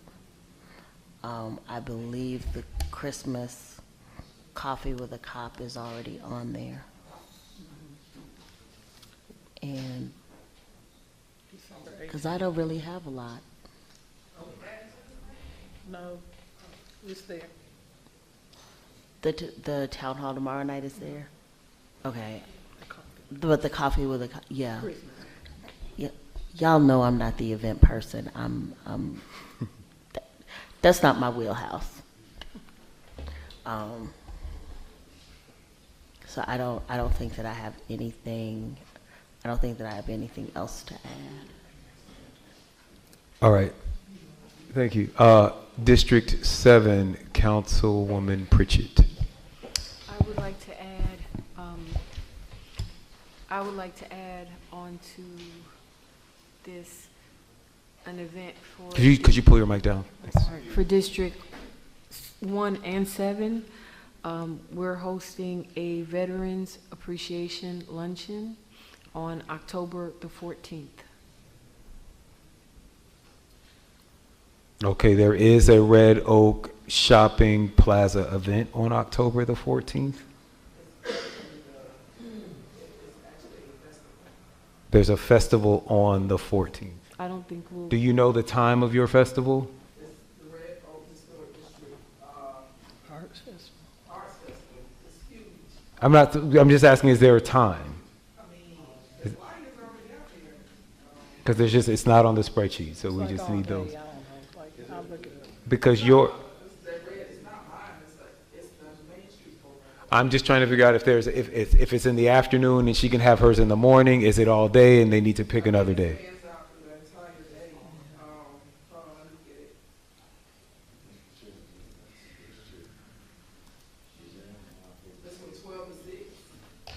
It's from 12 to 6. Your veterans brunches, 11 to 1 p.m. And we're really not requesting a lot of assistance from staff. A lot of what we're doing is going to be coordinated between the council persons, and we also have a senator that is a co-host in this event with us. The state senator? Yes. Okay, and so what staff are you? And this will be at the tennis center. Maybe some pictures. Okay, so 11 to 1 is a slight overlap. What kind of staff are you, what will you be needing at the tennis center? I don't think that we actually need staff other than our LSs and volunteers, because we will have, we're dealing with our catering, we're going to deal with our decorator, tables, chair setup. We will coordinate that prior to, like, even the day before. We have to do a site visit, and we need minimal staff. Okay, well, it is at the tennis center, so When is it? October 14th. October 14th. Can we add that to the sheet? October 14th from 11 to 1. We've been pushing this off because we wanted to include Senator Halpern, and we were trying to figure out when her schedule permits, and that's where we came up with this date. We're just getting everything on the sheet. We're going to talk about it in a minute. But just so that we have everything on the sheet, it is at the tennis center, so we are going to need park staff to open and close the tennis center. Okay. Can I ask, is the tennis center available that day? Is it open? We have confirmed that it is. Okay. All right. Mayor. Okay. I'm going to go District 5, then I'll come back to District 3. I'm sorry, do you have more? I have a comment I'd like to go ahead. So I'd also like for, well, Ms. Subadan, I think that we've spoken about this, and I might have spoken to a few other people about this, that we consider when we use police staff, that we use the chief's recommendation for a public safety plan if it's needed for a particular event. But for most events, just in the interest of courtesy and efficiency, that if you need just 1 to 2 officers and max out right there, unless the chief, I spoke to the chief about this, unless the chief has a recommendation where it calls for more officers. And I'm just making the statement. All right, so Madam City Manager, you want to talk about how do we operationalize that across all of these events? Like how do we determine when a security plan is needed? Like what does that really look like? I quit. No, that's hold on. We're doing good. We're going to let the city manager speak. I see everybody in the queue. Well, Mr. Mayor, I'm asking that because I'm the one who brought it up, and I'd like to expound on why. I recently had we had a book bag giveaway, back to school event. I really didn't think that it was a big deal at all, requiring, the use of officers and that type of thing. But unfortunately, where I had the event, people were coming up to me. Oh, they get serious about those bags. Well, it was just very awkward. As a female, it was not cool. And so for my protection and safety, and even for some of the patrons, I requested 1 officer, and it was good. I've never required more than 1 officer for any of my events, unless it was a coffee with a cop, or it was an event that was geared around a town hall that had a conversation related to police. So I'm just making that clear. No, I hear you, okay. But I think the question isn't necessarily about that specific event. I'm asking operationally, because we need to put all of this into a policy that covers everyone in every event. At what point does every event on this list need to have a security plan? Is it up to the discretion of the chief? Is it up to the discretion of the council person? How do we determine the security plan for each of these events? So this is why the process is important. Because when you put down it asks, for example, how many people are going to be there? Where is it going to be? those are the kinds of leading questions that help us to determine whether a security plan is going to be necessary. And then, of course, there's your personal request. If you feel like you're going to need security, then that would be something that you would add to the list as well. Since we actually have a city to run and beats to cover, no, we do not have police officers to cover all of these, but they're not necessary for all of these either. What happens, and this is, you know, I'm putting on my 1 year of law school hat. What happens when an organizer and the chief disagree on how many folks are needed? If someone says, oh, I think we just need one, and it's the chief's call. It's the chief's call, just like the fire chief. The fire chief says we need this many EMS officers because it's going to be 100 degrees with 100% humidity. We're going with his call. And so are we going to have, after we approve this list, are we going to have the police and fire chief look through all of these events and make determinations of what staff is needed for, let's just say, for example, we approve all of these. Do we then ask the police and fire chief, like, how many people do you need for each event? Like, where are they in this approval process? Some of these have already gone through that process. Those things that you're adding, so there are things I'm hearing for the first time tonight. So, you know, I can't answer that. I also remember here, I just sent a note because I felt like there was another Veterans Day or Veterans event, and I don't see it on the list. It's in District 4. It's there. Is it? Okay. Okay. It's combined. 4 and 5 is it. It's the Veterans Day Parade. It's on 11/4. Okay. So that one is that's going to require Public Works, that's going to require police, that's going to require different items. Okay. So I have in the queue Mr. Reeves for a second time, Councilmember Willis for a second time, and Councilman Sebastian for a second time. Mr. Reeves. Do I get to go a third time? I'm just kidding. So thank you, Mr. Chair, for recognizing me. But here's another first. As I was remiss, as I think on October the 28th, it's the city Halloween event. Am I correct on this? Mm-hmm. And what time is that, sir? 5 to 9. 5 to 9. Right. So as we are doing a Biking for Clean Energy event from Flat Shoals to Burdette, and this is just requiring from the city's participation, just want to put a banner up over the street because as we have a lead-in with a fire truck and then, but everybody knows they use not our resources, is, you know, it's a company that has fire trucks, and it's just an off-duty police officer, you know, from trailing, so that's just as a guide. So you're adding another event on 10/28? No, yes, sir. It's a right bike for clean energy, but it's not. It's just be listed. As I just get it, all I literally need from the city is the deal with Georgia Power to put the banner up, and so over the highway. So that's it. But there's not gonna be, and I'm have an off-duty police officer. And then right, but it does need to be added because that's a Right. resource issue. We're gonna have to roll a bucket truck. We're gonna have to shut down the street. If we're putting a banner up that's going across the street, it's a resource issue. We're gonna have to mobilize, and we need to be able to do that ahead of time. Correct. That's all it says. That's why I was added. That's just for October. And it sounds like it's a bike ride, so we're probably It is going a to bike need ride. some police or traffic control for the bike No, ride? that's what the fire truck is escorted at the beginning, and the police is in the end. So it's the convoy, right? That's. No. It's an off-duty officer. It's an off-duty officer driving an off-duty fire truck?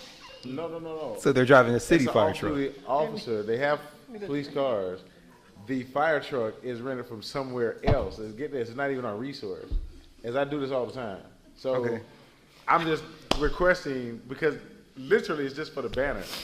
And so I'm- that's I'm- why I have to mention it. And that's from 9 a.m. to 11 a.m. On the 28th? Yes, ma'am. We're adding this event to the sheet.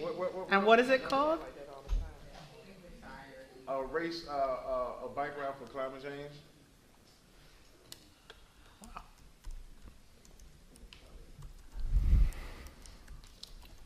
And we do have, So if it's a bike ride, is it going through is it privately sponsored? Is it going through the special events process? Because if they're closing roads, they need traffic control. okay, right. So, the purpose of the convoy or escorts, and so we don't have to close the road. So, and this is also too, as in partnership with state reps. Kim Schofield. I'll tell you what.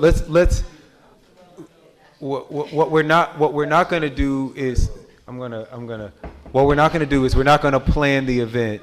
And this, we're not going to. I'm going to talk. I'm going to talk now. We're not going to plan the event in this work session. We are going to add it.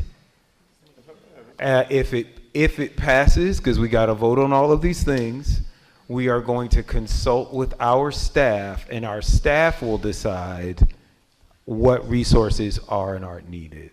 I hear you, but like our staff is going to make that determination. At this point, we just need to know what the event is, the date and the time, and what you think is necessary. But our staff will make that determination. Does that sound good, Madam City Manager? Okay. All right. Anything else? Okay. Yeah. No. No. I'm not gonna say I'm mute at this. There's something I'm mute. I'm good. I yield. Okay. The chair recognizes District 3 Councilwoman Willis. And again, we're just adding. We're not debating the things just yet because everyone hasn't spoken, but we're just adding events if there's something else or you have questions. I do have questions because it does stretch staff very thin when we plan events on the same day. The Welcome All Fall Festival has been planned for over a year, but on the calendar, it's an annual event. It pulls a lot of city resources. And I'm not gonna, and it's not even my event, it's the Red Oak Historic, it's an economic development Main Street program event that Caitlin does a good job in planning. It has grown. And Councilmember Rao, you participated in that event last year with your daughter. And it's all in the same district. And I just think that we need to be cognizant when we planning stuff on the same day because it does pull staff. And it's going to pull staff from the same resources, park and recreation. Park and recreation is not, I had an event at the tennis center the other day, and park and recreation had to be there. And they complain when we do things on the same day and we're pulling from the same resources. And, I just think that we should just be cognizant of that. And I didn't even plan the Fall Festival in its entirety. It was all Caitlin, it was all economic development. It's the part of the Main Street program. It's the annual event. But it pulls heavily from the park and recreation staff. It's going to pull heavily from the police and fire resources. And I just would ask that I'm not being disrespectful. And I'm a daughter of a veteran. I'm a wife of a veteran. I'm a mother of a veteran. I just think that I just wish we would consider, so we can maximize attendance, that we can, and not pull from the same pool, we would consider not organizing things on the same day. And we could consider, and I know it has been pushed, and the Senator Halpern, that's her district too, the Arts Festival, and she's going to have a lot of constituents there. And so, and Catherine, Councilmember Rao, you participated in the Arts Festival. So I just wish y'all would consider, another date. Because it's going to pull from and it's really not fair to staff. Because this has been planned on the books for a long time. And I just would ask that we all consider that when we're planning events. To try to be cognizant of not planning meetings on the same night. And I'm not blaming anybody. I just say that we got to be more cognizant because staff, they feel pulled in all different directions. and they're tired, and it's not fair to them. And then I'm sitting here looking at the city manager's face. And Ms. Subadan, she knows her stuff. I really respect her, and we really should try to adhere to what she's saying in all aspects of her staff and resources. And that's all I have to say. I'm willing to compromise in any way that I can, but that October 14th event was not anything I planned. That is an annual event, and it was planned over a year ago. And I just wish that we do things so we can maximize attendance, not only from the residents, not make the residents feel pulled every which way, but make sure that we can go to each other's events and support each other events. I yield. Are we discussing the calendar? No, we haven't heard from everyone yet. Are we discussing the calendar next, though? I thought we were just supposed to add the dates. I didn't know we were discussing that calendar. Are we discussing the calendar next? This is the I'm sorry. Well, I thought when we started this discussion, you said we were just going to add stuff, and then you said we were going to go back and. Oh, we have to vote on the calendar. So it's not a discussion. We have to vote on. So we're in discussion about this calendar? Yes. Okay, I didn't know we switched gears. I thought we were just adding stuff. Okay, well, the question I have of the city manager, all the stuff on the calendar, does that mean that our police and fire, we don't have to pay for their resources? Because typically when I partner with organizations, I make it clear that I'm not responsible, and the city isn't responsible for paying for public safety resources. For example, the Yeek Festival, the organizer, they work with police to get a security plan. Right. That went through the special event process. Right, and they're responsible for paying. I mean, we have park security, but they're responsible for paying for if they need additional police officers. Right. If something goes through the special event process, like it's an outside entity, then my understanding is anything going through the special event process, the event organizer is paying for those resources. But just because it's on this list, that doesn't prevent it from going through the special event process. It does? Not at all. Not at all. If it requires. He's saying it does. It is required to go through the special event process. I think we need to make that clear because, some people being on this list does not exempt an outside entity from going through the proper process. Okay, I just think we need to make that clear as possible because some people think partnering with council members is a way for them to get city resources and public safety resources free. And I don't think that's fair. I don't think that's fair to the city, and I don't think it's fair to the officers who have to work these long hours and depend on part-time pay to help supplement their salaries. And that's for police and fire.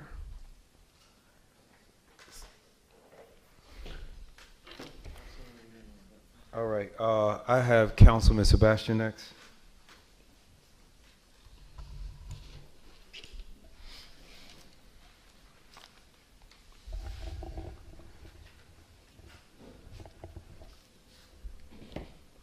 I just happened to, over a year and change ago,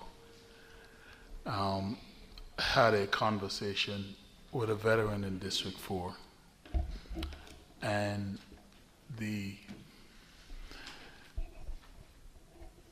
thing that I was surprised about is how much the veterans in this area seem to struggle with accessing resources and without being recognized for the most part by any level of government.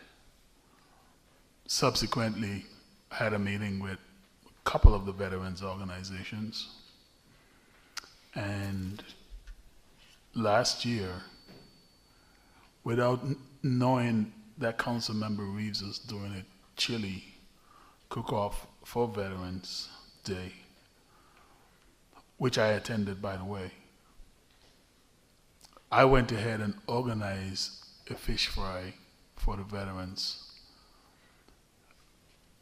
once that event started to come together, I reached out to my colleagues and encouraged them all to participate in it and to recognize veterans, which I believe most of us, if not all of us, issued proclamations to the veterans or some veterans from our various districts.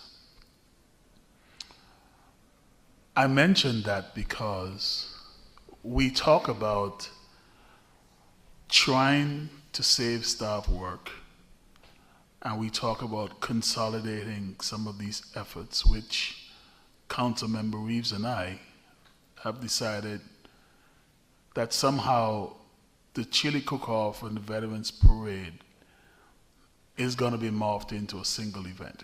And by the way, the veterans also complain that they don't have a parade here on this side of town. If they have to go to a parade, they have to go to Alpharetta. There's nothing here.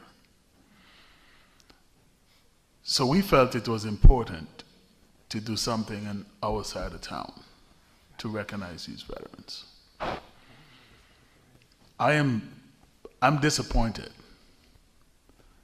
that we're thinking of doing another event 2 weeks before this event that has been on this calendar for a long time. And I know Senator Halpern too. So, again, I would ask, why are we planning a separate event when we are already on the path of combining two veterans events that were open to every members of this council and the mayor and across the city? We haven't even decided yet, and I need to get with police, where that parade is going to take place. It could take place in any one of these districts across the city. Doesn't have to be Old National, doesn't have to be District 4, but we've thrown out all kind of ideas, District 2, District 1, District 3, right, in terms of a parade route. So, I would ask my colleagues again, who are planning to do another veterans event 2 weeks before, to reconsider, and let's see if we can combine those events. If y'all don't want to do it, fine. But I see absolutely no sense, 2 weeks apart, to be doing two veterans events, which I know you guys would want support from the rest of us to your event. But I just I cannot support doing this when in fact we're adding yet another event which should be a large event to this calendar. And I will leave it at that. Thank you. I'm going to make some comments and then we have some more people in the queue.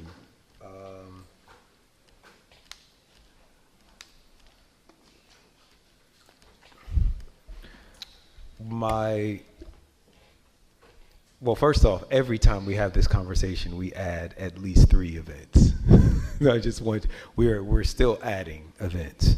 So I'm going to start taking some events off.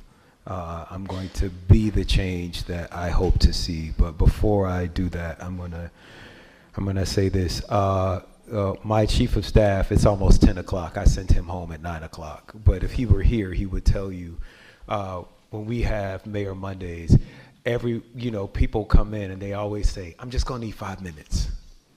They take the entire 20 minutes, sometimes the 30 minutes. I'm seeing a pattern here, Madam City Manager. We're adding events and everyone's like, mine doesn't need that many resources though. But then when the event comes, it just turns out people need more resources than they thought. And then, or they're calling our comms department and they're like, why wasn't somebody out to take pictures of my event, right? So it's like, we try to make the event sound small and then we do everything we can to make them big. And I don't know if we're always being genuine about that. If we look at this, I'm taking it all the way back to Dr. Ryle's first comment. She was having questions about the city events. And one of the things when I look at this list, I see requester. Sorry, I can't listen to you and to him at the same I see requester, and I wonder if we need not change that to the founder or the lead organizer. Because if I look at this event, it looks like all of these events have been requested and or created by city council people and staff, but I know that that is not the case, right? There are whole organizations that take part in those events, and I think that that is important, because when we talk about city resources, it's not just public safety, it's not just fire and police, it's the park stage. There is a cost to bring out that park stage. And what I would assume by looking at this list is that anybody that wants a park stage for any of these events doesn't have to pay. And if that's not the case, then we need to be clear which of these events are actually being led by organizations with council support, which is different than, you know, maybe I put in the request, but we're saying this isn't my event, right? Like if the Red Oak Fall Festival is not really Councilwoman Willis's event, then the requester shouldn't be District 3. The requester should be the Old National. The requester should be the Red Oak District or Economic Development or whomever. And that is important when we start talking about the prices for the events. So I started this process with 4 events. I'm down to 3 events. The Old National Day, which it happens Labor Day. It's happened every year. It's in its like 9th year. It predates the city, but we came to an agreement to remove it from this calendar because that organization needs to stand on its own.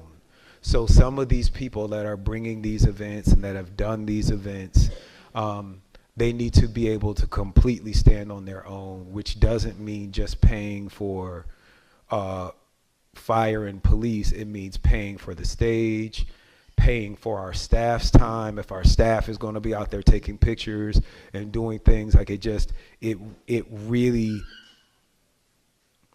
these events have to be able to be done on their own, or else they are still in essence being subsidized by city council. I think having a signature event and a secondary event is where we are saying we are going to subsidize these events. Whatever whatever the organization is, ONMA, Yeet Fest, whatever it is, Old National Entertainment, if any money is going to go to those events, then that's your signature or your secondary event. There are tons of people that are receiving some kinds of subsidies for these events, and so we've got to take a look at that. What I am counting when I look at this sheet are 2 veterans events, 3 farmers markets, 3 fall festivals, and 4 holiday Christmas events. So we would go a long way if we would just pick 1 veterans event, 1 farmers market, 1 fall festival, and 1 Christmas event, which means people got to take some events off the list. So I'm going to be the change that I want to see. I'm going to remove the Friendsgiving event. I'm going to get a lot of pushback from the organizers about this event.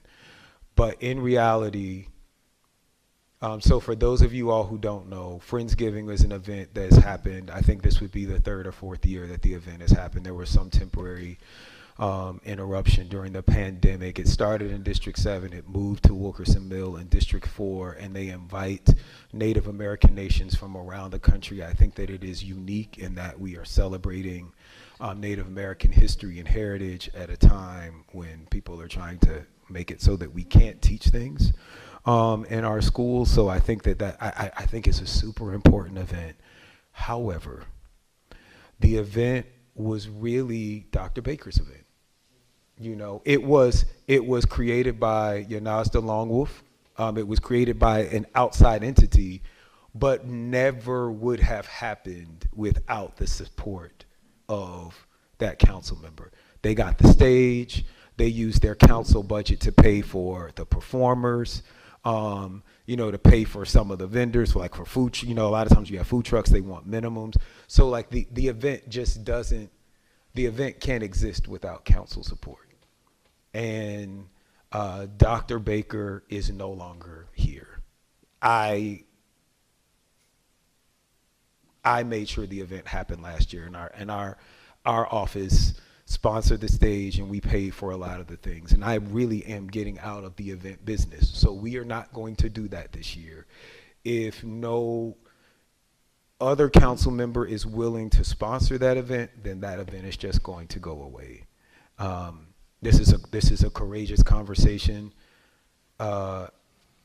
Baker was replaced by you, Councilwoman Pritchard. You are now, and it is your right to do this Azuka Music Festival, right? But again, that is a $50,000 or $60,000 event that cannot happen without the financial support or buy-in or investment of the city. I'm just saying this, right? Like, you're up for election. If you're not elected next year, just as Dr. Baker's event went away, this event could also go away, which is a challenge about having council members be so intertwined into events. Events can happen for 2, 3, 4 years. Get the support of council members. People come to expect it, and they say, "Oh, where's?" I still get requests about when are we going to have a senior gala, because we had a District 5 council person that did this big senior gala. She went away. The event went away, and so I think that those are our signature events and our secondary events, and it's important that our seasonal events not necessarily be tied to a council person. If we're going to do a veteran something and it's tied to District 4 and District 7, and then they're not here in 2-3 years, does that veterans event go away?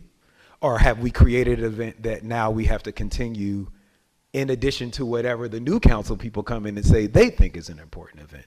So we've just got to pare this down. So for myself, I am, Old National Day is going to have to stand on its own. If they're able to get a special event permit, if they're able to make the math work, we've removed from this agenda tonight conversations about alcohol and parking. We're going to visit that on another day. That's a whole other can of worms. If they can come up with a business plan that makes it work and stand on its own, they can do it. Looks like we're not going to be able to do the Friendsgiving this year, so I've removed those 2 events. I just have 2 town halls. I think on your plan you have asked us to only do 2 town halls a year, and so I'm going to use these signature and secondary events to like try and do like 2 more town halls. But I have removed the number of events that I have on this agenda from 4 to now just the 2. And I think that we need to take a look at that. I do want to ask this question. There are 3, and this is not to pick on you or District 6 Mayor Pro Tem, but I do see, when I isolate this, I do see 3 farmers markets. Are all 3 of these farmers markets for District 6 happening? Those are actually being done by Old National District, Teresa Parham. Okay, but also all 3 of them are happening. All 3 of them. As far as I know. Okay. Yes.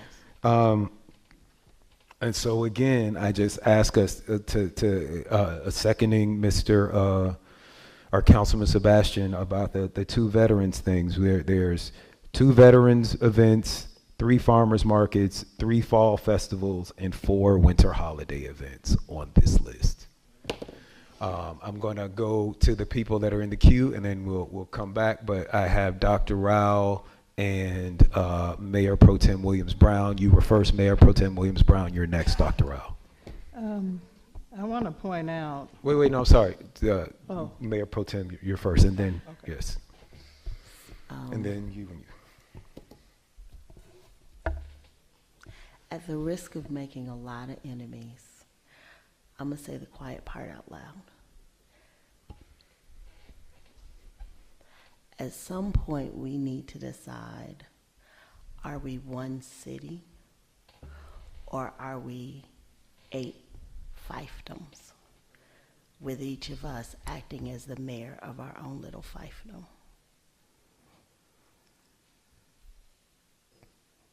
Last year, when we had the Veterans Fish Fry at the fire station, we all attended.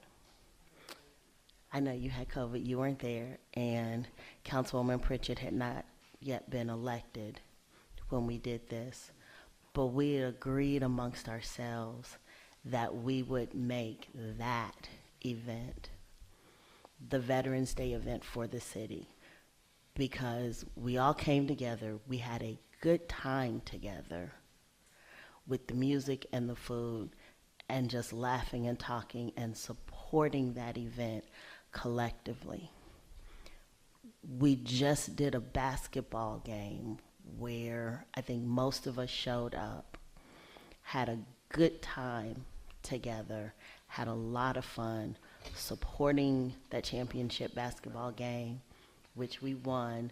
We were able to celebrate together as a unified city. And now here we are a couple weeks later, going right back into the whole of, we've got all of these events individually in all of our districts using limited resources. There is no department in this city that is 100% strength. Not a single one.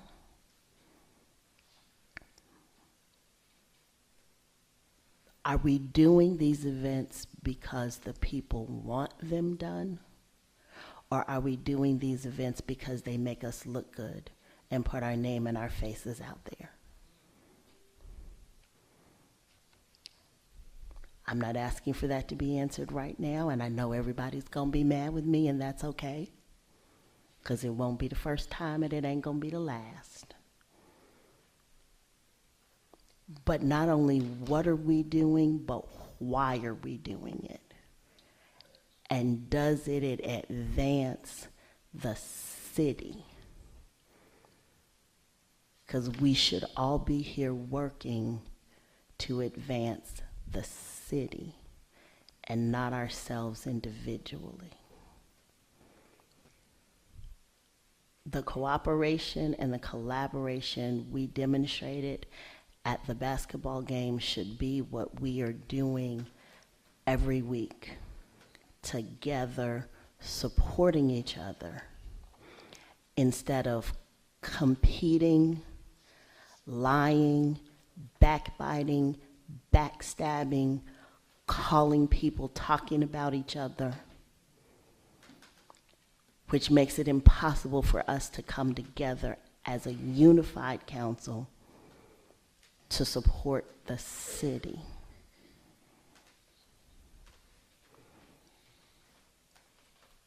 What are we doing and why are we doing it? Thank you, Mayor. All right, thank you, Mayor Pro Tem Williams Brown. All right, so before we try to go into this vote, I'm going to do one more round robin, starting with District 1. I will just be mindful, Mr. Adams, you can remove Friendsgiving. I have removed 2 events from this list. As we do this round robin, if anyone has any events that they would like to remove to help pare down this list, we'll hear those as well. District 1, Dr. Rao. If we are in fact moving in that direction, there are 5 dates that have 2 events. So do we go down to one event on those days? And one day, November 14th, actually has 3 events. So that might be a solution to get us there. And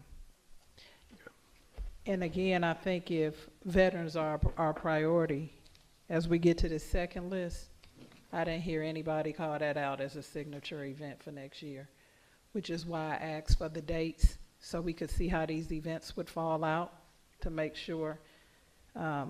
Just even in going through this list, we talked about, you know, April being Earth Day. We talked about blue. We're probably going to get to the same place if we don't put a date to these events. Okay, and I'm just going to try and focus this conversation. 2 things. One, I do think I want to go back to this idea that if it's a city-wide event, it probably should not be a council person's signature event. If we can all agree that Veterans Day is going to be a city-wide event, we don't want it attached to any of us because we aren't going to be here forever. So if we're saying that that's something that we're going to do forever, I don't know that that is a signature event. So I want to reiterate that. And I think it will be helpful for this meeting, because we're talking around things, if each of you can name an event of yours that is happening maybe in your district that you are willing to remove from this list, that might move us a little bit further along as well. So with that, are there any events in District 1 that you are willing to remove from this list? And for those of y'all, because we're going to do this, we're going to go around. You can filter that list by district to see all of your events. I could do the November 9th town hall, because I haven't finalized any plans. But one thing I think I have to mention, I hate to say it, but it's been scheduled. I do those monthly cleanups. I don't know if that matters. It's not. But we do at least have one officer who watches us. That next one you said was on the 30th? No, November 9th. No, that's the Cascade Road cleanup? No, November 9th on the list. At the Black Box, Southwest Arts Center. So you're saying you're removing that event? I'm saying I can remove that, but one thing I said I probably need to mention, I've been having cleanups for 5 years, and we always have at least an officer watching as we're cleaning. And that is on, and that's what I was asking, that one is on September 20? But I have one every month. I have one literally every month. I do it every year, once a month for 5 years. On what day? Different days, usually a third Saturday. Okay, usually third Saturday. Okay, so we got one down. We got one down. Oh, it's is it filtered by a? Oh, let's just move it up. You can just hit select all. And I guess I'm saying, should they be included? I guess that's my question. It's that the golf range is, you have at least an officer for safety purposes. Madam City Manager, do you have, if someone is doing a cleanup once a month with an officer, would you like to add that to the list? Is one officer?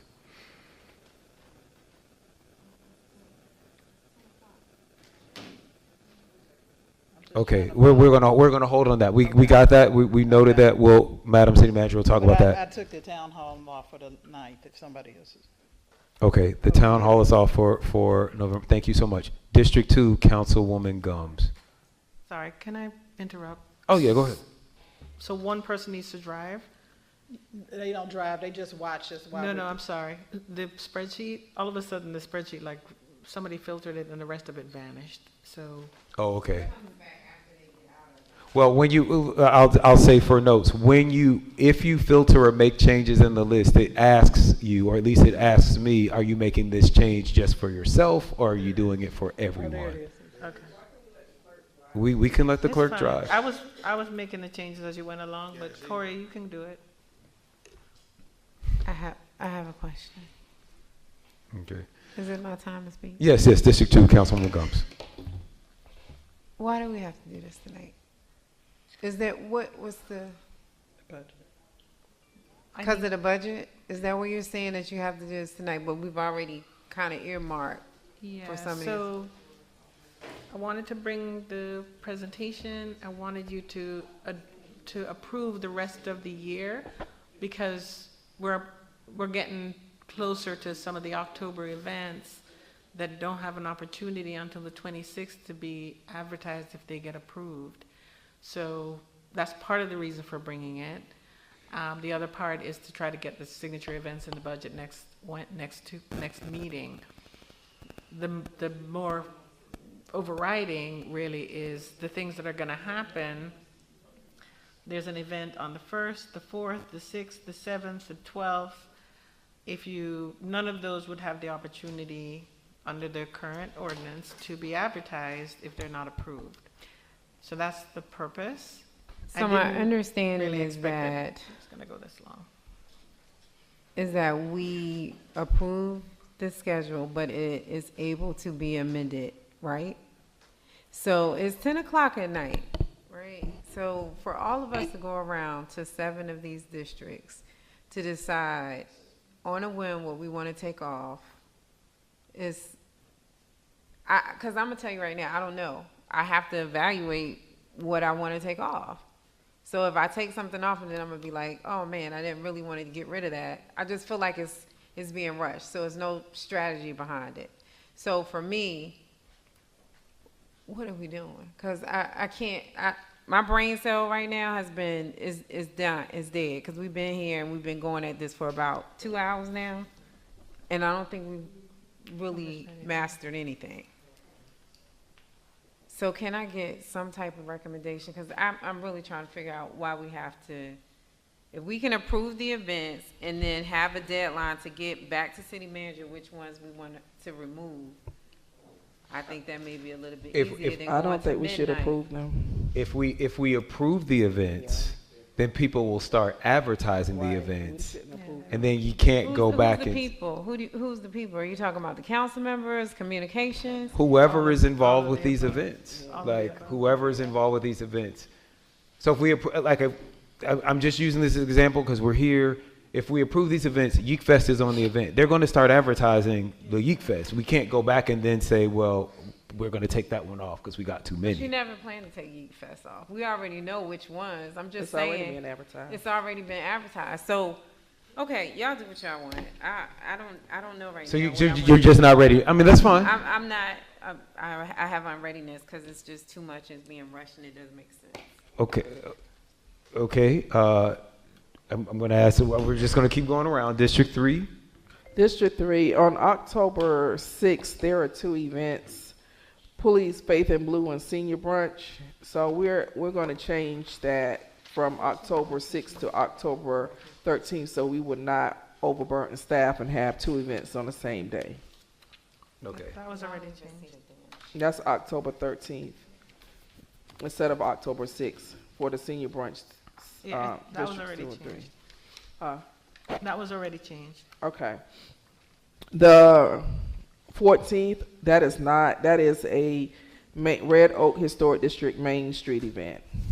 I do support Councilmember Sebastian's November citywide Veterans Day event. The Trunk or Treat, that is basically a park and rec event. I started that event, but I have no problems with them taking all, reins of that. They already do it anyway.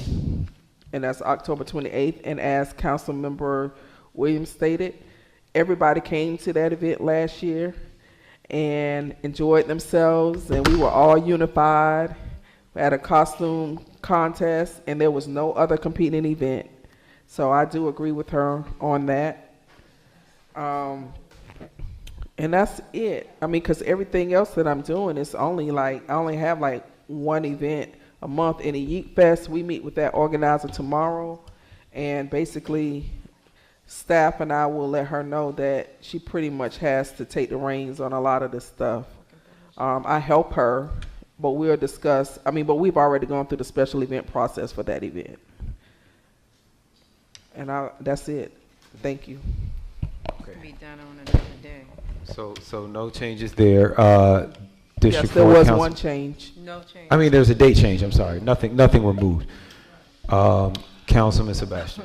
Mr. Mayor, I don't have any change. Last meeting, I did remove a couple of things, one of which I had left tentative because I have to wait until the weather cool to have another town hall before the end of the year as the weather cool down. So I will either do that virtual or in the fire station bay. But I'm going to do my best, even with that town hall, except for staff who have to present, and maybe one police officer. Even my sound system, I want to be independent of not having to depend on staff to drag a sound system from all the way from City Hall all the way down to District 4, because it is a far way. So if I do decide to do that town hall in person, it will be with as very little impact on staff as possible. And I know typically when I first got here, my town halls were a little bigger, more staff support. But with some of the updates that I need to give to the residents of District 4, I do need to have a town hall before the end of the year. But I took off something in October last time. But the Fall Festival, the Veterans Day Parade, and the tree lighting event, which, by the way, basically that is happening on private property in the private plaza. And again, it's something else that I'm going to look at to see how much I can work that even independent of staff, except maybe for some officers to do traffic control. But outside of that, I will do my best to not depend on staff for any of the logistics and so on, because already the tree and all that sort of stuff is accounted for by private donation. We are combining the items 31 and 32, though, the Veterans Day Parade and the chili cook-off? Yes, sir. Okay, so we got a little movement there. District 5, Councilman Reeves, I think you maybe only have 2 events on here, but. Thank you, Mr. Chair, for recognizing me. And so that event is we combine, and so that's forever going forth, because the sheer nature of it was designed to go to every district, because when it was planned the Saturday before Veterans Day, because on Veterans Day, all veterans want to go get their free breakfast, lunch, and dinner. So you don't want to break up that camaraderie. And I didn't realize that it was actually the Saturday before voting day. And so, as by sheer nature, it just is designed to go around to every district. That's why I turned on the parks, but when Councilmember Sebastian called, it's a win-win. Y'all know that. But I'm just gonna tell you this. Take all my, Councilmember Gums, you have a Blue Planet Gala in April? Of next year. Right. Is that around Earth Day? Okay, because we decided that the environmental committee was going to do something for the Earth Day and plan that out, or whatever. So take take all my events off. Is whatever Parks and Rec have, because I'm just going to say this, is I'm going to stick behind my Friday Night Live or District Live event that was one event, 5-part series, but everything that was meant to come out of there came out of there, and now Parks is taking it over with Workforce Academy, the Baltimore with a Purpose, and everything else in 3 years. And so that's just the facts of the case, and we have made a tremendous impact in the city. And so I'm going to stand behind that. So how soon can we get the events planner and coordinator in? Because take every event that I have off, except for we were doing a bike ride with Clean Energy, because that's in partnership with Representative Kim Schofield and Mandisha Thomas. So that's a whole nother, deal. We're gonna bike ride for climate change, and the fact that we need bike lanes down Highway 279. But I'm out of there. I don't do events. I don't plan events. We make sure they're funded. So take every one of mine off. All right, so I want to be clear because I have no events. There are actually five events. The community meeting on 9/25. Are you? That's in the town hall. So you're keeping that one? That's in the town hall. That's the town hall. Okay. The chili cook-off is going to be combined with the Veterans Day, the Outlaw Classic Day 1 and Day 2. Those are all still happening. And so the only event that you actually have, or the only event in District 5, the other event is the bike ride for climate change. I want to ask if we have an Earth Day committee, can the Earth Day committee combine the Blue Planet and the bike ride for climate change? Can we do all of that like on Earth Day? Hey, we can do that after October 28th, absolutely, no problem. So we're keeping the October 28th. I mean, hey, get this. I'm just saying that, I just need a yes or no so we can move. We're going to keep the event? Yes, sir. Okay. Yeah, so, all right. Mayor, can you clarify? We having 2 events on October 28th? That's what we was talking about. When you was talking about the 14th, I was unaware of what you were saying because I do know the 5 to 9 Halloween deal is 5 to 9. This is from 9 to 11.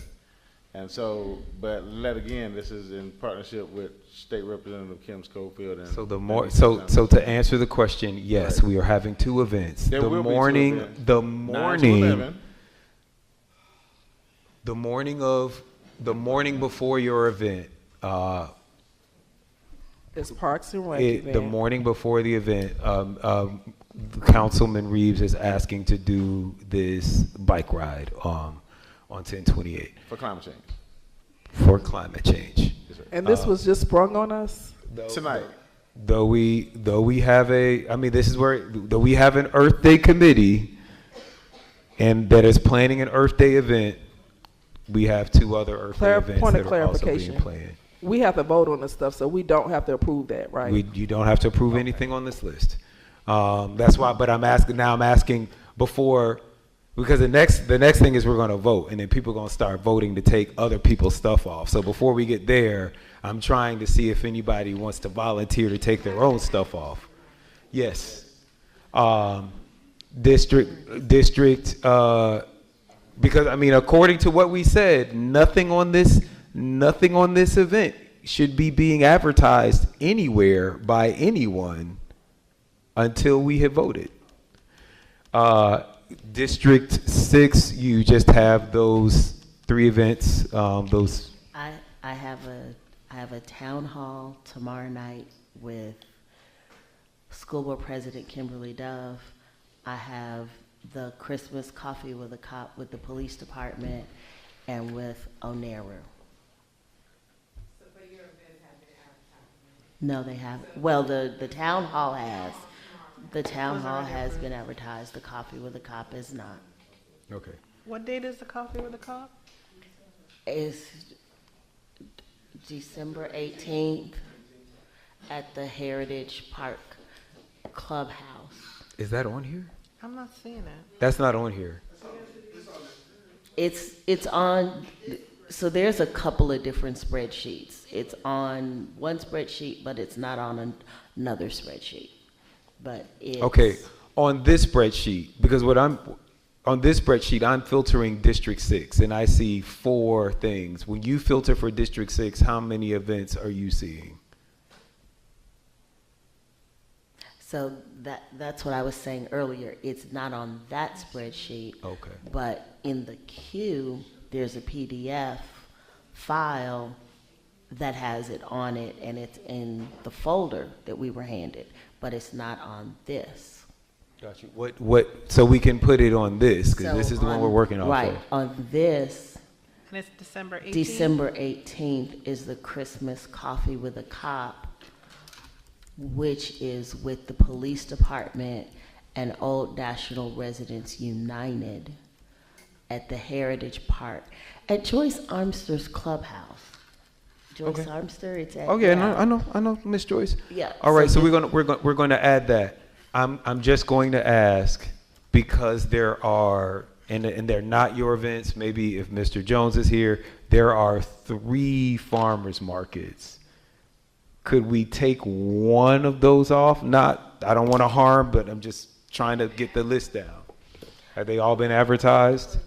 The Teresa's been advertising them for months, because it's the summertime.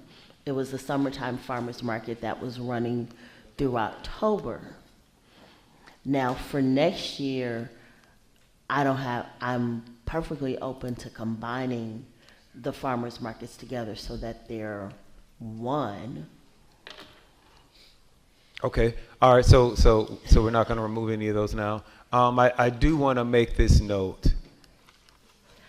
And let me can I just follow up that? Yes. That the farmers markets on Old National grew out of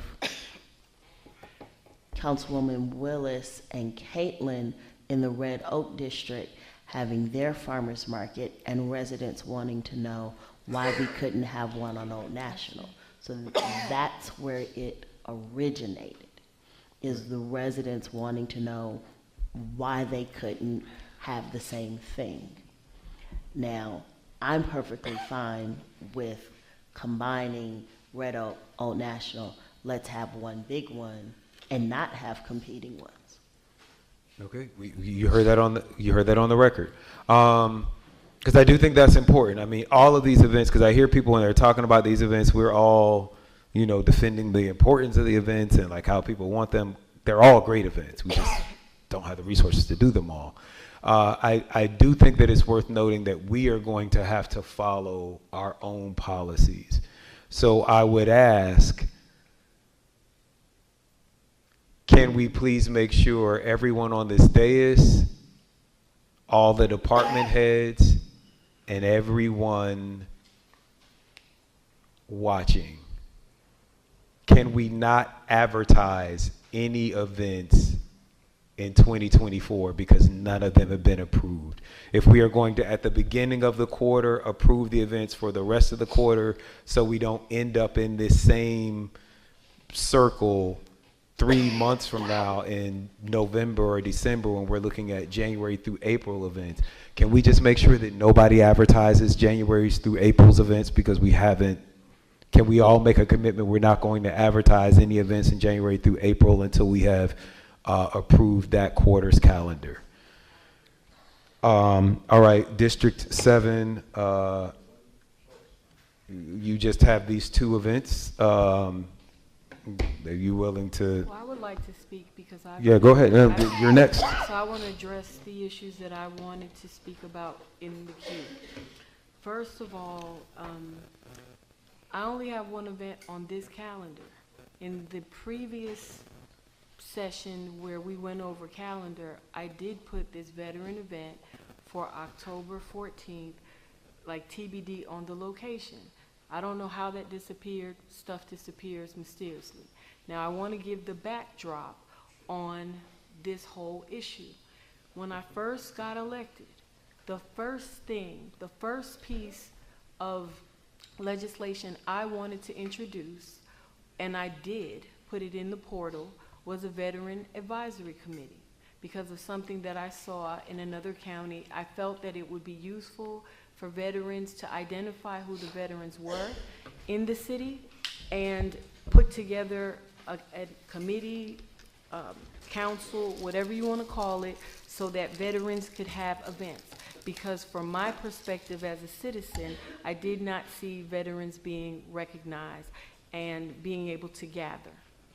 I submitted that, and the pushback that I received was that that was not a good idea because other people had other things that they wanted to do, which I feel is selfish. Because instead of just feeling like one person takes ownership on everything that has to do with veterans, as a daughter of a veteran, I really, really wanted to honor other veterans like my father.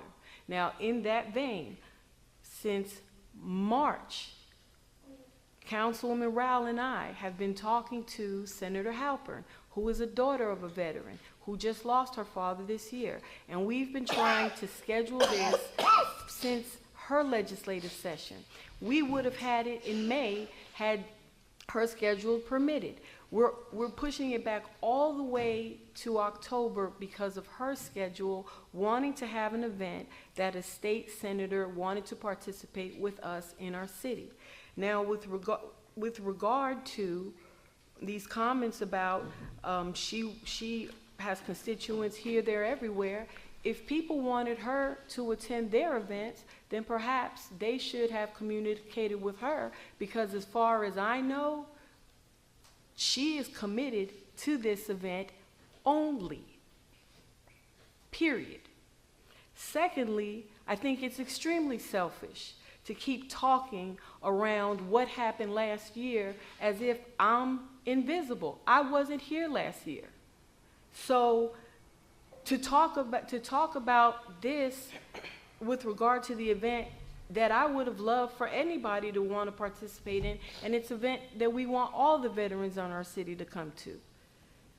Yeah, I'm not mad at anyone, but I'm just like shocked and slightly appalled that it seems like I should have no right to schedule any event because everybody was here before me, and you're just going to continue with the tradition of whatever you were doing, and I have to get in where I can fit in. I don't think that that's right. And I'd like to continue speaking uninterrupted. I only have one UNO event on this calendar, while people have 3, 4, and 5 events. That's, when you talked about earlier, equity and equality. I have neither.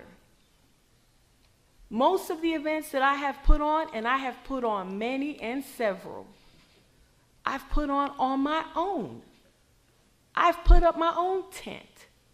I've gotten my own volunteers. The only people that I ever really need is an officer, and we discussed that before. So the only concession that I will make is if this is such a problem and I have to feel so unwelcomed in my own city when I am trying to invite a state official to celebrate, I can move the venue and I'll do the event between my budget, Councilwoman Rao's budget, and whatever the senator would want to contribute. But that's a shame that I have to be pushed out like that because I'm scheduling an event 2 weeks before someone else having an event for veterans, which it is not a conflict. You're just celebrating. You continue to celebrate. But I'm being emphatically clear. I'm not taking anything off. The only thing that I will consider, perhaps, is moving the venue to just not even have to be bothered with all the contention that this causes. And that's it. All right, so I'm going to ask just a follow-up question of the people who have these veterans events. Councilman Sebastian and Councilman Reeves, you've agreed to combine your Veterans Day Parade and Chili Cook-Off on the 4th. Mr. Mayor? Would it be possible to have those events on October 14th in District 7? That is literally the only event in this calendar that is happening. Oh, it's actually not happening in District 7. It's happening at the Tennis Center in District 3. October 14th is when the Red Oak, that's going to be huge. Okay, all right. So, is it? Let me ask it this way: is it possible to have that event on November 4th in District 7? We can do the parade down Old National. We could have the cook-off at Tri-County Plaza. And then we could have we could recognize everybody on the 4th, which is close to Veterans Day, which is the 11th. Could we agree to just have this one event for veterans in District 7 on the 4th? Mr. Mayor, I don't want to have a Ferris Bueller Day for veterans. I don't. This event, the way that we've planned it, is completely a whole different style of activity from what the two gentlemen are having. I am not in conflict with what the two gentlemen are having at all. I understand you want to consolidate themes, but I'm not, it's a different situation. And the best step, like I offered, if I have to move it to a different venue privately, that it's going to be a shame that I have to spend more money to put on, well, we've already spent a good amount of money in planning this event. I have to spend more money on a venue when there is a city asset that we can use. But if we're going to just, I mean, if we just want to be totally unfair, then let's just be totally unfair. I hear that. Okay, so I'm going to call for the vote, but I do want to. Mr. Mayor, you were asking a question and you didn't give myself or Councilman Reeves a chance to respond.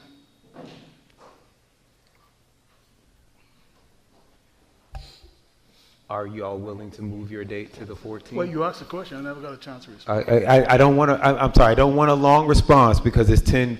She's not willing to move her date. Are you willing to move your date? Mr. Mayor, I will respond as long as I need to get out what I need to say. Okay, well then I'm not going to allow it. Everybody has spoken twice. If that's the case, then you don't let me speak. It's okay because that has been done to me a bit before. Since No, yes, it's and that's all fine. My apologies. It is 10:30. We're going to call for the vote. Mayor, I would like to overrule your decision to not allow. Sure, everybody. I'll tell you what. I'm going to let everybody talk as long as they want. I'm going to say this thing though. When I came into this office, 19, however many months ago, I asked us to do a calendar. That was the first thing, January 2022, right after I was sworn in. Had we done that, we wouldn't be having these arguments today, because what needs to happen is there's always going to be new council people. They are always going to come in with new ideas. And if we have not laid out a calendar that says what our ideas are, and we're not communicating those at the front end, people are going to start down the road planning events. And then when they find out that someone else has already planned an event, they are going to feel the same way that Councilwoman Pritchett has felt. So we're in this problem because we have not done this. But whoever wants to talk, Councilman Sebastian, you go, and then whoever wants to follow Councilman Sebastian, and y'all can stay here as long as you want. At 11 o'clock, I'm probably going to go home. Councilman Sebastian. And I do apologize to staff and the people who are here, who have to undergo this, but I think I need to respond and clarify a couple of things. I've never had any conversation with any council member up here with regards to any other veterans event, other than Councilmember Reeves and myself for this year.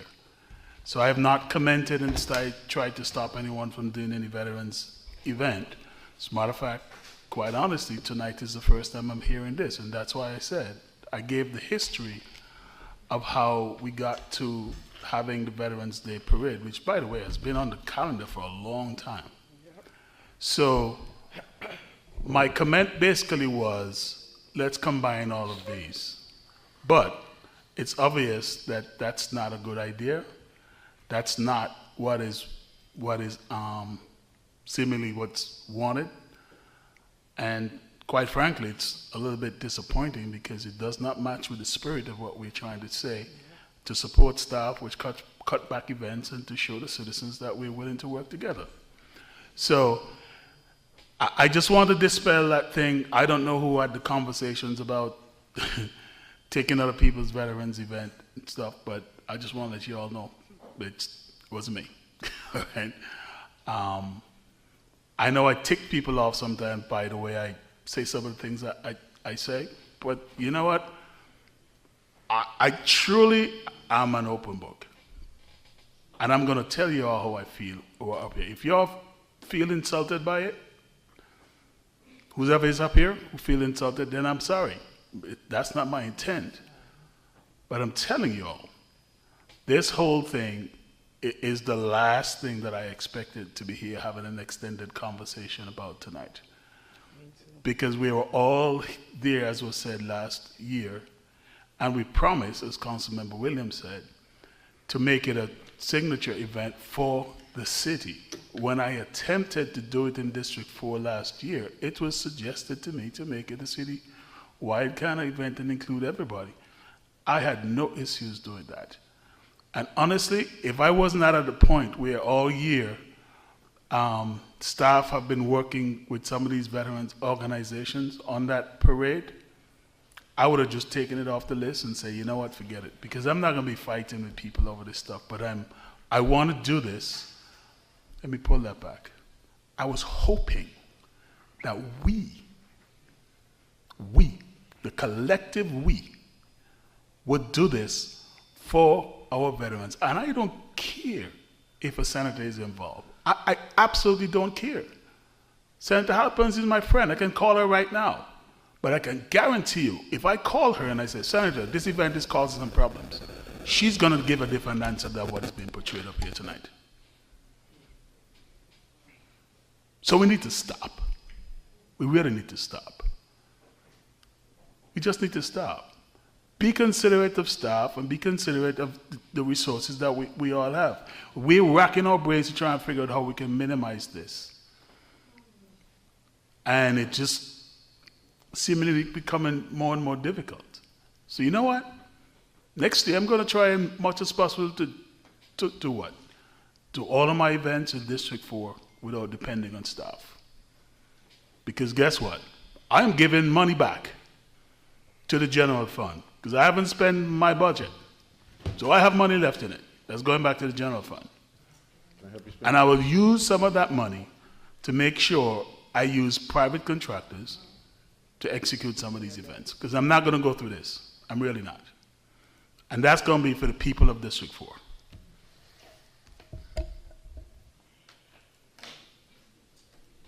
Anyone else got anything they want to add? All right, I'll entertain a motion. Madam, do we have to go into the executive session?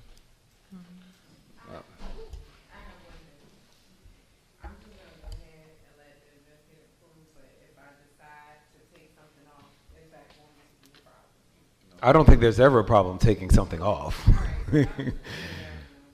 You know, well, except for, you know, whatever deposits and flyers and promotions is done, but I'll let y'all handle that. Mayor. All right.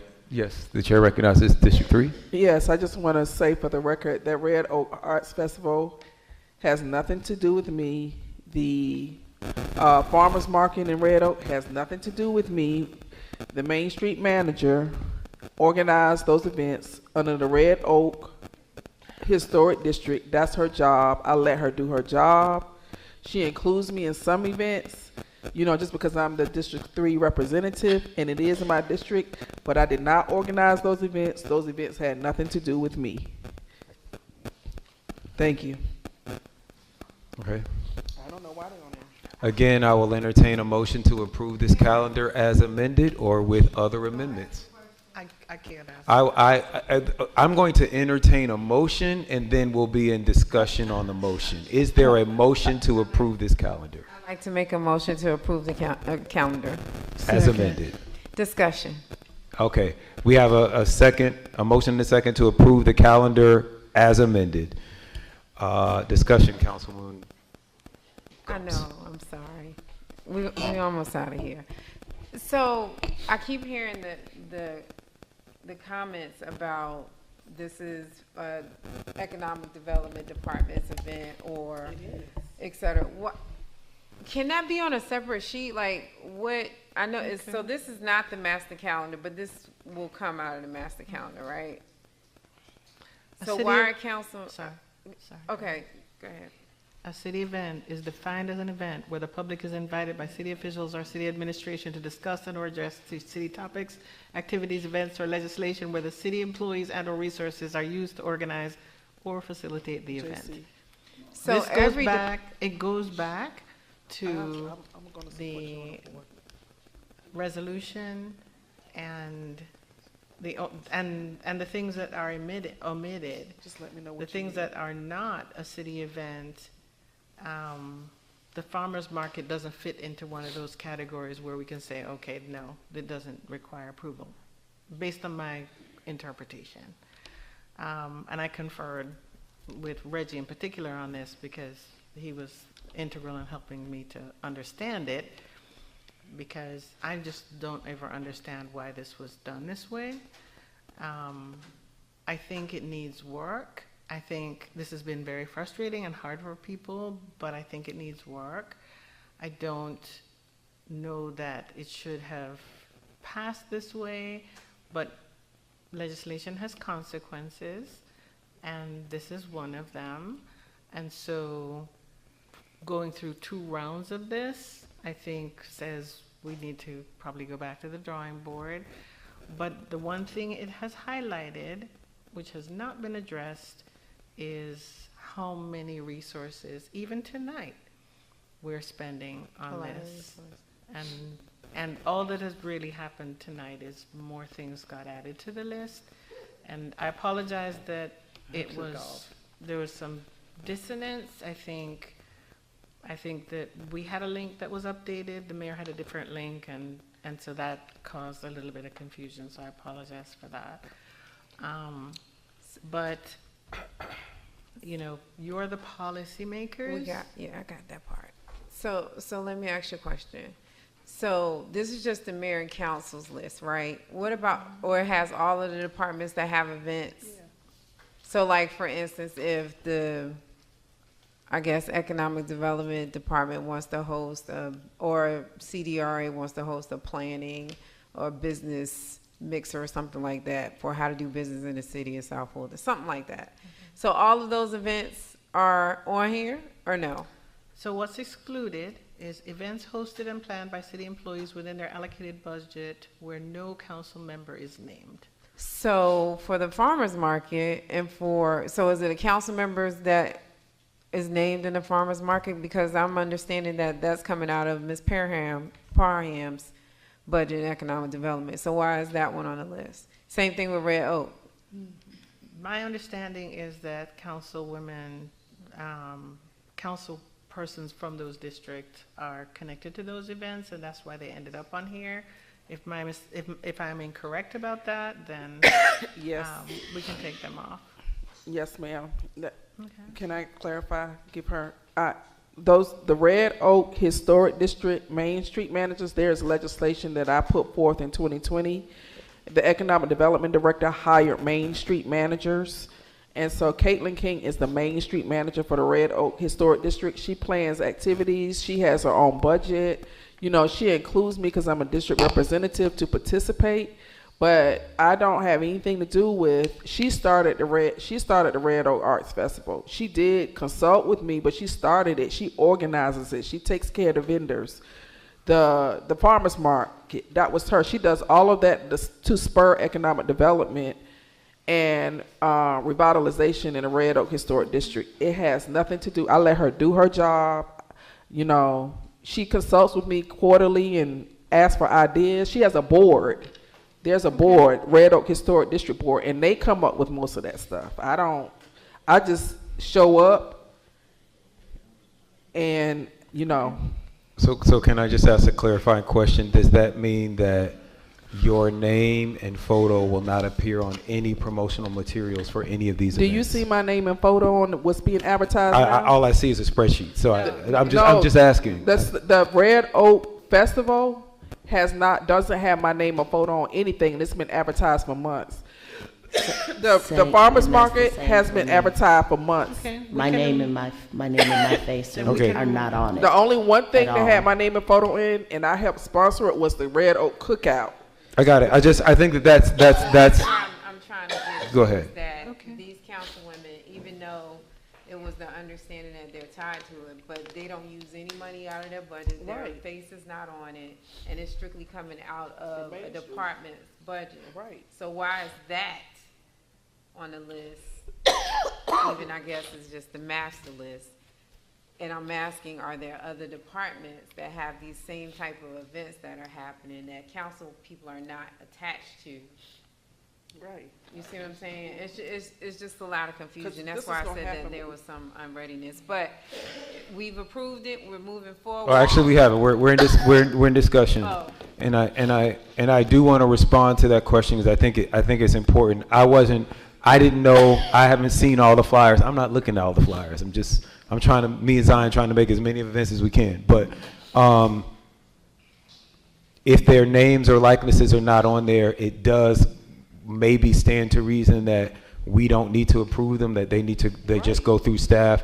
However, I want to be honest and say that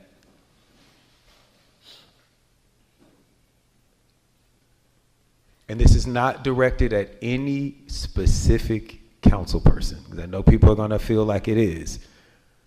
Just because your name or your likeness is not on the flyer does not mean that department heads are immune from feeling pressured by council people to have events in their district, right? So it's easy for me as a council person to say, to go to economic development or to go to Bureau of Cultural Affairs and say, y'all not doing enough stuff in my district. I want more events in my district. And then they feel pressure to add events to this list that don't have anybody's name on it, but they're feeling pressure to do events in the district. So I think that is part of the reason that we're also voting, is because it may, if we see an oversupply of events in certain districts or in certain places,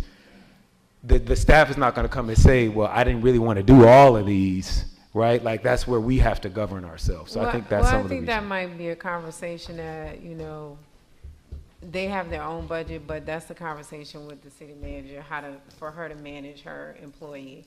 I'm concerned because, again, there are a lot of events that the department heads do, like, the giveaway for the cars being stolen, the Hondas and Kias from the police department.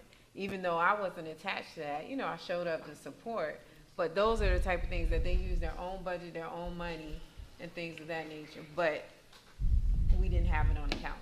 So across the entire departments, I don't know how many departments we have, 13, 14, I don't know. But where are those events? And how is that coordinating with that? Hear that? So I don't know. Dr. Rowell, and then we're going to go to Councilman Sebastian. Yeah, that's why I started the conversation off trying to segregate what these events were. I do think, hopefully this is the turning point. I mean, we came out of COVID and everybody wanted to do things. That's the reality of where we are. But if we move towards, these are your 2 signatures, and you come up with a calendar that has the department things later, and you got a full calendar for the year, period.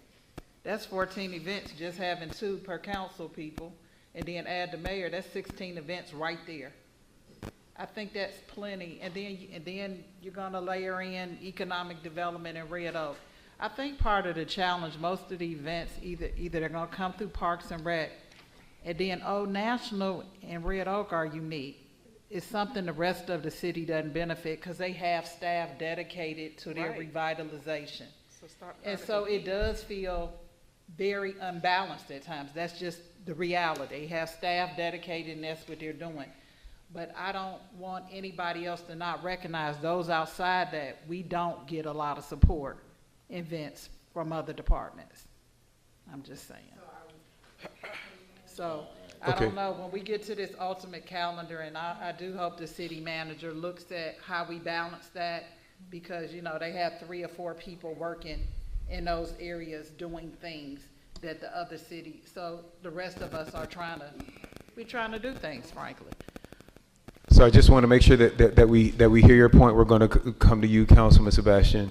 We're going to approve this list because this is the list that's in front of us, and according to the consultation the city managers have with the city attorney, these events all need approval.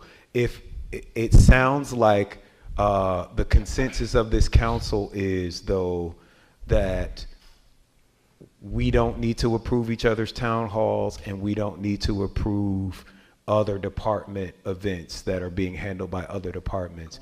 So what I would ask is for you, Madam City Manager, to work with our city attorney to bring back an amendment to the current legislation that exempts these things that need to be exempted, and maybe more focuses that is more explicit about what we do need to vote on and what we do not need to vote on. We don't need to make that, we don't need to write that legislation tonight. We're going to approve this calendar, and then we'll figure out how to change the legislation to make this process simpler for January through April, which will be the next quarter of events. That sound good? I summarize that. All right, Councilman Sebastian. Just want to ask everyone a question. I've been here for 2 years, and can anyone name one event that was done in District 4 that was staff initiated from any department head? I didn't hear it. I mean, I'm sorry. Can we name one event that has happened in District 4 that was department initiated or staff initiated? The last 2 years since I've been here. I think the Easter egg hunt was first in District 4. Absolutely not since I've been here. I'm saying since I've been here, has there been any staff or department initiated event that has happened in District 4? And the answer is no. So again, it will seem as if I am having a lot of events, but as was just said, and several of the events that happen in District 4 are pushed by other organizations mainly. And yes, we do ask for some staff support, but not a whole lot. So I just want us to be careful when people are telling me I have 4 events on this list. If there are almost 50 events on this list and there's 7 of us divided by 4, that's certainly not a lot for a council district that does not get any event done there by staff. And so I have no feelings of right now at this point of guilt or anything, because I think I'm trying to do the best with what I'm given to work with in District 4. And none of those events that I'm having for the rest of the year are any new events. Fall Festival is a repeat. The Veterans event, although we're turning it to a parade this year, is a repeat. The tree lighting is a repeat. And I'm having a town hall, possibly virtual or at one of my fire stations. That's it. So whatever people want to do, we're going to vote how we're going to vote, right? And staff will have to do the best that they can. But as I said, I'm just going to do the best I can to not inconvenience staff at all.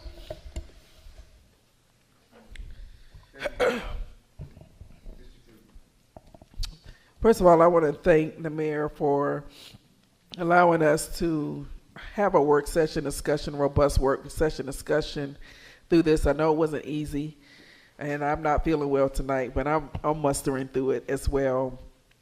I think I do agree with Councilmember Williams that we need to stop competing.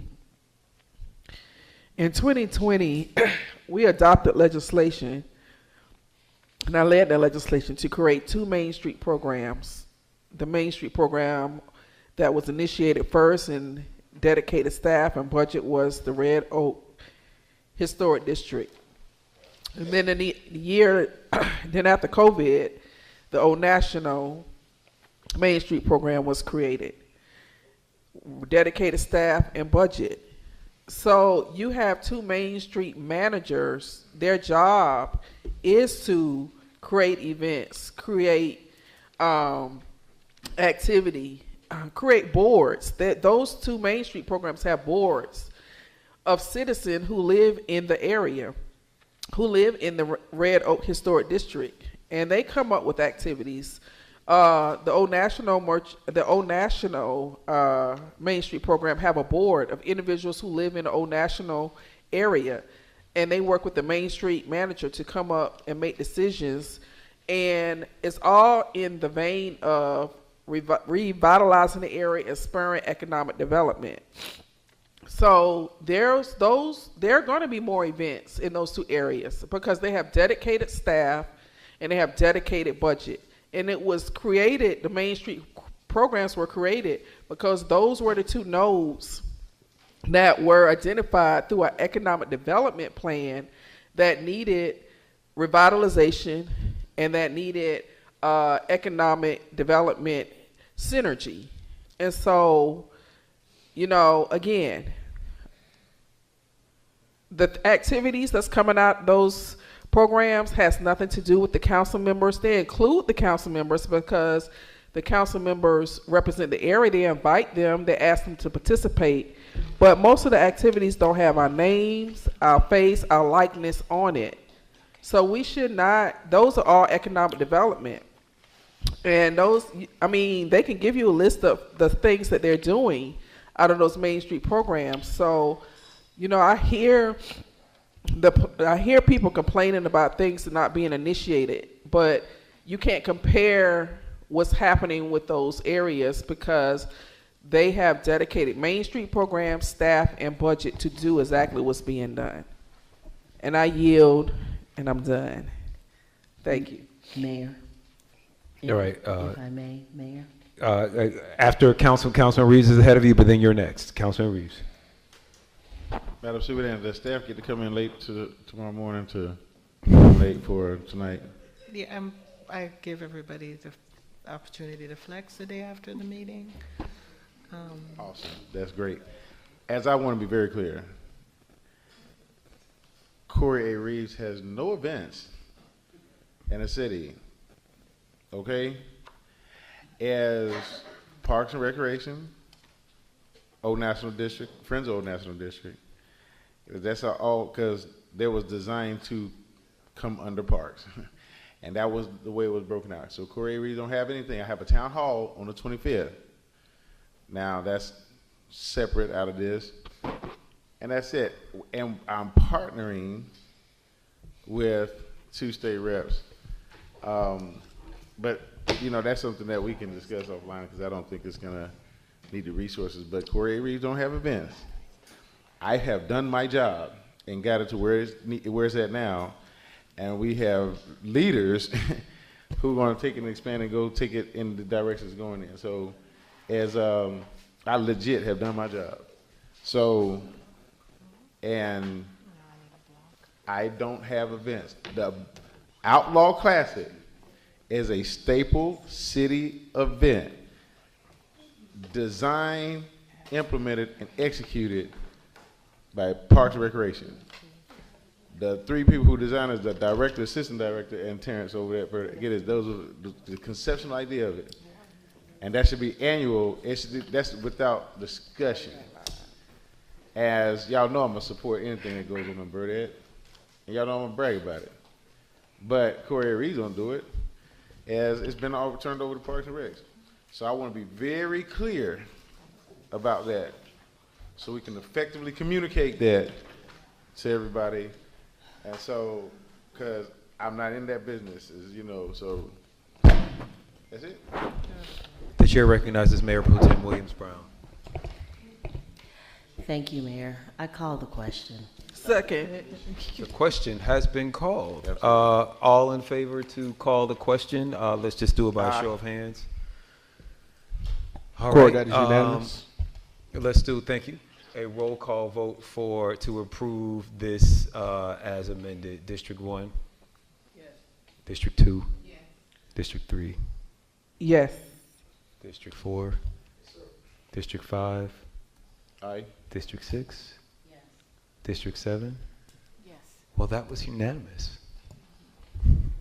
And for the record, we approving this list. Yeah, so on this list, yeah, I probably should have said this before. I took off the Red Oak and the farmer's market since the point was made that those were part of departments' deals. So I did take those off. But I just wanted to say one thing. If it wasn't on here, you wouldn't have realized that other things were being scheduled on the 16th, which is the day. So we'll do better at delineating those things at our departments, but I still think it's important for you to know what's on the calendar. Yes. Agreed. All right, so just to close this out, let's start looking now let's get this list for January through April, and let's see how much of this we can work through email without having to do it at our like December council meeting, because no one will want to stay until 11 o'clock on that meeting. So let's see what we can do. And with that, I will entertain a motion to adjourn. Well, we have to go to executive Or session. go into executive session or adjourn, whatever y'all want to do. I move that we go into executive session for personnel, real estate, litigation, and cybersecurity. Second. It's been properly Is that moved the and right motion seconded. I will entertain let's take the vote by show of hands. All right. Thank Court, you. that is unanimous. We are recessed at 11:01 p.m.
entertain a motion to reconvene.